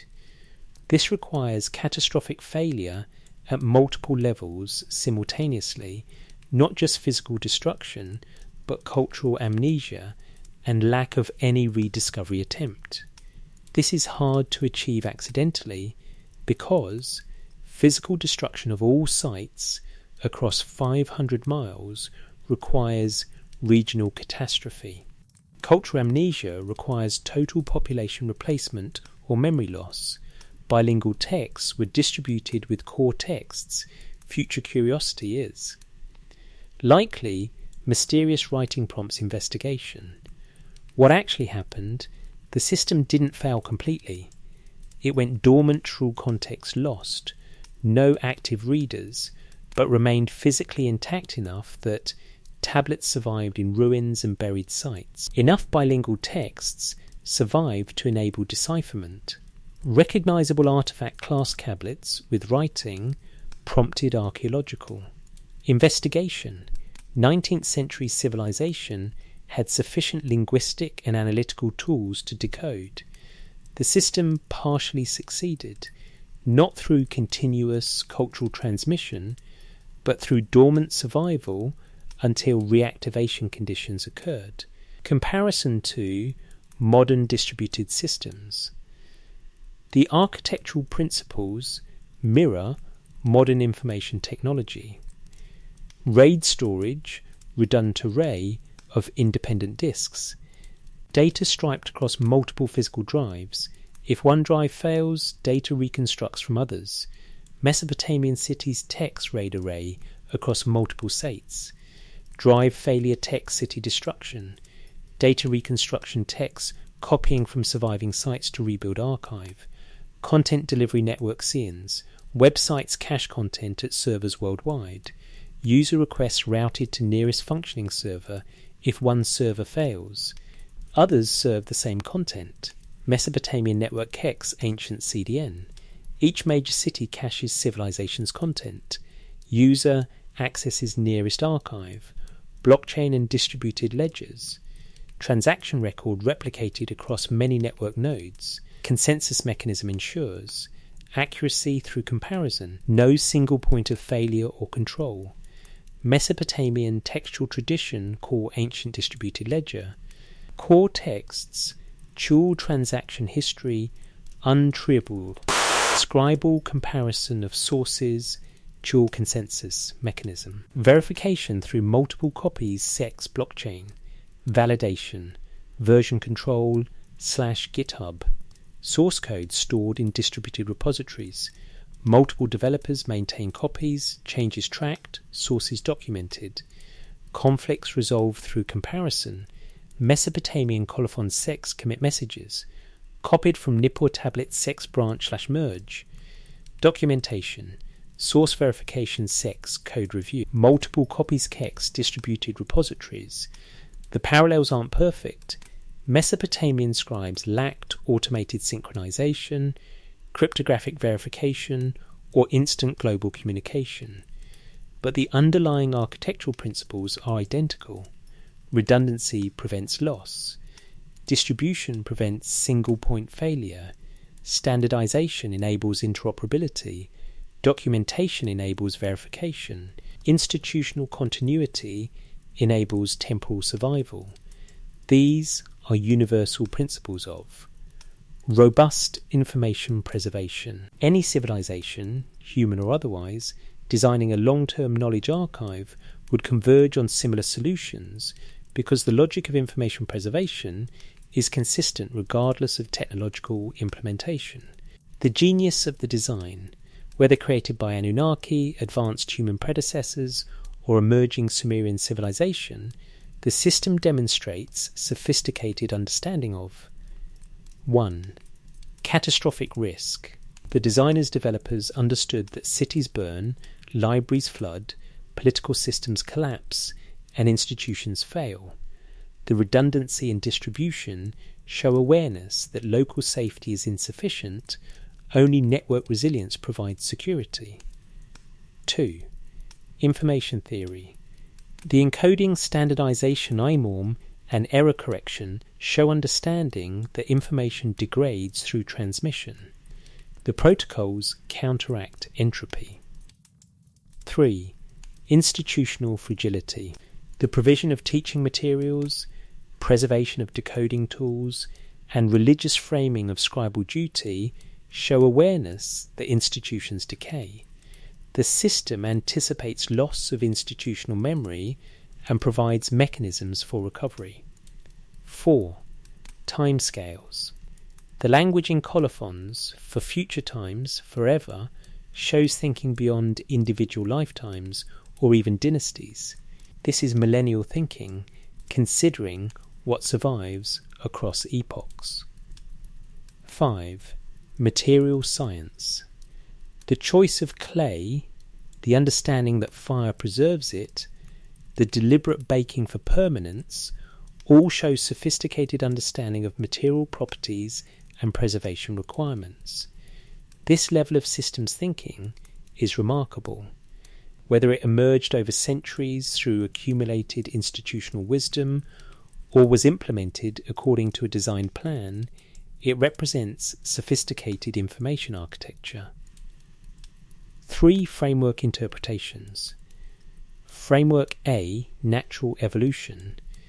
The system emerged gradually through accumulated scribal practices. Each generation added refinements. Redundancy emerged because copying was standard practice. Distribution emerged because each city wanted archives.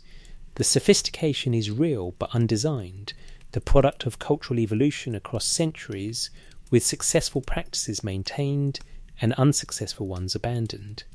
Framework B, ad nat predicere. Post-flood survivors, having experienced catastrophic knowledge loss, deliberately designed redundant distribution. They taught these principles to emerging Sumerian civilization, which maintained and refined them. The sophistication reflects learning from catastrophe. Knowing what happens when archives fail motivates building systems that won't fail the same way. Framework C, Anunnaki, deliberate design. The Apkallu, or Anunnaki, designed the system as an intentional preservation network, implementing principles of redundancy, distribution, standardization, and temporal continuity. They taught humans to maintain it, providing religious/cultural framing to ensure multi-generational commitment. The sophistication reflects non-human or enhanced human knowledge of information theory. All three frameworks agree on what existed. They differ only on intentionality and identity of designers. The system's existence and function are documented. The origin question remains open. Why this matters? Understanding the Mesopotamian archive as an information system, not just as ancient religious texts or historical curiosities, reveals something important. Long-term knowledge preservation is solvable, but it requires systematic thinking about redundancy, distribution, encoding, maintenance, and institutional continuity. Modern civilization faces similar challenges. How do we preserve knowledge of nuclear waste sites for 10,000 years? How do we ensure critical scientific and cultural knowledge survives potential collapse? How do we encode warnings that remain meaningful across language change and cultural transformation? The Mesopotamian system provides a working model. Not perfect, it had failures and vulnerabilities, but successful enough that knowledge composed 4,500 years ago is readable today, transmitted through the largest cultural and technological discontinuity in recorded history. If this was the Anunnaki's time capsule, it functioned. If this was advanced predecessors' legacy, it succeeded. If this was Sumerian civilization's self-preservation, it worked. The knowledge survived. The archive endured. And today, we read words pressed into clay when the world was young, when these cities were alive, when scribes carefully shaped wedges and wrote for future times. Forever, they couldn't have known that future would include us, readers 5,000 years distant, speaking languages that didn't exist when they wrote, using technologies they couldn't imagine. But they wrote for us nonetheless. And we received their message. Now, how much of that message remains unread? Because the investigation isn't complete. The archive is vast, and most of it still waits in silence. What remains unread in the British Museum's tablet rooms, in the University of Pennsylvania's storage, in the Oriental Institute's collections, in the Iraq Museum in Baghdad, in the Louvre, in Berlin's Vorderasier Tisches Museum, in Istanbul, in hundreds of smaller collections worldwide, clay. Tablets rest in climate-controlled darkness, catalogued, photographed perhaps, but not translated, not read, not understood. The scale of the unread is staggering. The numbers. Current estimates suggest between 500,000 and 1 million cuneiform tablets exist in museums and private collections worldwide.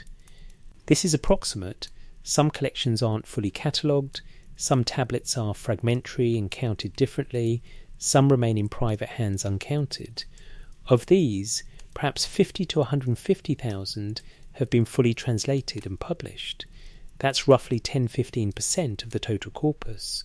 Another 100,000, 200,000 have been partially translated, catalogued with brief descriptions, or identified by type, but not fully analysed. These tablets are known, but not deeply understood.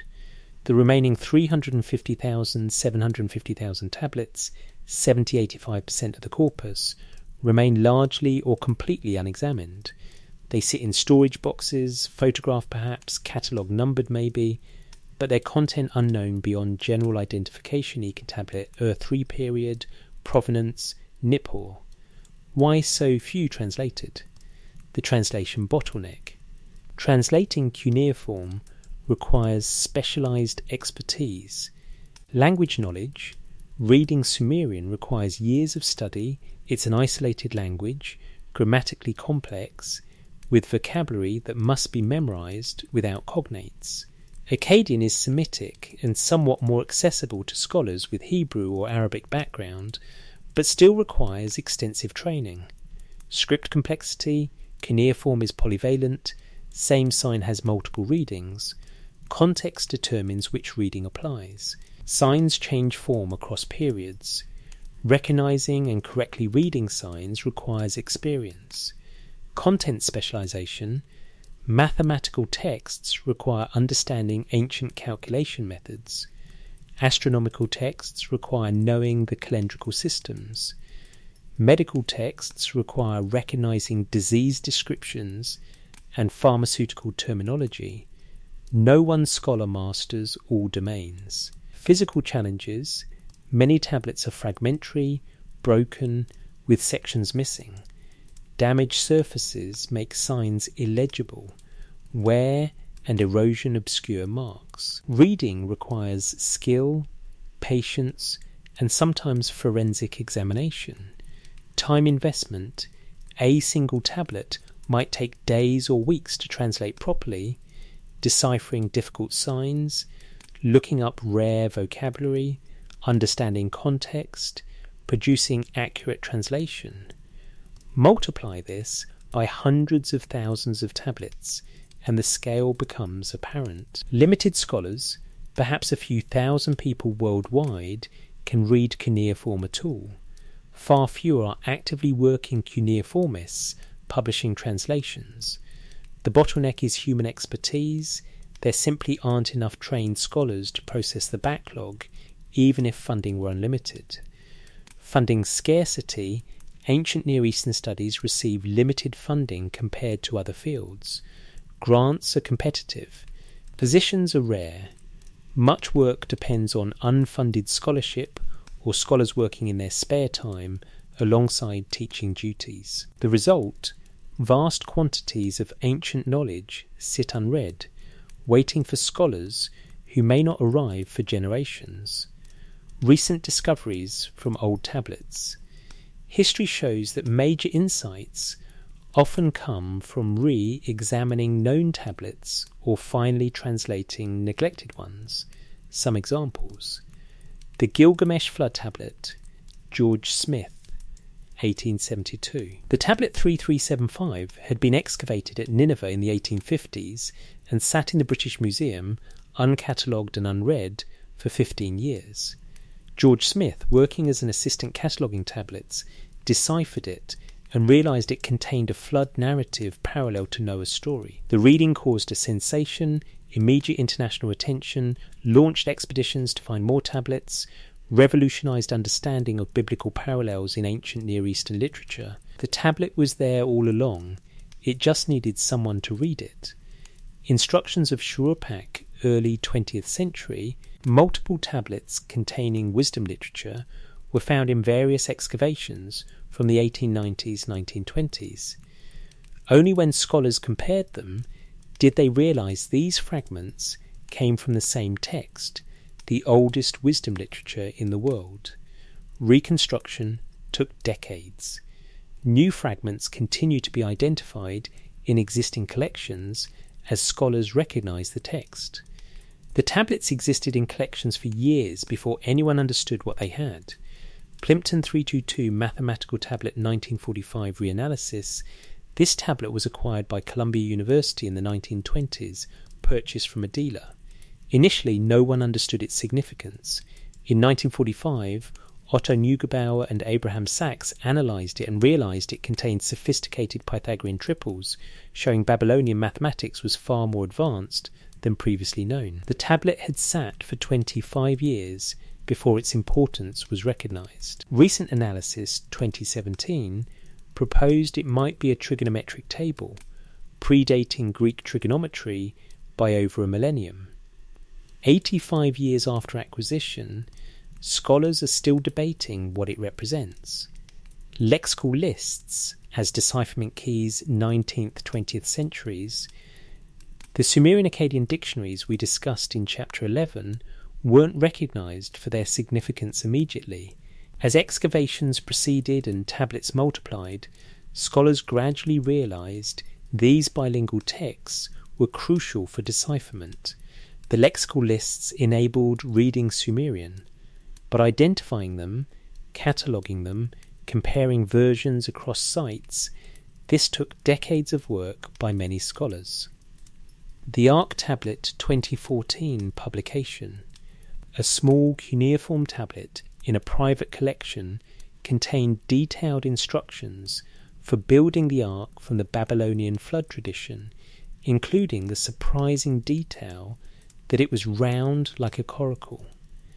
Dr. Irving Finkel analysed and published it in 2014. The tablet had been in private hands for decades, its content unknown until a specialist examined it. How many other tablets with crucial information sit unexamined in private collections or museum storage? Recent Beer Recipe Reconstruction 2018. Tablets describing ancient Sumerian brewing techniques were reanalysed by scholars working with modern brewers. They successfully recreated ancient beer recipes, producing drinkable beverages based on 4,000-year-old instructions. The tablets had been translated years earlier, but the practical reconstruction demonstrated that the ancient recipes actually worked. Trivial? Not at all. It proves complete preservation of technical knowledge. Recipes written 4 millennia ago function when followed precisely. This is successful knowledge transmission. Pattern recognition. These discoveries share common features: long delay, often decades between excavation/acquisition and understanding. Specialists required. Breakthrough comes when right expert examines the tablet. Comparison needed. Understanding improves by comparing multiple sources. Examination valuable. Known tablets yield new insights upon reanalysis. Fragments connect. Pieces scattered across collections sometimes fit together. This suggests the unread corpus likely contains more flood narrative versions, additional mathematical and astronomical knowledge, unknown, literary works, historical information filling gaps in chronology, technical knowledge, chemistry, engineering, not yet recovered, potentially explicit discussions of the archive system itself, what might still be there, consider what's missing from the known corpus, and might exist in. Unread tablets. More detailed astronomical observations. We have star catalogues and planetary observations, but ancient astronomers recorded data for centuries. More observation logs likely exist, showing long-term data collection we haven't recovered. Advanced mathematical texts. If Plimpton 322's purpose is still debated, and if Babylonian mathematics was more sophisticated than we knew, what other mathematical knowledge remains undiscovered? Complete medical compendia. We have diagnostic and treatment texts, but they're often fragmentary. Complete medical texts might preserve sophisticated pharmacology and anatomical knowledge. Lost literary works. Ancient library catalogues mention texts we've never found. Epic poems, myths, wisdom literature, hymns, entire works might exist in untranslated tablets. Detailed Upkalu tradition texts. We have references to the 7 sages, but what if complete narratives describing their teachings exist? What if tablets explicitly discuss the knowledge preservation system? Explicit archive documentation, somewhere in that unread 85%, might be tablets describing the archive system's purpose, organisation and maintenance, texts that would answer our central questions about intent and design. Instructions from the Anunnaki, if the text claims are accurate in any sense, might explicit instructions or teachings attributed directly to the Anunnaki exist in unread tablets. Framework C would predict such texts exist. We don't know what we don't know. The unread tablets might be 750,000 economic receipts of minimal interest. Or they might contain profound wisdom, explicit archive documentation, or answers to questions we're asking in this script, in unexcavated sites.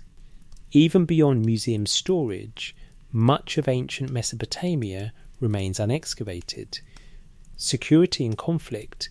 Iraq and Syria have experienced decades of warfare, making excavation dangerous or impossible. ISIS deliberately destroyed some sites near Nineveh Hatra between 2014 and 2017, though much remains underground and may have survived. Urban coverage: modern cities cover ancient sites. Baghdad sits atop ancient Babylon. Excavation under living cities is extremely limited.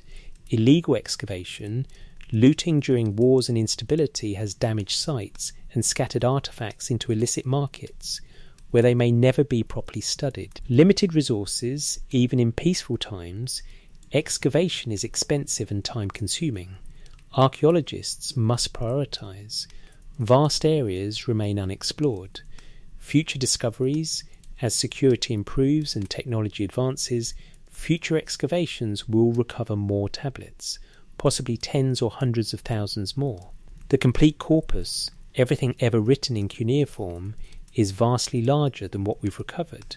What survives is what happened to be preserved in excavated archives.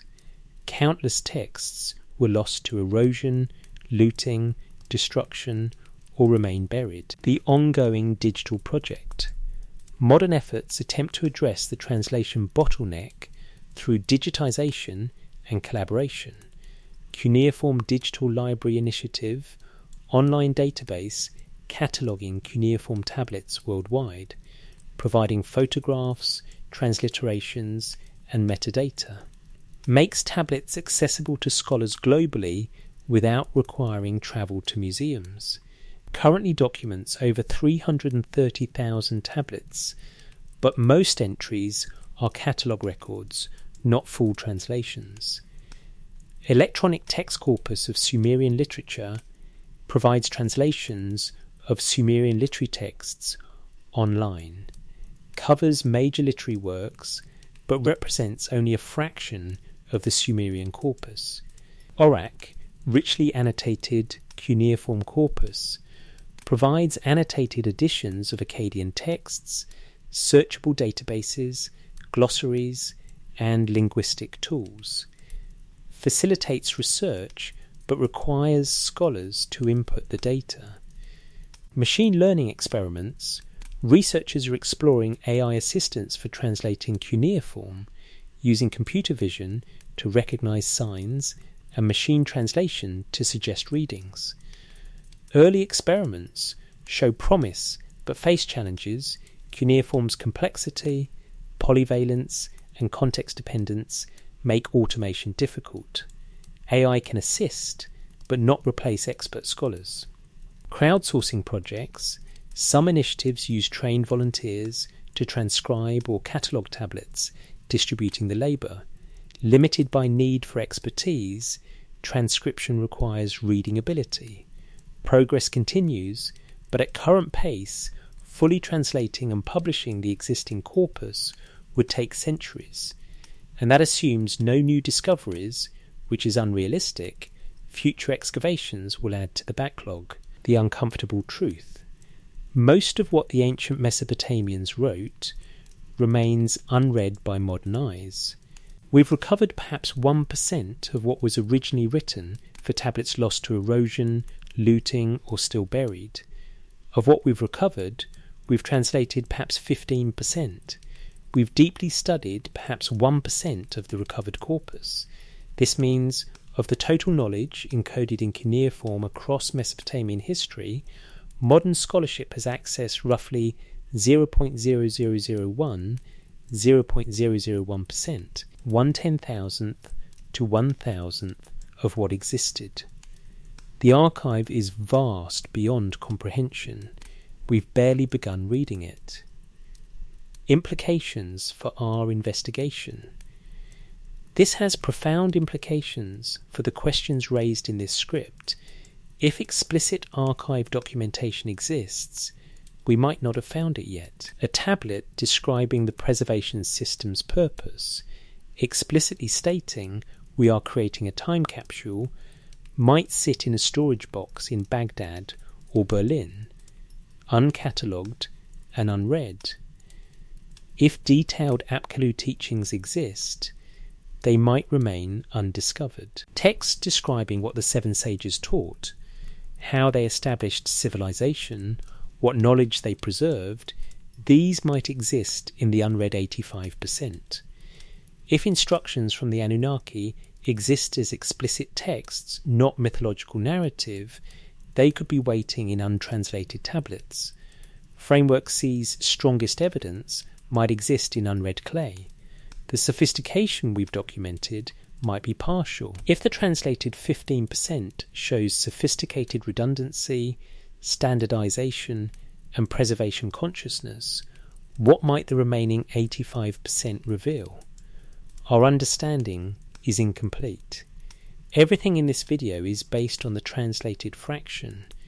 The full picture might be radically different when more tablets are read. The investigation is ongoing. The evidence continues to emerge. And the definitive answers might be waiting, pressed into clay, in a museum basement drawer, or buried under an Iraqi tell, patient as the clay itself, waiting for the reader who will finally see. Messages in clay. Let it be quiet now. Let the investigation settle like dust after excavation, revealing what lies beneath the questions. A curator in Pennsylvania returns a tablet to its storage box. The same tablet that opened this investigation, CBS 1673, the Nippur flood tablet, 4,000 years old, and every mark still crisp. She handles it carefully, gloved hands supporting its weight, sliding it into archival foam, closing the box, returning it to the climate-controlled vault, where temperature stays constant at 68 degrees, humidity at 45%, light at minimal levels to prevent any degradation of clay that's already. Survived 40 centuries. The tablet will sit there tomorrow, and the next day, and the next, unchanged, waiting. The marks pressed into it when Babylon was young remain as clear as the day they were carved. If civilization ended tonight, if some catastrophe erased cities and knowledge and us, that tablet would likely survive, readable, waiting for whoever comes next to decipher the wedge-shaped marks and hear the voice of someone who lived when the world was different. This is what we've documented across these chapters. Not mythology alone, not history alone, a system. 3 certainties. Whatever we believe about the Anunnaki, whatever framework we hold for interpreting ancient claims, 3 things are certain. First, the system existed. We've traced it through evidence, clay tablets durablium, cuneiform, redundant copying dark-up, geographic distribution, content prioritization, bilingual texts, institutional maintenance simples and school, documentation protocols. This wasn't accident or coincidence. The elements form an integrated whole where each supports the others. Whether designed intentionally or emerging through accumulated institutional wisdom, the system shows sophisticated information architecture. Second, the system functioned. Knowledge survived 5,000 years despite catastrophes that should have destroyed it. Cities burned, tablets survived in the flames that baked them to ceramic. Languages died, teaching materials allowed relearning across linguistic discontinuity. Empires collapsed, distributed copies meant knowledge persisted at network edges when centres fell. Cultural transformation erased readers, physical survival allowed eventual rediscovery and decipherment. The archive went dormant for 750 years after the last cuneiform scribe died. But dormancy isn't failure, it's resilience. The physical preservation and decoding tools enabled reactivation when conditions allowed. Modern scholars read Gilgamesh, study Sumerian mathematics, reconstruct ancient astronomy, and understand Mesopotamian cosmology because the system successfully transmitted that knowledge across the largest cultural discontinuity in recorded history. Third, the question of design and designer remains open. Framework A attributes the system to natural evolution, successful practices accumulated over centuries, creating sophistication without conscious design. The apparent architecture is retrospective pattern recognition, not engineered intent. Framework B attributes it to learned wisdom, post-catastrophe survivors experienced knowledge loss, designed redundancy deliberately, and taught these principles to emerging civilization. The sophistication reflects human response to experienced disaster. Framework C attributes it to the architects named in the texts. The Anunnaki and their agents, the Apkallu, designed the system to preserve knowledge across anticipated catastrophe. The sophistication reflects non-human or enhanced human knowledge of information preservation principles. The evidence accommodates all three frameworks. The system's existence proves sophistication. The question is whether sophistication implies design, and if designed by whom. Perhaps that question matters less than recognizing what was built. Whatever its origin, the system worked. The knowledge survived. The archive endured. What the archive tells us. If this was a time capsule, and its function matches time capsule design whether or not that was conscious intent, the message encoded isn't a simple statement. It's layered. Surface message, the texts themselves, creation myths, flood narratives, wisdom literature, mathematical knowledge, astronomical observations, medical understanding, historical records. This is what they knew, the intellectual and cultural content of Mesopotamian civilization. Structural message, the preservation system itself, redundancy, distribution, standardization, documentation. This is how knowledge survives catastrophe, the architectural principles of information preservation. Meta-message, the colophons explicitly addressing future readers, the teaching materials enabling decoding, the religious framing ensuring maintenance. This is why it matters. Knowledge is precious, worth preserving at any cost across any span of time. And beneath all of this, perhaps a deeper message, we existed. This is what we understood about the world and ourselves. This is how we thought civilization should function. We anticipated loss through flood, fire, war, the fall of cities, the transformation of cultures. We built protection against that loss, not perfectly, but as well as we could. We wrote for the future, for you. And we received it. 19th century archaeologists uncovered the tablets from buried ruins. 20th century scholars decoded the languages. 21st century we read their words, access their knowledge, study their wisdom. The time capsule opened, the message was delivered. Across 5,000 years, through floods and fires and the collapse of empires and the death of languages and cultural transformation and technological revolution, clay endured, and through clay the message crossed time. If the Anunnaki left this behind. The title asks, what if the Anunnaki left behind a time capsule for future generations? If they did, if Framework C holds truth, then this is what they left. Not a single vault buried dramatically in the desert, not a technological artifact incomprehensible to Bronze Age humans, but something more subtle and more robust. A distributed information network embedded in the culture itself, protected by religious authority, maintained by institutional commitment, redundantly copied, geographically distributed, encoded in durable medium, with decoding instructions preserved alongside content. They left knowledge dressed as culture. They left preservation protocol dressed as religious duty. They left information architecture dressed as mythology. And they ensured that even if the culture transformed completely, even if all readers died, even if 17 centuries passed in silence, the physical survival and decoding tools would allow eventual reactivation. This would be brilliant design, not flashy, not dramatic, but deeply intelligent. Because the most robust information preservation isn't high technology, which becomes obsolete, requires maintenance, fails without support infrastructure, The most robust preservation is simple, durable, self-explanatory, and culturally integrated. Clay tablets fit every criterion. The system fit every criterion.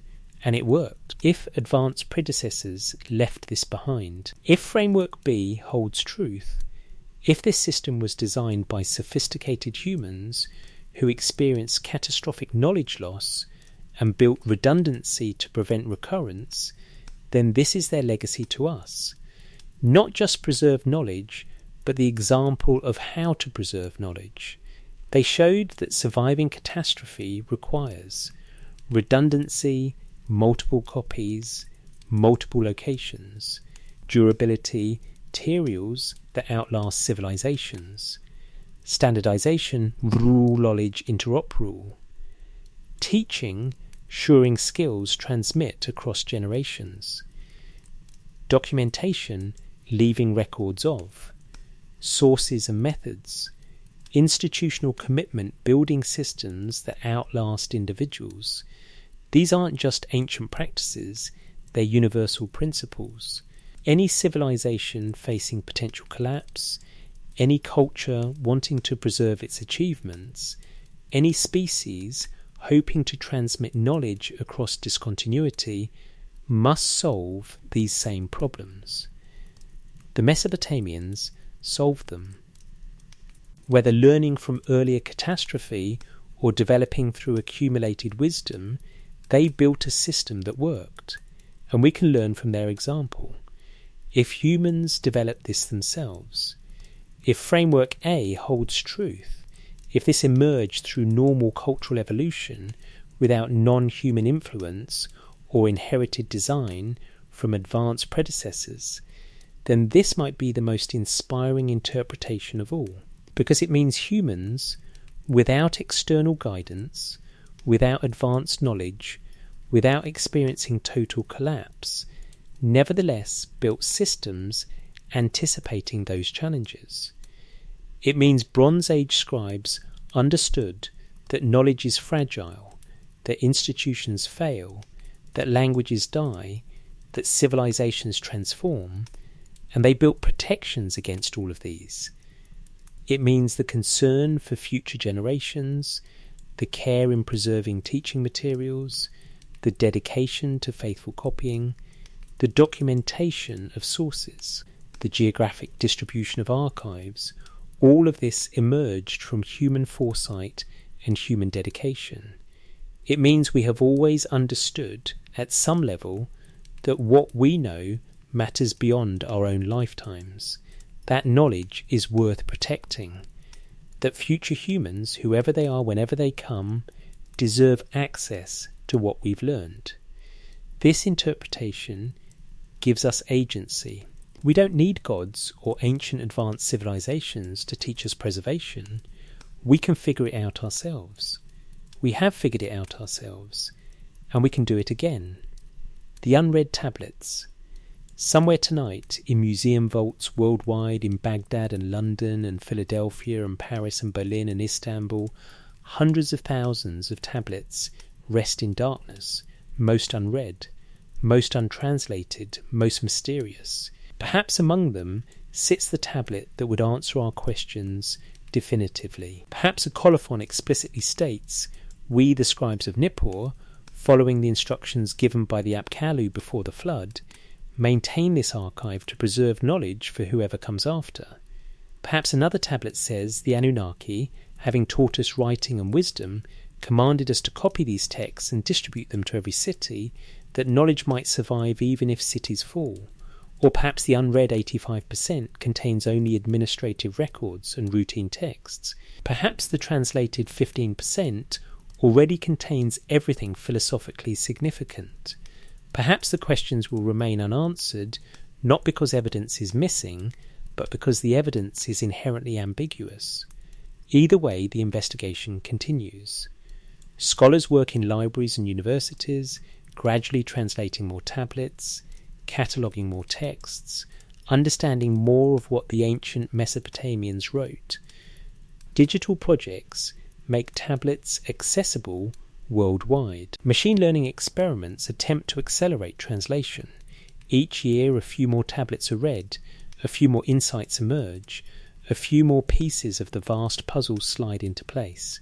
The archive yields its secrets slowly, patiently, at the pace of clay and scholarship. Fast by archaeological standards, we've learnt more about Mesopotamia in 175 years than in the preceding 1,750 years of silence. Slow by our standards, most tablets will remain unread for decades or centuries to come. But the tablets aren't going anywhere. They've waited 4,000 years already. They can wait longer. The clay is patient. The knowledge is encoded. And eventually, someone will read it. Messages to the future. If you're listening now, in your car, in your room, in darkness, at dawn, wherever you are, you're part of this transmission chain. The Sumerian scribe who pressed wedges into soft clay didn't know you. The old Babylonian student who copied that scribe's tablet for training didn't imagine you. The Neo-Assyrian librarian who catalogued the copy in Ashurbanipal's library didn't conceive of your existence. But in a real sense, they wrote for you, for whoever came after, for the future they couldn't see but hoped would exist. And now you know what they knew. That knowledge is fragile. That preservation requires effort. That institutions fail, but ideas can survive. That the future is uncertain, but worth preparing for. That clay, humble clay, can carry messages across epochs. If you were designing a time capsule today, not for a century, but for 5,000 years, what would you preserve? What knowledge seems worth saving across catastrophe? What would you write for people who might be as different from you as you are from the Sumerians? Think about it. Because you are the future the past wrote for, and you might be the present that a distant future receives messages from. The question isn't just, what if the Anunnaki left a time capsule? The question is, what if we need to? Sleep now. The tablets rest in their vaults tonight, in Oxford and London and Baghdad and Philadelphia, silent, patient, waiting for the next scholar to request a viewing and turn the archived knowledge back to living understanding, waiting for the next fragment to be catalogued and complete a text preserved in pieces, waiting for the next translation to reveal something no one in our time yet knows, waiting with the patience of baked clay for whatever comes next. The stars that watched Sumerian scribes write their tablets still shine. The constellations they named, Mul.Mul the Pleiades, Mul.Gu.La, the Great One /Orion, Mul.Sipper.Zei.An.Na, the True Shepherd of Heaven /Orion, still wheel overhead. The moon that governed their calendar still cycles through phases. The astronomical knowledge they recorded still describes the cosmos they observed and we inherit. And somewhere, in clay and in code, in museums and in memory, in stone satellites orbiting space and ceramic tablets buried underground, humans continue the ancient tradition, preserving knowledge for whoever comes next. We are the future that received the Sumerian message. We are the present creating messages for our own unknown future. We are the link in a chain of transmission that began when the first scribe pressed the first wedge and hoped it would last. It lasted. And maybe, just maybe, that's the real message. Not what the tablets say, but that they survived to say it. Not who built the archive, but that it worked. Knowledge persists. Clay endures. The archive waits. The search continues. And tonight, as you drift towards sleep, consider this. Somewhere in unread cuneiform, someone who lived when the world was young wrote something remarkable, something profound, something that would answer questions we're still asking. And it waits, patient as clay, for the reader who will finally see. Sleep well. The ancient voices are patient. They've waited millennia. They can wait until morning. And when morning comes, the tablets will still be there, unchanged, ready to speak when someone listens. The archive endures. End of script. Total word count, 25,000 words. Final viewer engagement. If this investigation resonated with you, share your thoughts. What would you put in a time capsule meant to last 5,000 years? What knowledge seems worth preserving across catastrophe, across the transformation of civilizations, across the changes that might make our world unrecognizable to future generations?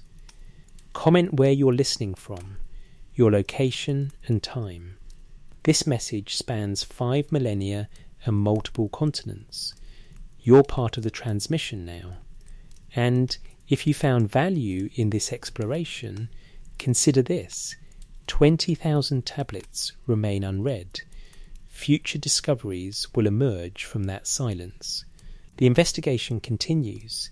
The archive yields its secrets slowly, and the questions we've asked tonight might find answers tomorrow, or a decade from now, or a century hence, when some scholar translates a tablet that's been waiting in a storage box, patient as only clay can be.